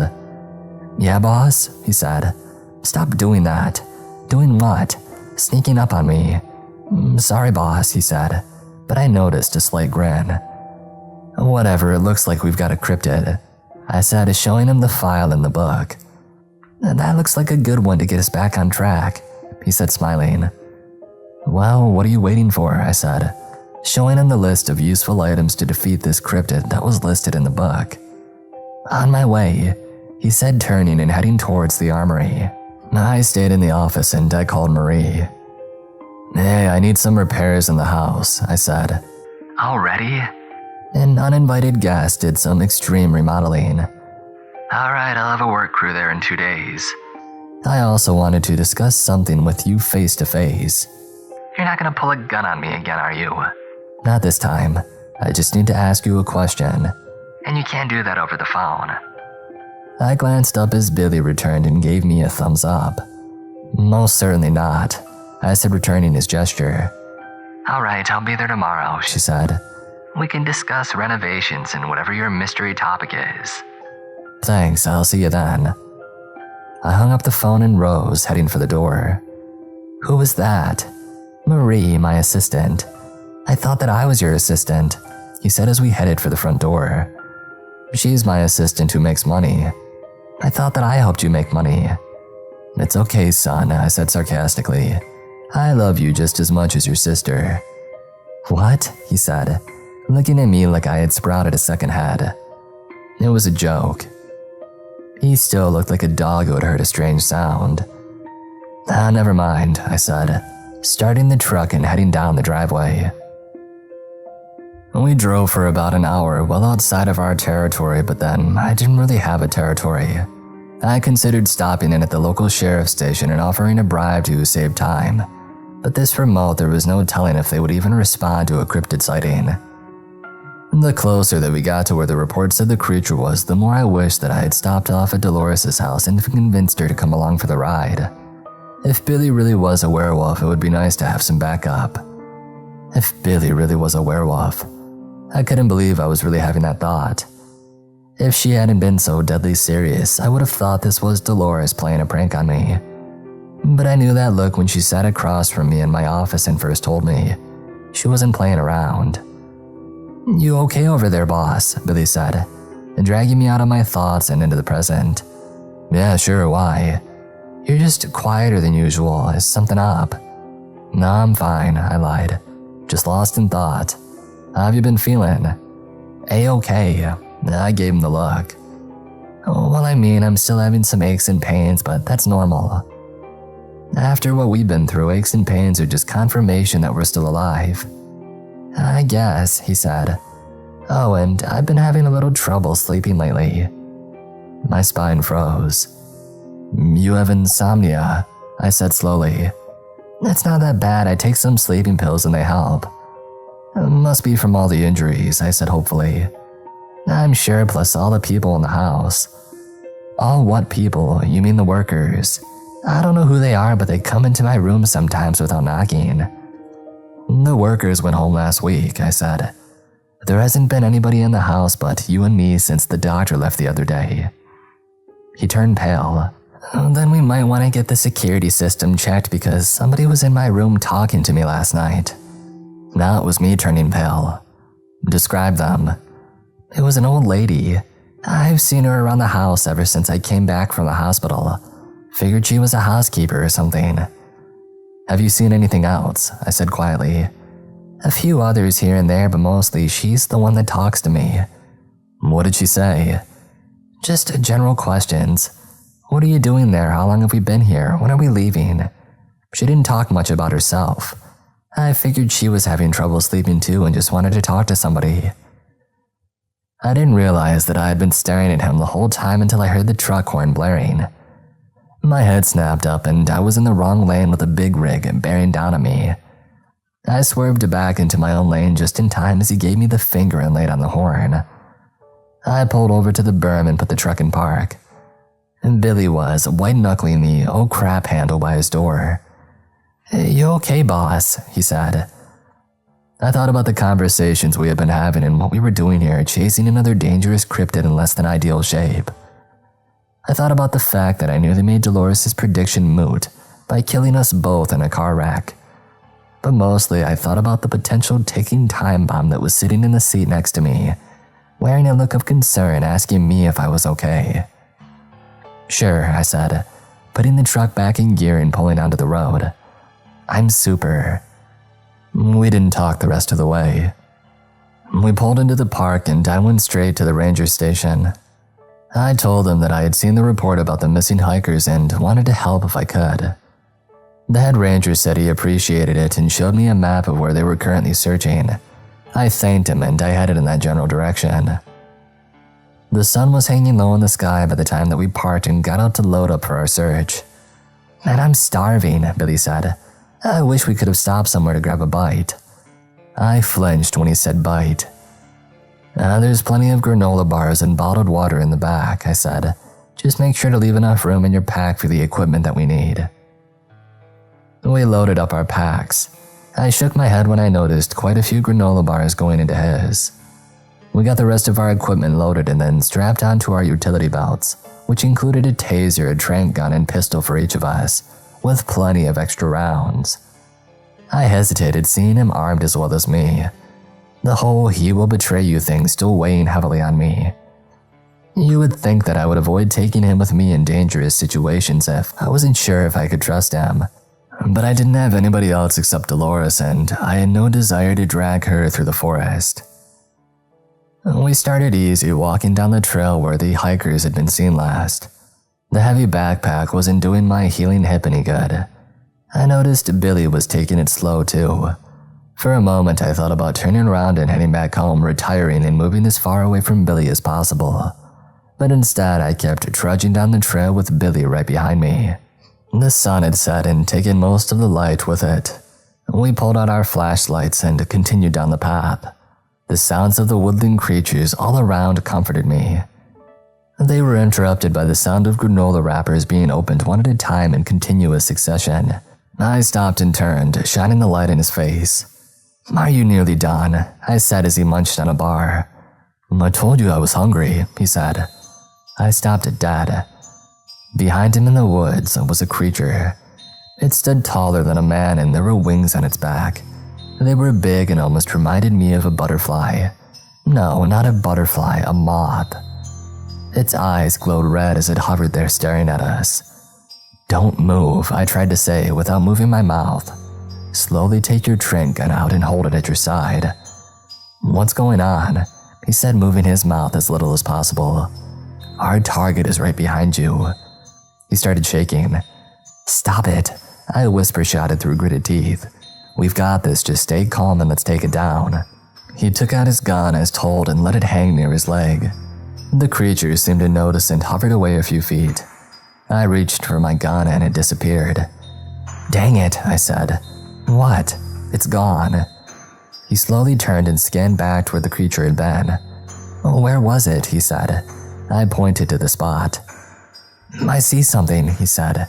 "See what?" "I don't know, like an outline of a person hovering above the ground." I squinted my eyes and scouted the spot. "I don't see anything." He started walking toward it as if he hadn't heard me. It was almost like he was in a trance. I followed along behind him, shining the light around to make sure that it didn't show up unexpectedly. He stopped so suddenly that I nearly ran into him. "What's wrong?" I said.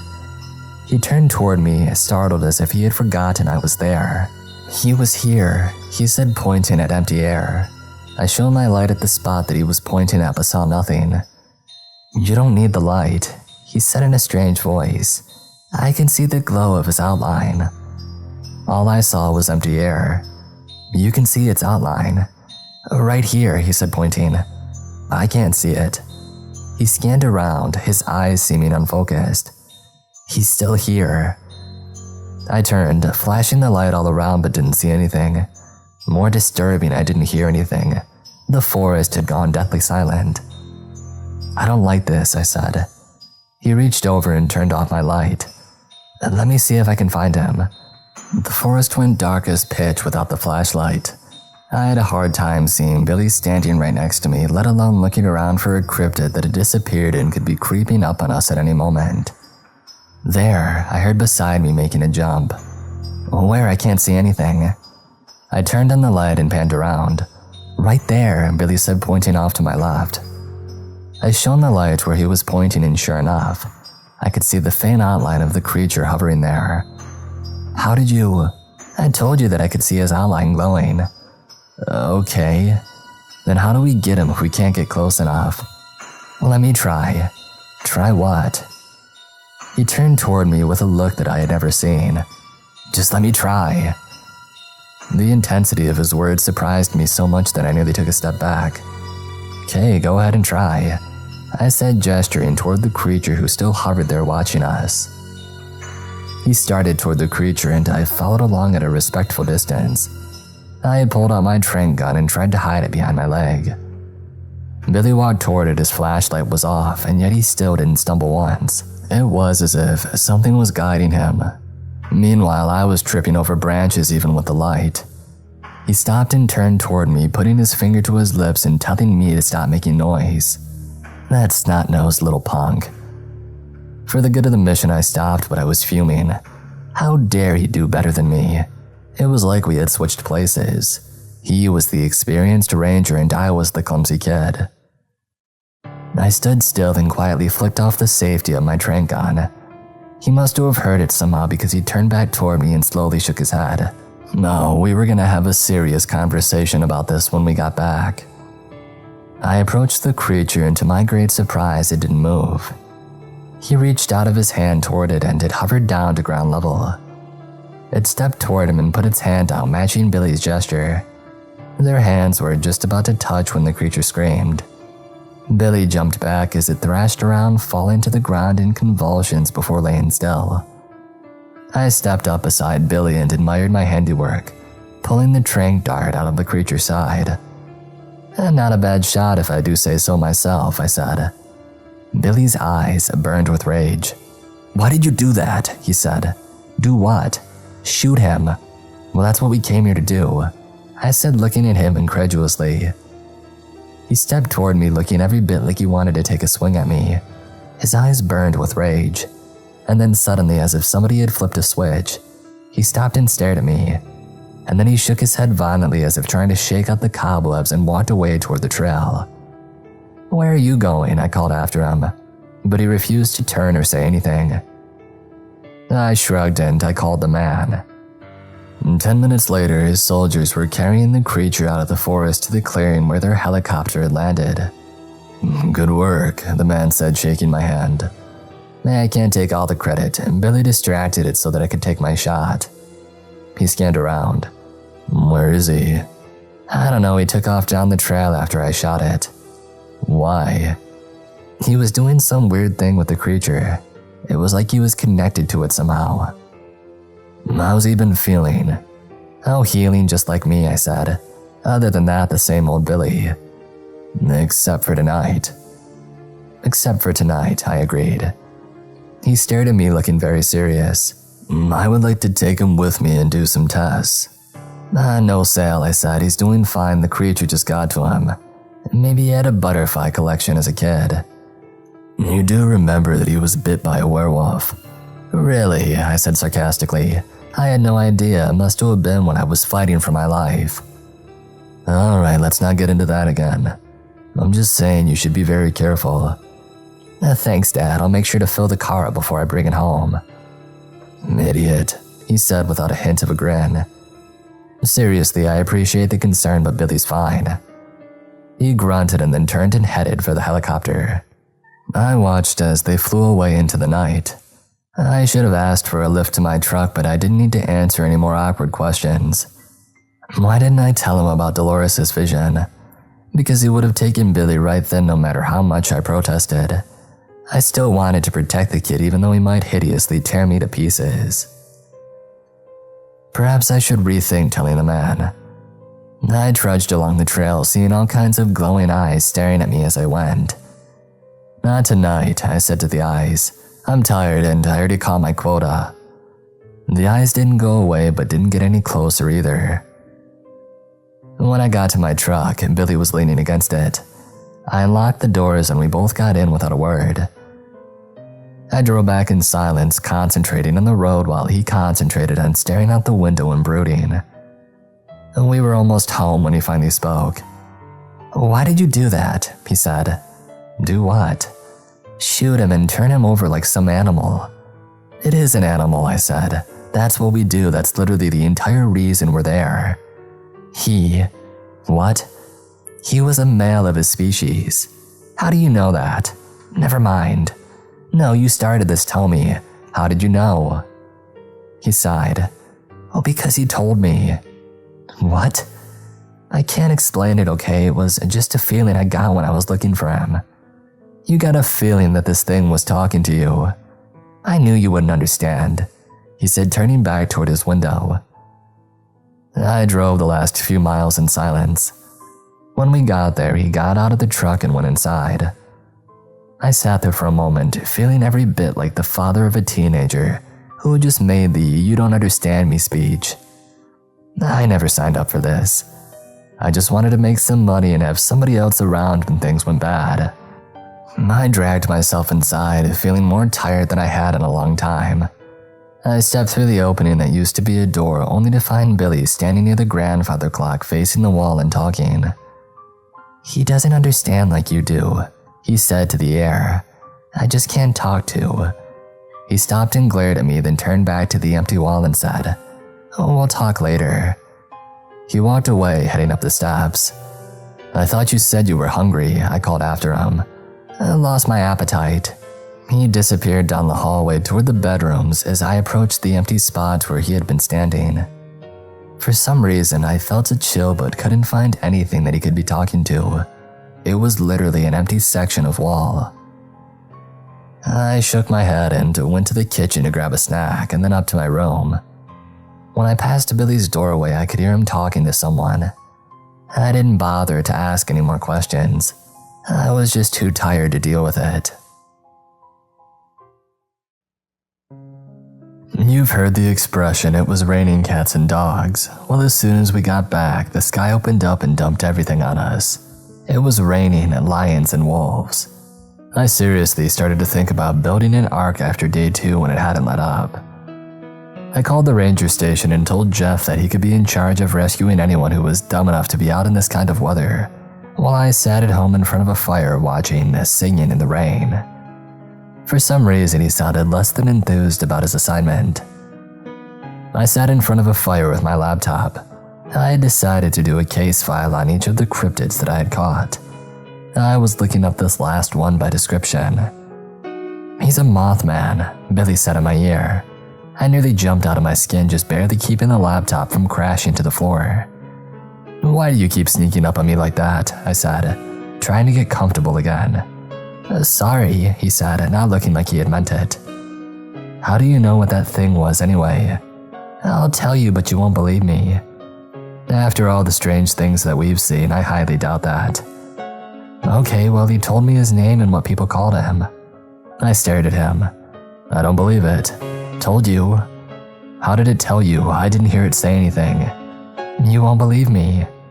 "How are we doing this again? Just tell me." "I heard him inside my mind."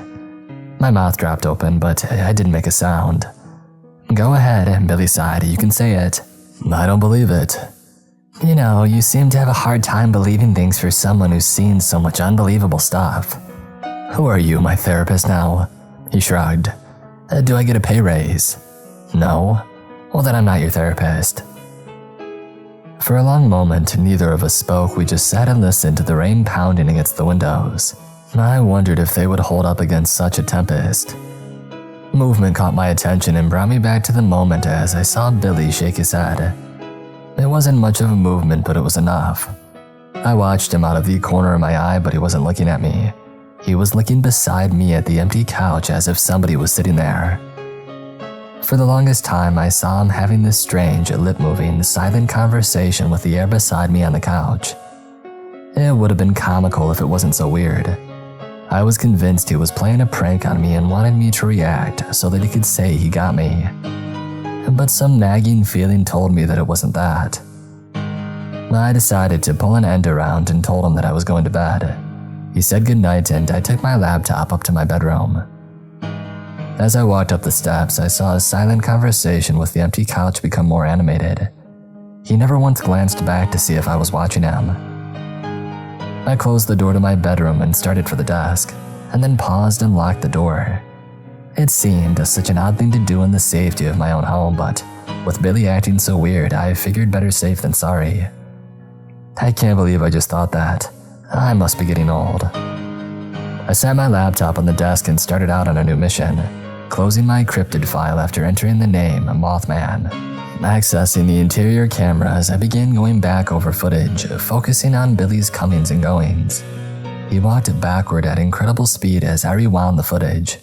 It was comical to watch, especially when he talked. I never realized how much of an animated talker he was. Suddenly, I slowed the recording and resumed it forward at normal speed. He had stopped by the grandfather clock and was standing there for a good 10 minutes and just staring at the wall. No, he wasn't just staring, he was talking to the wall. just like I had seen him do the other day. Watching as he held his conversation, he suddenly became startled and looked away from the wall just as I had walked through. He followed along with me but glanced back at the wall and shrugged, like he was apologizing for walking away. I picked up my phone and called Marie. Hello? She said, sounding very asleep.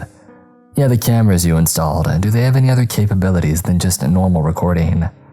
Oh, what time is it?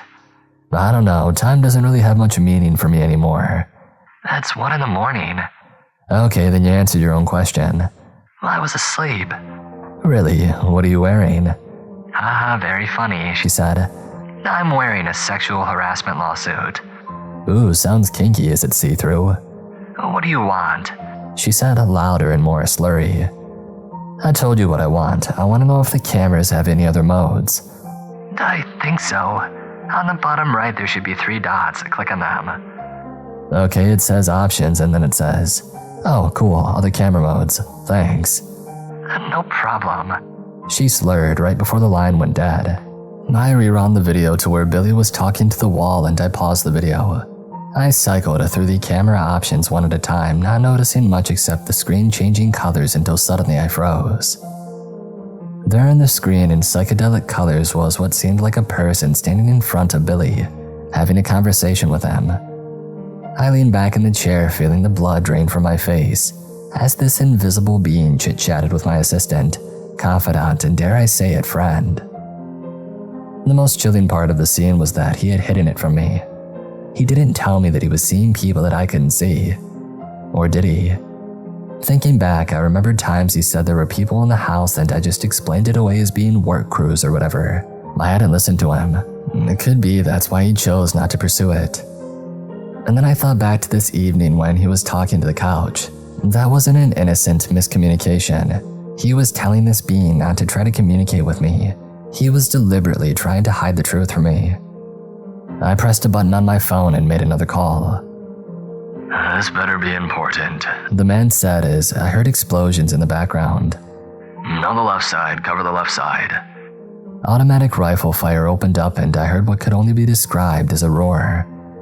It's breaking through, full lethal authorized. The man said. Are you in danger? He said, focusing back on me. Nope, just need to ask a question, but you're busy, so I'll let you. Go ahead and ask it. He said as another explosion rattled the speaker in my phone. Can you catch a ghost? The line was silent with the exception of rifle fire in the background followed by another roar. Let me get back to you. He said and then disconnected the line. I stared at the phone and made a mental decision to never question him again about showing up on time.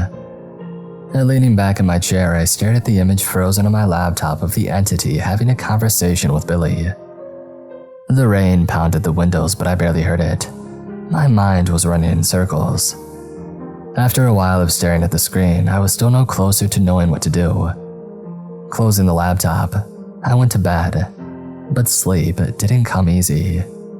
Hours later, I woke to the buzzing of my phone. I swung at it and knocked it to the floor and then grumbled and fell out of bed trying to retrieve it. Yeah, I said when I finally got a hold of it. It sounds like I'm disturbing you now. The man said. Nope, just sleeping, I said. Nothing like what you were going through during the last call. Oh, that. That was a minor concern, nothing that we couldn't handle. Dang, I thought. That was minor? Anyways, to answer your question, yes and no. Well, that's as clear as mud. Yes, we can catch a ghost, but there have to be some specific circumstances. Okay, well, I have pictures on my laptop. If I send you those, will it help you decide? Go ahead and send them, he said. We'll analyze the situation and see what can be done. Understood, Chief. In the meantime, go back to bed. Yes, sir, I said with a mock salute even though I knew he couldn't see it. The line disconnected. The sleep wasn't happening and the excitement was too much. I went through more video isolating and sending a copy of every instance of the ghost that I saw. Most of them seemed to center around Billy. There were very few occurrences of the ghost appearing alone. I couldn't believe that I was gathering physical evidence of not only a ghost's existence but of its habits and movements. Yet another thing I never thought I'd be doing just a few months ago. Finishing up the package, I sent it off to the man, and then finally crawled back into bed and closed my eyes. "Hey baby, do you want to go again?" came a lovely feminine voice in my ear. "Sure," I said, rolling over and looking up at a fully dressed and smiling Marie. "If we're gonna go again, you'll need to remove those clothes." "I think you know I was joking." "Not cool," I said, yawning and stretching. "So, to what do I owe the honor of this breaking and entering?" "Well, I only entered," she said, holding up a keycard. "Did I give you that?" "I may or may not have made my own copy in case I needed access to any room in the house." "Including my bedroom," I said, making my eyebrows go up and down. "Oh, don't flatter yourself. I was just getting you back. You woke me up and now it's your turn." "You didn't read that little clause in your contract that says anybody entering my bedroom is subject to extreme lovin'." "What contract?" "The one that I just wrote in my head." "Yeah, I don't think so. Whenever you're ready to talk to me about your super secret subject, come down to the office." I reached out and grabbed her hand. "You have 3 seconds to let me go," she said. "Okay, sorry," I said, releasing her. "I just can't be sure about the office anymore." Her serious expression turned curious. "What's wrong with the office?" "It's not what, it's who." She shook her head. "It's too early in the morning for this. Please start making sense." "I need you to restrict Billy's access to one room." "The kid? Why?" I shook my head. "It's a long story, I just need you to do it." "Okay," she said, slowly backing toward the door. She turned to leave and then stopped. "You mean you want him to only have access to one room?" "What? No." "Well, think about what you said. I need you to restrict Billy's access to one room." My mouth fell open as I realized she was right. "Okay, I need to have one room that I can access and Billy can't. Is that better?" "It's clearer, even if I have no idea why." "It needs to be somewhere out of the way, some room that he barely ever uses." "I'll go over some video and see which room is the best." She turned and laughed. I pulled the blankets over my head when I heard a knock at the door. "Hey, didn't I make it clear?" I said, not wanting to get up. Billy opened the door and stepped in. "Make what clear?" Sorry, I was talking to Marie." He glanced around. "Do you see her in the room?" "She went down to the office, idiot." "Okay, I'll go talk to her." "You do that," I said, rolling over and burying my head in the pillow. A few hours later, I woke up refreshed but annoyed. I went downstairs to see what kind of damage had been done in my absence. As I walked into the office, Billy's head whipped around and he stared at me. "I guess I'll get going," he said to Marie, who was sitting at my computer looking busy. "All right, I'll talk to you later," she said as Billy got up and pushed past me. "What was that about?" I said, sitting in the chair that he had just vacated. She sighed and sat back in the chair. "You need to have a talk with him. I've been trying to get him out of this office so I can do what you asked, but he wouldn't stop talking." "You're an attractive woman and his raging teenage hormones appear to have noticed." "Haha, very funny," she said. "All he wanted to talk about was you." "Me?" "Yeah, he's not very happy with you, especially after this whole Mothman thing." I shrugged. He'll get over it." She leaned forward on the desk and steepled her fingers. "I'm not so sure. I'll buy him a truck to destroy and try to teach him to drive again." "What?" Long story. Did you get done what I asked?" "That took a while. Having company was distracting, but I was able to find a room that he's visited only once." She turned the monitor so that I could see, and I began laughing as soon as I realized which room it was. "What's funny?" "That's the room," I said, and then stopped when I saw her expectant eyes. "He's afraid of that room." "Why?" Another long story." "Nope, stop stonewalling me. What happened in that room?" I sighed. "We got chased in there by a dangerous creature and were only able to escape due to dumb luck." "That's it?" "Yeah, for now." Her eyes bored into mine. "When are you going to stop keeping secrets from me?" "Oh, I don't know, our 10th wedding anniversary maybe." She snorted and turned the screen back to her. "In your dreams." I heard a throat clear and whipped around to see the man standing there in the doorway. "Am I interrupting?" he said. "No," Marie said. "I was only gathering more evidence for my lawsuit." She stood and marched toward the door. Will that be all, sir? She said, stopping just short of the door and turning back towards me. No, ma'am, I said. She turned and walked past the man, giving him a slight nod. You certainly like to keep things lively, don't you? He said, stepping in and looking for an available chair. I motioned him to the one on the other side of my desk that Maria just left. Are you sure? You paid for all this, you might as well enjoy the big chair, I said. No, you paid for it with all your hard work. He sat in the chair and settled in. That is nice, though. I might have to get one of these for my office. Hey, only the best, I said. So, what can I do for you? I doubt this is a social call. I brought the equipment that you wanted. I stared at him blankly. To catch the ghost, he said. Oh, right. How long do you think before it's up and running?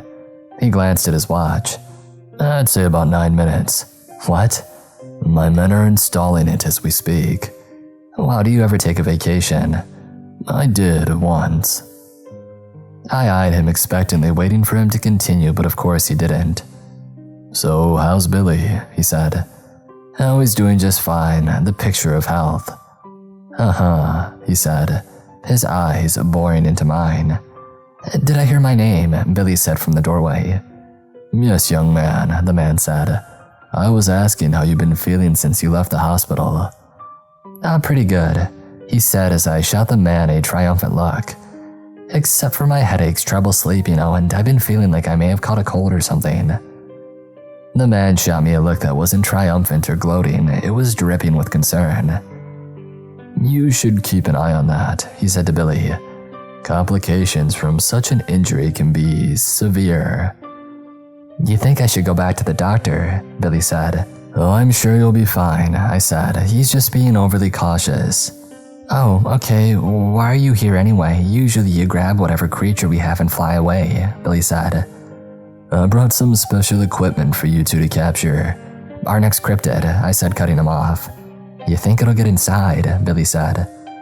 It's a difficult creature, just want to be prepared in case something happens. The man sat watching us silently. Okay, I guess better safe than sorry, Billy said.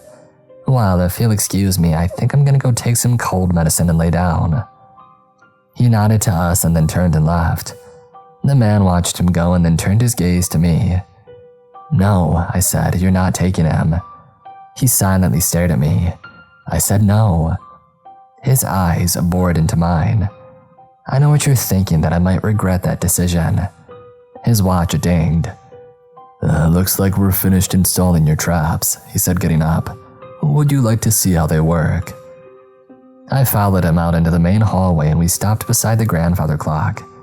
I scanned around, but I didn't see anything out of the ordinary. Where's all the equipment? It's hidden so the prey doesn't know it's there. So how will I know if I've caught one or not? I said. The same way you knew it was there. Watch the cameras. I guess I was expecting one of those shoebox-looking traps like Ghostbusters. He turned and grinned at me. We have the real thing. I opened my phone and switched to the internal security cameras and then clicked through to find an image of the man and me standing near the grandfather clock. I switched it to the same spectrum that I had used to see the ghost and then showed him the image. As he watched, suddenly his eyes grew wide. Watch out, he said, pushing me back toward the far wall and diving to the floor beside me. I was just about to ask him what his deal was when lights began to flash up and down the hall. There was a tremendous crashing sound as the grandfather clock fell to the floor. Streams of light flashed all around the spot where the clock had stood. I was confused at first, but then I saw an image appear. It was an old woman in an old-style dress, but she appeared to be in pain. Something held her immobile like she was being electrocuted. She shook as the electricity poured through her, and then suddenly she screamed. It was unlike anything that I had ever heard before. It sounded like a chorus of screams in every octave and some that weren't humanly possible. In the middle of this, Billy came rushing down the stairs. He saw what was happening and he dove toward the woman. No, he screamed as I tackled him before he could reach her. Let me go, he screamed as he thrashed in my grip. You're killing her. I didn't bother with the obvious argument that she was already dead. I just held on to keep him out of the explosion of light. His strength was surprising. It was all that I could do to keep a hold of him as he clawed at the floor trying to reach her. He even managed to drag me along a few inches, and I outweighed him by a good 50 pounds. Her scream ended as she started to fade. She glared at Billy with an expression that I would only call betrayal as she disappeared, and then the light stopped. The room returned to normal lighting and smoke rose from the spot where the grandfather clock used to be. The man stepped over and picked up a small box that I hadn't noticed before. It was the size of a small shoebox. "The real thing, huh?" I said, walking over and looking at the innocuous-looking metal container. He shrugged. "Works for us." Billy jumped up and ran at the man who dodged him with practiced ease, sending Billy sprawling on the floor. He sprang back up and rushed at him again. I caught him in a bear hug and held him away from the man. "How could you?" Billy shrieked, spittle flying from his mouth. "She wasn't hurting anyone, she was my friend." The man stood silent in a ready stance, holding the box just out of Billy's reach. 3 men appeared out of nowhere and approached Billy, but the man held up his hand, freezing them in their tracks. He managed to squirm his way out of my grasp and stood there breathing hard. "Why can't you ever let things be?" he said, glaring daggers at me. "All I wanted was a friend to talk to, but no, you have to catch them and sell them off like pieces of meat, all for your money. Well, I'm done. I don't want any more of you or your selfish, self-righteous attitude. I quit." He turned and walked toward the door. The men glanced from him to the man, silently asking for orders. I saw what was happening and stood between the men and Billy, shaking my head at the man. Billy stopped at the door and turned back. "All you do is use people," he said to me. "It's no wonder you don't have any friends. You're gonna die alone, and I hope that I'm here to see it." And then he stormed out the door. I turned to the man. "Let him go," I said, and then added, "Please." His response was a curt nod and then a motion to his men. They filed out through the door, and I soon heard a helicopter engine start. A few minutes later, I heard the helicopter fly away. I searched my phone and scrolled through the cameras until I found the one at the edge of the driveway. Billy was marching determinedly toward town. I watched as he disappeared out of range of the camera. I sighed and I walked to my office. It was so quiet that I heard the echo of my footsteps as I walked down the destroyed hallway. Plopping into my chair, I turned on my computer and glanced over the icons I used the most, and my eyes fell on the travel agency that I frequented. I wasn't feeling much like celebrating. I didn't book my usual trip. Instead, I went to the PayPal app and clicked on Billy's account, adding $200,000 to it. In the space where it said, "What's this for?" I typed in, "For putting up with me." I didn't wallow in self-pity, I immersed myself in it. My usual vacation plans went unreserved. I added repairs to the hallway to Marie's list with additional orders that I wasn't to be disturbed, and then went to bed. I don't remember much of what happened during the next few days. I consisted pretty much of eating and sleeping, with a side of self-loathing. One day I awoke to a soft knock on my door. I grunted something rude and covered my head with my pillow. The next thing that I knew, the door opened. "Are you deaf or stupid?" I said, "Leave me alone." I felt somebody sit on the side of the bed. I shot up only to come face to face with Dolores. "Good afternoon," she said, smiling. "What do you want?" I said, rolling away from her. "I want you to stop torturing yourself." "Why do you care?" I mumbled into a mouthful of pillow. "Oh, because I'm your friend." "Really?" I said, sitting up so quickly she flinched. "Because I was told that I don't have any friends because I treat my friends like crap. I was told that I was going to die alone." "And you believe that?" I threw myself back onto the bed. "It's true, isn't it? I treat everyone like crap." "Of course it is. I mean, that's who you are." I stopped and stared at her. "Not everybody is meant to be a saint," she said. "In fact, if everyone were saints, there would be no need for them. But I treat everybody close to me like garbage." "You say you do, but I don't agree." "But Billy was upset," she said. "He wanted to hurt you the way that he was hurting." "Wait, how do you know what happened?" "Oh, Marie and I had a nice little talk." "But she wasn't there either." Dolores lowered her eyes. "I may have also called Thomas." "Really? Wow. I didn't think you two were on speaking terms." "Oh, he told me what happened and he felt you might need somebody to talk to." "Surprising." "Is it really?" she said. Thomas will never admit it, but I think he's grown quite fond of you. I'm spoken for. That's not what I meant, and you know it. Thomas isn't a man to give his trust lightly, but I feel like he would drop everything if you were in true peril. Well, that didn't happen with Dell, I scoffed. No, it didn't, and I believe he regrets that. Besides, didn't you two shake and make up about that? Maybe, I said, avoiding her eyes. Well, then stop bringing it up, she said with some force in her voice. You don't want to treat people like crap, then stop. Stop whining about things you've already resolved. Oh, sure thing, Mom, I said, covering my head with a blanket. The cover flew off my bed with surprising strength, nearly taking me with it. What the? Get your butt up and stop feeling sorry for yourself, she said, staring at me with ferocity in her eyes. I stood, towering over her by a good foot, but she didn't back down an inch. Good. Now go get a shower, you smell like you've been wallowing in a pigsty. I paused for a moment and then stepped over to my dresser to grab some clean clothes and headed for the bathroom. When I was done showering, shaving, and brushing my teeth, I felt much better. I stepped out of the bathroom with a flourish. Ta-da! But nobody was there.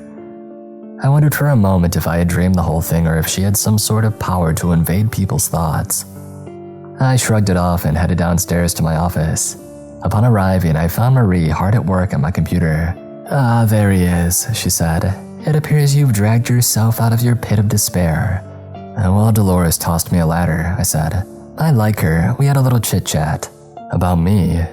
No, well, yes, but it wasn't. Did you tell her how much you want me? I said, edging closer to my side of the desk. She rolled her eyes. You're so juvenile. You didn't answer my question. No, I didn't tell her that I had any feelings for you because I don't, aside from wanting to kick your butt sometimes. Ooh, sounds kinky. Okay, can you stop? All right, I said, throwing up my hands in surrender. Thank you, she said, continuing to work on the computer. Why must you continually throw these flirtations at me?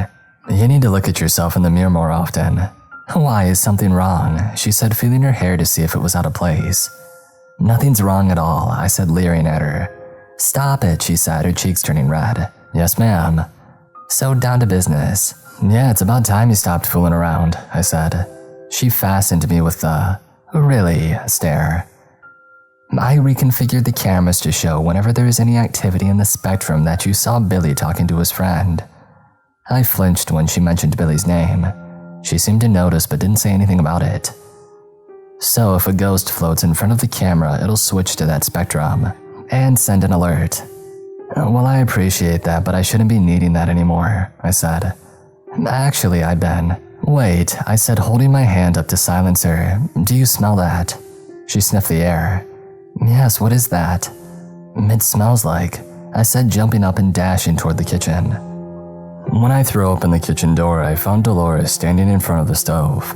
The smell of the delicious food overwhelmed me and I immediately started salivating. Marie almost smacked me with the door as she came through, staring as well.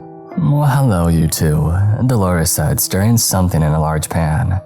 I figured you hadn't had a good home-cooked meal in a while, so I took the liberty. Is that, I said, beef stroganoff with mashed potatoes and asparagus. It was all that I could do to not start panting like a dog. Have I told you lately that I love you? I said. Dolores smiled. Flattery, sir, will get you fed, she said. Oh, why don't you set the table?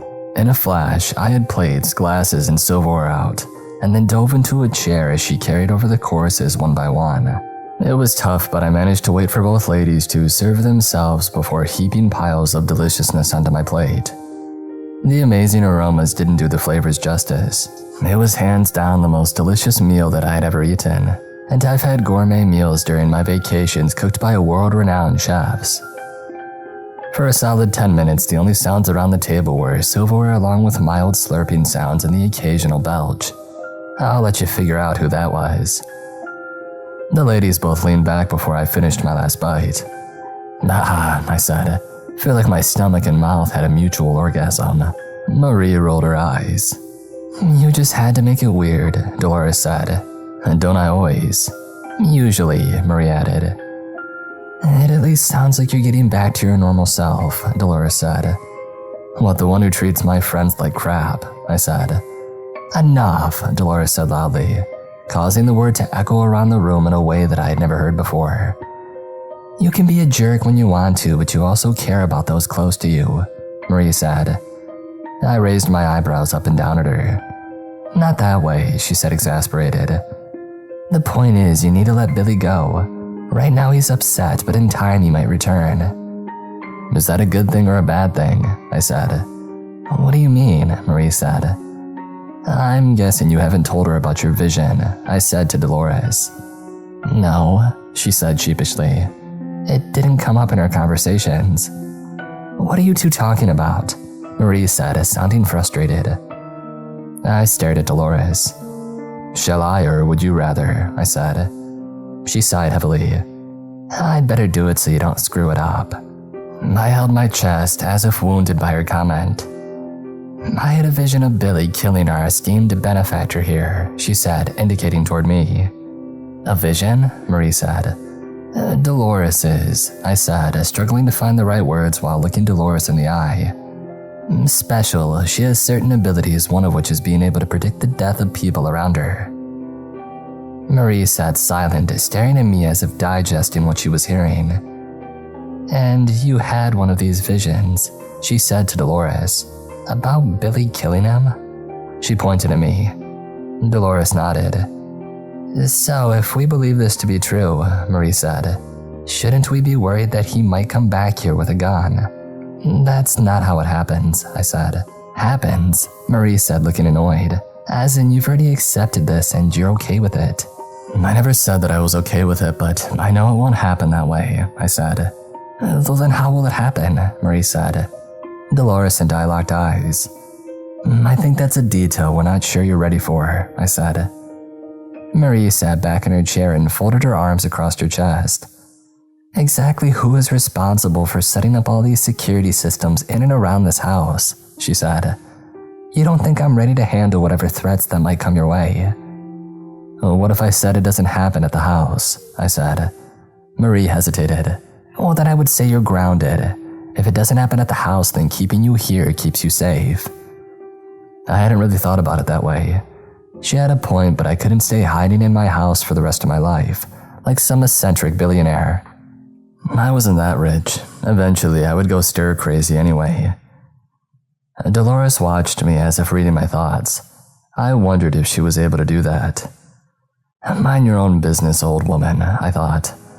Her effect didn't change. Either she was good at hiding her emotions or she really couldn't read my mind. The latter, Dolores said, winking at me.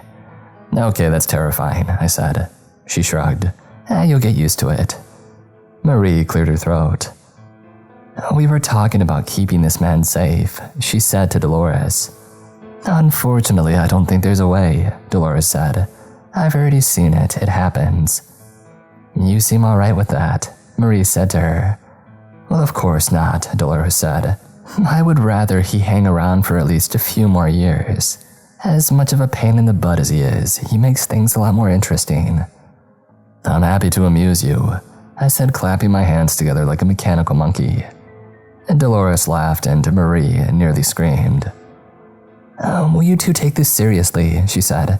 We're talking about your life. I know, I said, but everybody is in danger at any given moment. Every day in the world, people drop dead for strange reasons or things they didn't even know were coming. Car crashes, brain aneurysms, heart attacks, crushed by a piano. It's a dangerous world. At least I have an idea where and when I'll meet my demise. I'm not happy about it. I would rather be annoying this old woman when I'm an old man, but it looks like that's not going to happen. I just have to deal with it the best that I can.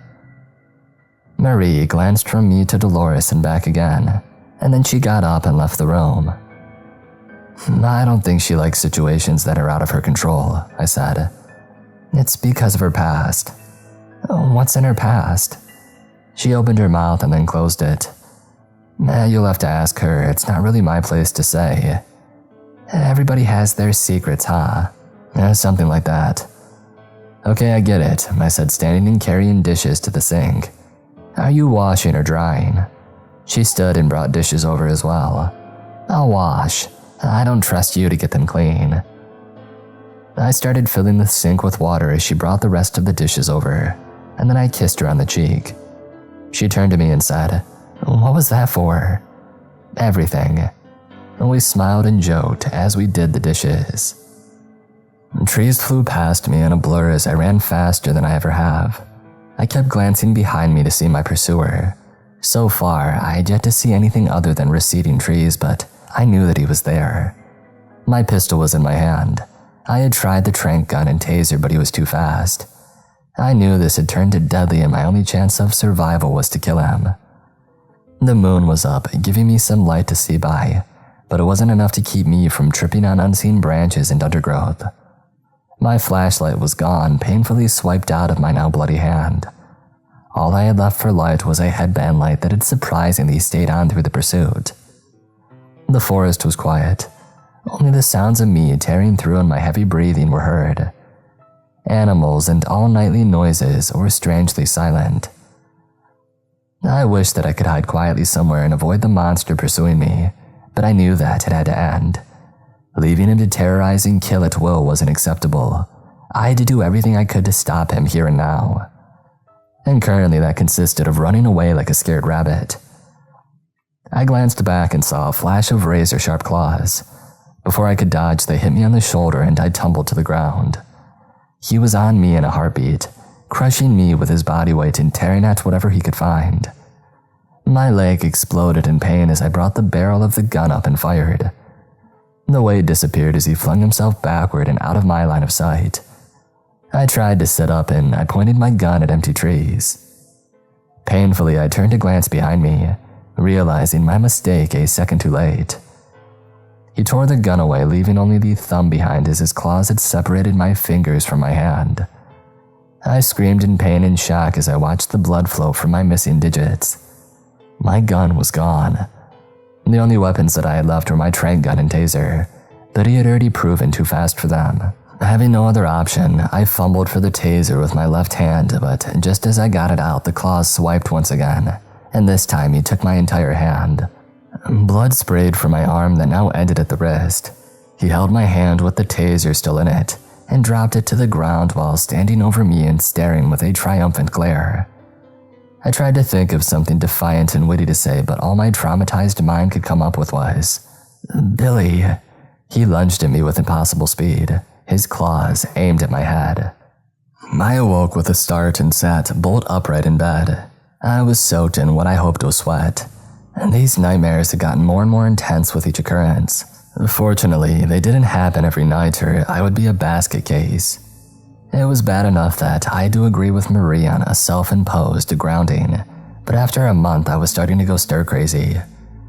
Yes, she and Dolores would frequently visit me, though seldom at the same time. I think they made a deal to take turns babysitting me so I wouldn't be alone long enough to decide that I needed fresh air or companionship. You gotta love them for their dedication, but I was feeling cooped up and quite honestly tempted to take one of my vacations, if for no other reason than to have some quality time with my two lovely ladies overseas. Try as I might to entertain myself by spending money, it didn't quite satisfy the way that cryptid hunting did. Oh, and I built another dummy corporation and threw a bunch of money at various charities that seemed like they cared about their cause, but that wasn't really keeping my interest either. I got so bored that I started taking an active interest in the idiots at the ranger station. Buying them new trucks seemed to make them happy, and it wasn't like I was really losing anything. Marie had a knack for making money, and the more that she had to play with, the more that she could make. She had hustled and worked and dealt so much and so well that my net worth was approaching 10 figures. But it didn't really mean that much when I was under self-imposed house arrest and couldn't get out to enjoy the toys and other things that came with incredible wealth. Marie must have sensed my restlessness and came to me one day with a surprise. "Here," she said, handing me a bracelet. "Does this mean we're going steady?" She rolled her eyes. "No, it's an alert bracelet." "Oh, like if I've fallen and can't get up?" "Yeah, something like that," she said. "It monitors your vital signs. If they get below a certain threshold or if you press the button, it sends a location signal to the man and your personal doctor." Why would I need this in my personal dungeon? I think we both know that eventually you're going to venture outside. This is just in case something happens.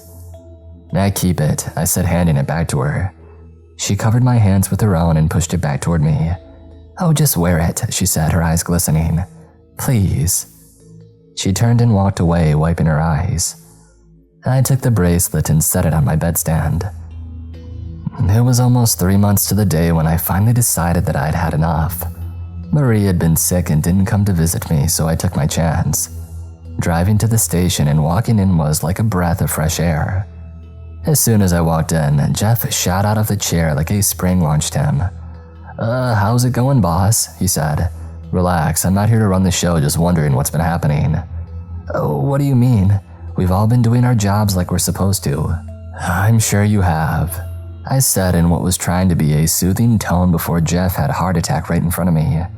"I guess being tased will make you a little jumpy. I'm just curious if anything's been going on in the park. Any strange reports?"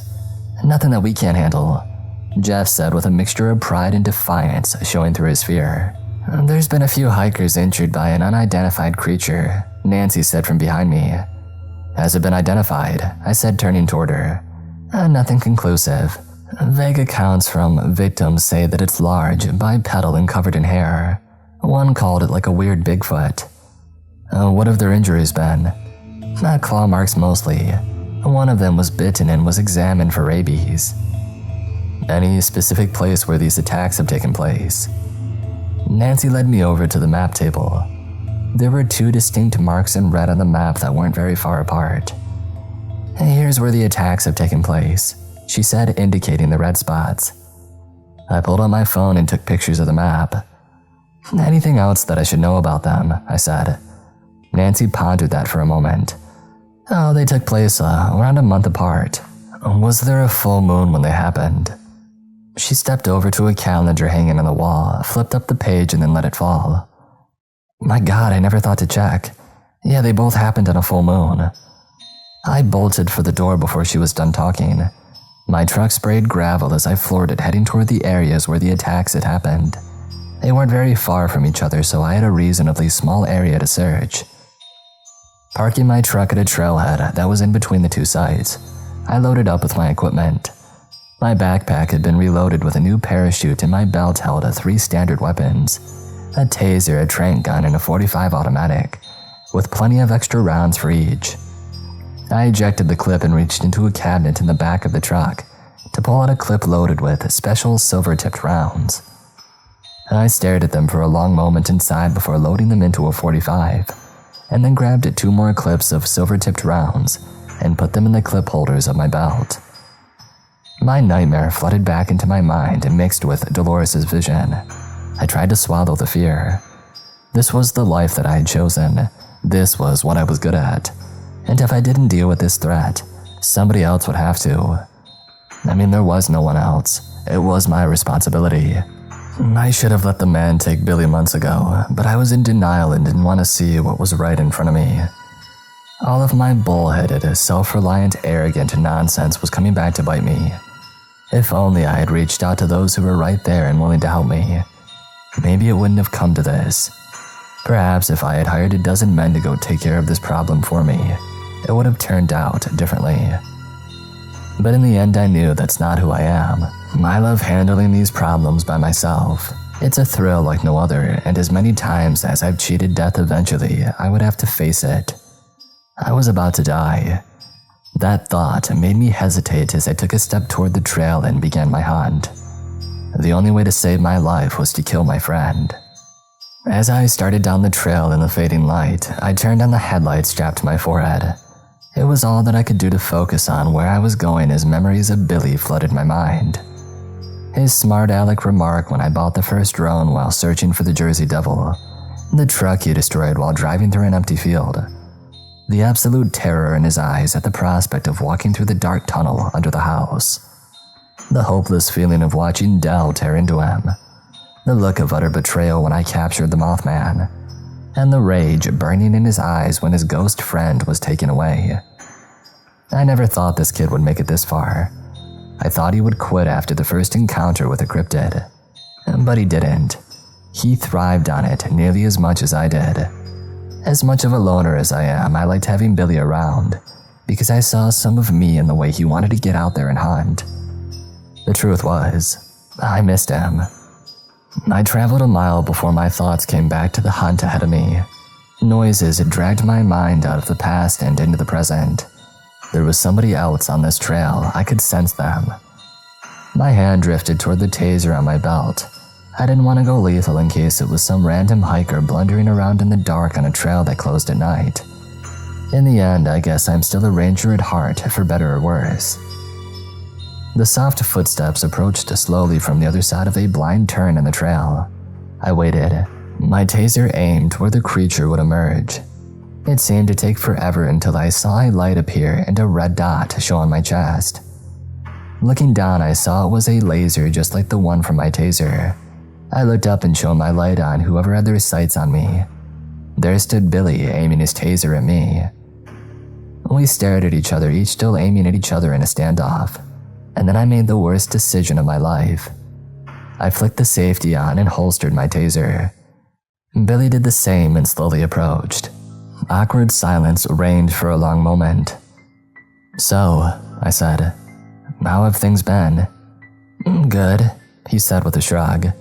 "I see you put the money to good use," I said, eyeing his rig that seemed suspiciously like mine, right down to the trank gun in .45. "Well, I learned from the best," he said. "What are you doing out here?" "I'm sleepwalking." I smiled in spite of myself. "I see your rig isn't the only thing you copied from me." "You think you invented sarcasm?" "Nope, just perfected it." "There's the stupid." "Yeah, you just happen to be wandering around out here in the middle of the woods where hikers have gone missing." "No clue what you're talking about," he said with a smirk. "Right, so you're a big bad cryptid hunter right now," he shrugged. "Trying to be." "Have you caught any yet?" He shook his head. "This is my first hunt." "I hate to tell you, but you won't be catching one this time." "Oh, why? Because God's gift to cryptid hunting is on the case," he said with a sneer. "Well, let me tell you something, I'm as capable as you are. I spent the last couple of months working out and training. I can outrun, outshoot, and outhunt you." "Oh, really? That's impressive. Good for you for taking the time to learn your craft before using your skills." He stared at me with a side eye. "What are you up to?" he said. "Why are you complimenting me?" "Because I'm proud of you." Now he was staring me down with a full glare. Not buying it. What's the catch?" "No catch, I'm proud of you, but you're still not getting this cryptid."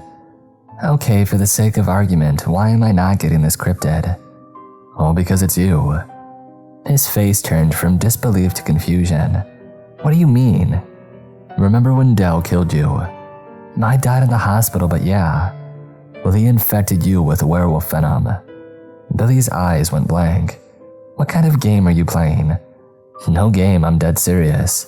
I'm not a werewolf." "I'll tell you what, pull out your phone and search for the symptoms and how long it takes to fully turn into a werewolf." He kept his glare on me for a moment and then pulled out his phone. This is where I made the second biggest mistake of my life, not tranking him while he was distracted. I watched as he read from his phone and his face turned increasingly paler the longer that he read. "Why didn't I know?" he said in a haunted tone. Maybe because you didn't want to. Not many people go around trying to prove they're a homicidal, supernatural creature of legend." "How do you know it was me?" "I wasn't 100% sure until you showed up on the trail tonight. Both attacks happened a month apart on the night of a full moon. When you left, you were just beginning to show signs of changing." "Why didn't you tell me then?" Because I wasn't sure and you weren't exactly in a listening mood." "Oh, whose fault is that?" he said through clenched teeth. "I trusted you and all you did was use me." "I'm sorry. I never meant to hurt you." He paused and looked at me with confusion in his eyes and then began screaming the most inhuman sound that I've ever heard. He threw his head back and began convulsing. I took a step toward him thinking that I could help, and then I saw the most horrible thing. The full moon rising. I turned and bolted down the trail, hoping by some miracle that I could make it to my truck while he was still distracted. That hope died as he landed on the trail in front of me, fully turned, towering over me and glaring down. "See," I said. "I told you you were a werewolf. Rage bled from his eyes as he stared me down, taking one slow step at a time toward me, flexing his razor-sharp claws as he did. "Look over there," I shouted and pointed to my left while reaching for my gun. It had cleared the holster and was almost up to where I could shoot when he dove to the side and disappeared into the trees. I did a slow pan around looking for any sign of him, but the only thing that stared back at me were trees. I hoped that he had run off, not wanting to chance that the bullets in my gun were silver, but I knew that hope was foolish. There was no way that he would just give up. My fears were confirmed when I heard a soft footstep. I knew that he was trying to sneak up on me, and instinctively, I threw myself to the ground an instant before claws slashed through the air where my head had just been. I rolled and came up shooting. Aiming was something for people who had the luxury of time. That wasn't me. Bullets ricocheted off the trees beside me as they disappeared into the woods again. My senses went on high alert as silence once again reigned. Not even the sound of receding footsteps could be heard. It amazed me that something that big could move so quietly. My heart was pounding in my chest. Adrenaline pumped as my mind told me to get out of there. Another footstep. I threw myself down again, but this time he anticipated my move. Instead of slashing at my head, he dragged his claws on the ground, tearing into my side and making blood fly as it rolled away, firing where he should have been. But he wasn't there. I thought about digging into my pack and patching my side up, but quickly realized the futility of it when the monster was still actively hunting me, lying in wait to do even more damage. Painfully, I stood and started running toward the trail. If he was trying to kill me, I would at least make an attempt to survive. Sitting in one place, waiting for the next attack, was a sure path to an early grave. My leg collapsed from under me as claws tore through my tendons. I hadn't even heard him approach that time. Still, I fired where I thought that he was out of reflex. The slide of my gun locked back. I was out of ammo. I ejected the magazine and struggled to load a fresh one in, releasing the slide just in time to pull the trigger as he charged me again. The gun went off as he was almost to me, claws outstretched, going for the kill. Instead, the bullet slammed into him and he yelped, spinning away at the last moment as I continued to fire round after round. He disappeared again. I watched over the smoking barrel of my gun, waiting for another attack. My side screamed in agony when I tried to sit upright and glanced around for where he might have gone, or more importantly, where he would come from next. I knew that he was hit, I just didn't know where. Could this nightmare be over? There was a long pause where I didn't hear anything, and no further attacks occurred. This should have comforted me, knowing that he had paused. The thought that the bullet might have killed him made my hopes soar, but also made me sad. I wondered if I had let the man take him right away when Dell had infected him, if something could have been done. If nothing else, the hikers that he attacked wouldn't be missing and surely dead. Then there was the little fact that I wouldn't be fighting for my life right now. The silence was terrible. Every moment was like bamboo shoved under my fingernails. I took the moment to eject the magazine and load my last fresh one. If another attack came, I wanted to be ready to throw as much silver at him as possible. No footsteps, no attacks. It had been a few minutes of me laying there bleeding with no sign of movement. The forest remained silent as if it was also holding its breath, waiting to see if the monster was dead or just lying in wait. Finally, I had had enough. I had to know either way. Despite the agonizing protests of my leg and side, I rose to my feet and immediately fell again. Looking around on the ground, I found a broken tree branch that seemed sturdy enough to use as a crutch. Leaving my pack behind, this time I stayed vertical with the help of my improvised crutch. Using my headlamp that by some miracle was still strapped to my head, I scanned around for a blood trail to follow. It didn't take long to find it. Wherever I shot him, it must have hit something vital. There were large drops of blood leading off into the woods. My mind was divided as I stared at the bloody trail. One side said, "Get back to your truck and leave," and the other side said, "You need to find out for sure if he's dead." As usual, I didn't listen to the common sense side of my brain. I wondered why it continued to send me messages that I routinely ignored. So of course, I set off following the blood trail. Every step was a new adventure and misery. It didn't take long to realize that I should have at least gotten the first aid kit out of my pack and bandaged up my wounds. Looking down at my bloody side and leg confirmed my mistake.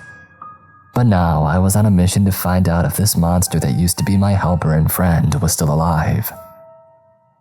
The trail continued, taking me further away with every painful step, from my pack and the hiking trail that led to my truck. But I knew that I couldn't stop now if I wanted to. It was more than a mission. It was an obsession. Not only to find out if this monstrous threat to all living things was still in operation, but to prove Dolores wrong. Maybe it was pride, thinking that somehow I could cheat death once again. Maybe it was hubris, thinking that somehow the rules that applied to everybody else didn't apply to me. That just because Dolores had predicted my death at Billy's hands and she had never been wrong about a prediction didn't count because it was me.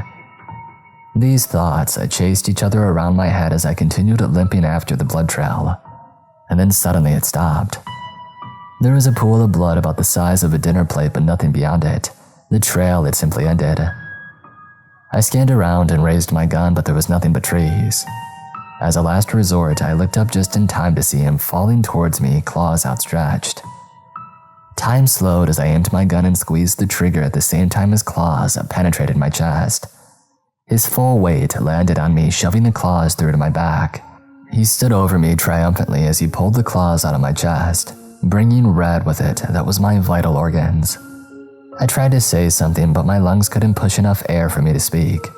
My head flopped over to the side, and the last thing I remember seeing was a flashing light on my wrist.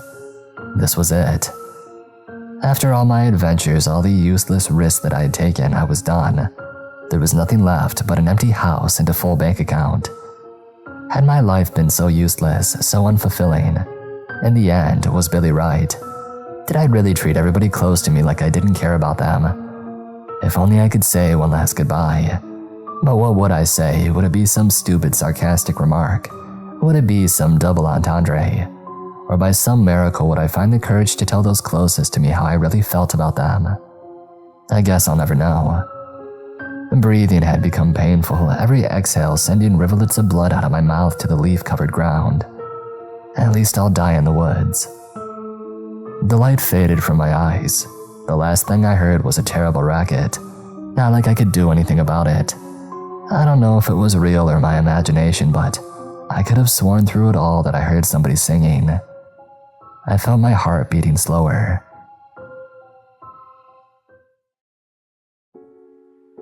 The darkness was complete. I looked around but didn't see anything. It was so dark I wasn't even sure if my eyes were open or not. No dot of light appeared to guide me along my way. Not like I expected to go anywhere but down. It was one of those things I never really dwelled on, but in the back of my mind, I knew I wasn't a good enough person to see the pearly gates.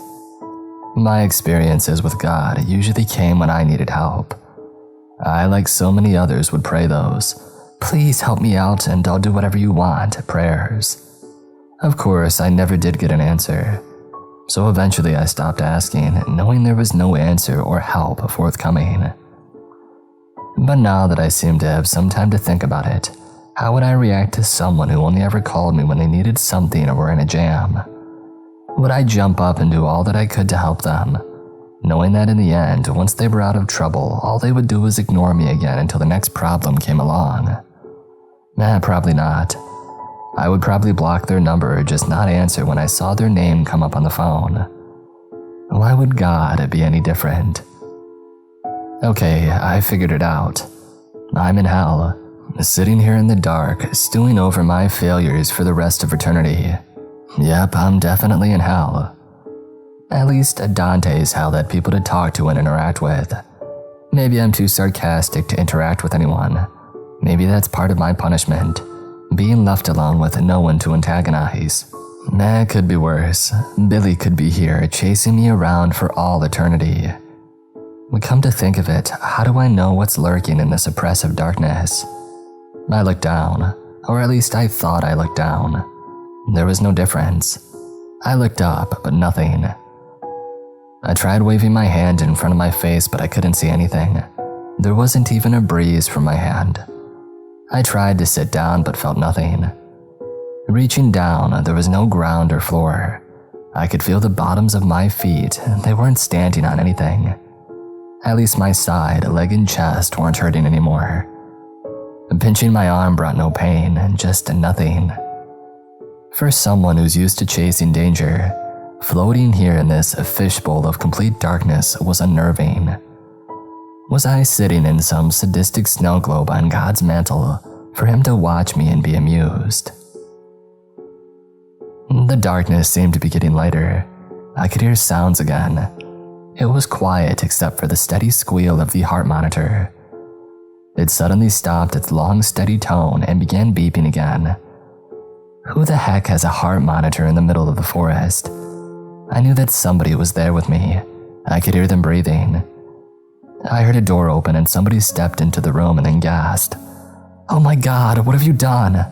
A woman's voice said. From somewhere very close to my ear, I heard a heavy sigh. "I brought him back," said a voice that I recognized but couldn't quite identify. Being dead can mess with your memory. You know how lots of people talk about what they were in a former life? Some are more serious about it than others, but it all adds up to evaluating abilities they didn't think they had. Sometimes it's just those seemingly fluke happenings that make people think about a former life, if such a thing exists. In my former life, I was a cryptid hunter. I see you rolling your eyes and saying, "Yeah, those things don't exist." Well, I'm here to tell you that they do. At least I think I'm here to tell you. You see, my former life ended when a werewolf who used to be my assistant killed me. I can hear you saying now, "Well, if he killed you, then how are you still around to talk about it?" Honestly, your guess is as good as mine. I just got back myself. Once I wake up, I'm gonna have a lot of questions for whoever is around. I opened my eyes and looked around that dark room. It took a minute to realize that I wasn't in a hospital. It looked like a hospital, the bed, the monitors, but there was a second bed and a cabinet of supplies that I recognized. I was in the emergency care room of my home. I know most people don't have an emergency care room in their home. Well, maybe you should. If enough of us do it, we can put those corporate shysters and big pharma out of business. In case you haven't noticed, I'm not much for the medical profession as a whole, especially when it can easily be proven that a large percentage of them are more interested in profiting from keeping you sick rather than making you well. And don't believe me, just look up how and why Rockefeller really started the American Cancer Society. But I digress. I tried to raise my head, but pain made me give up on that rather quickly. I leaned my head to the side, looking for anything like a call button. I found one on the bed rail, but lifting my arm to press seemed impossible. I tried to swing myself closer to the button, but it was agony. Every part of my upper body was screaming at me to knock it off and lay still. But I was never one to follow orders. With my arms taking the day off, I swung my head over and aimed for the button with my nose. I rocked side to side, ignoring the pain and trying to hit the button that would get me some answers. As with everything else in my life lately, I overcompensated. Throwing myself to the side, my nose smashed into the button a little bit too hard. I felt cartilage crunch as my nose impacted the button. I tried not to scream in pain as I caused myself yet another injury. Sometimes I wonder if I'm not secretly a masochist. I settled back into the laying position, feeling a river of blood flowing from my nose and wondering ironically if after cheating death yet again, I would now bleed out because of my own impatience. It didn't take long for the doctor that I had hired to open the door and look in. "I thought you were asleep," he said, walking over to my bed in a lab coat that was once white at one point but now was covered in splotches of red. "I see you had fun bringing me around," I said as he wiped the blood from my nose and face. He glanced down at the stained coat. "I'm not sure I would really call it fun. More fun than I've been having." He stopped wiping blood and looked at me with the most serious look. "I'm sure." "Okay, Doc, no more beating around the bush. What happened?" He sighed heavily. "What's the last thing you remember?" "Being attacked, laying in the forest, helpless and bleeding." He pulled up a chair and sat beside my bed. "I'm not sure if you're up to the whole story, but I'll give you the highlights, at least what I know." I lay there waiting for a long moment as his eyes darted back and forth as if reading some invisible document and deciding what information he was going to pass along. "I was at the hospital when I got a notification that you needed immediate assistance. Fortunately, I was only doing rounds and not in the middle of an operation, so I drove here as quickly as I could. And that must have been the red light I saw on my wrist, that alert bracelet that Marie gave me. A rather ingenious idea, by the way. Anyway, I hadn't been here more than a minute until a helicopter landed on your yard and some very military-looking men carried you inside. I directed them to this room and began my evaluation. The leader seemed very worried about the fact that your heart wasn't beating. Usually not a good sign that you can go dancing that evening. He chuckled. Well, I'll spare you all the details, but after working on you for a while, I managed to get your engine kick-started. I smiled. So Dolores was right, I said to myself. Who's Dolores? A friend. Tell me, Doc, did I die? When you came to me, you were dead, but I don't know for how long. So I owe you my life. He hesitated. I wouldn't be so dramatic to say that. I just did what you hired me for. Modestly, I can't say I relate, but in any case, thank you. You're welcome. Did anybody say what happened to Billy? He paused. I was too busy at the moment to worry about anybody other than you. So nobody knows where he is, I said, trying to sit up and falling back to the bed. You need to calm down and rest. How can I do that when I don't know if Billy is still out there or not?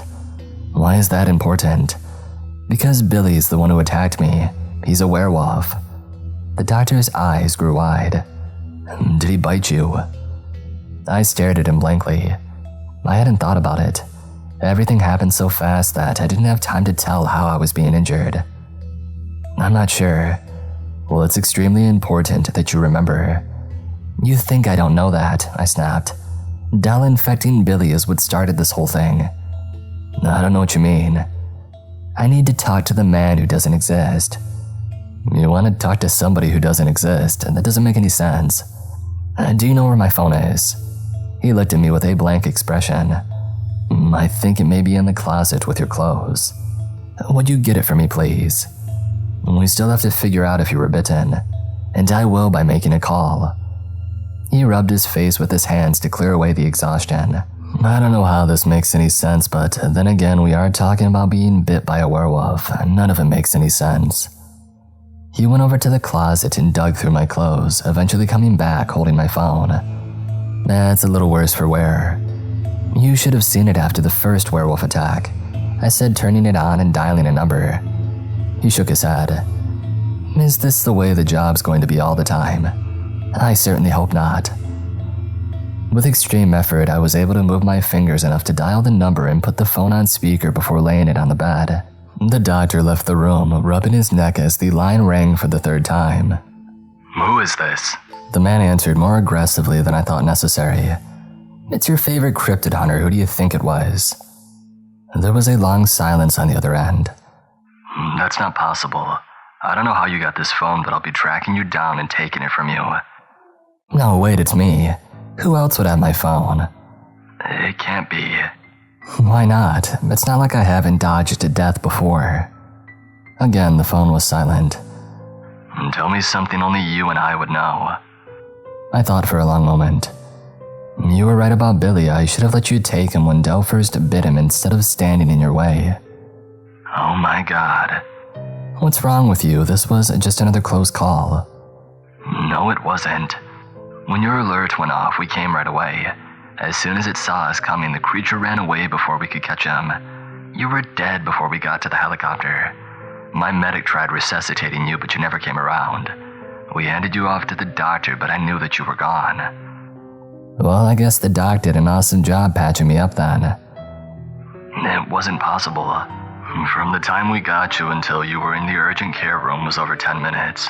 You were dead the entire time. My thoughts chased each other around in my brain. It was a long time before the man said, Are you still there? I have no idea what to say. It sounds like it may have been one of those M-word things. Miracles? Yeah, that. Maybe I'll come by tomorrow and see how you're doing. Yeah, that'd be great. Oh, and by the way, the creature that attacked him, well, you know, that was Billy. He's fully turned a werewolf. There was silence for a long moment. I fully expected to hear some version of "I told you so," but to his credit, all that he said was, "We'll talk tomorrow."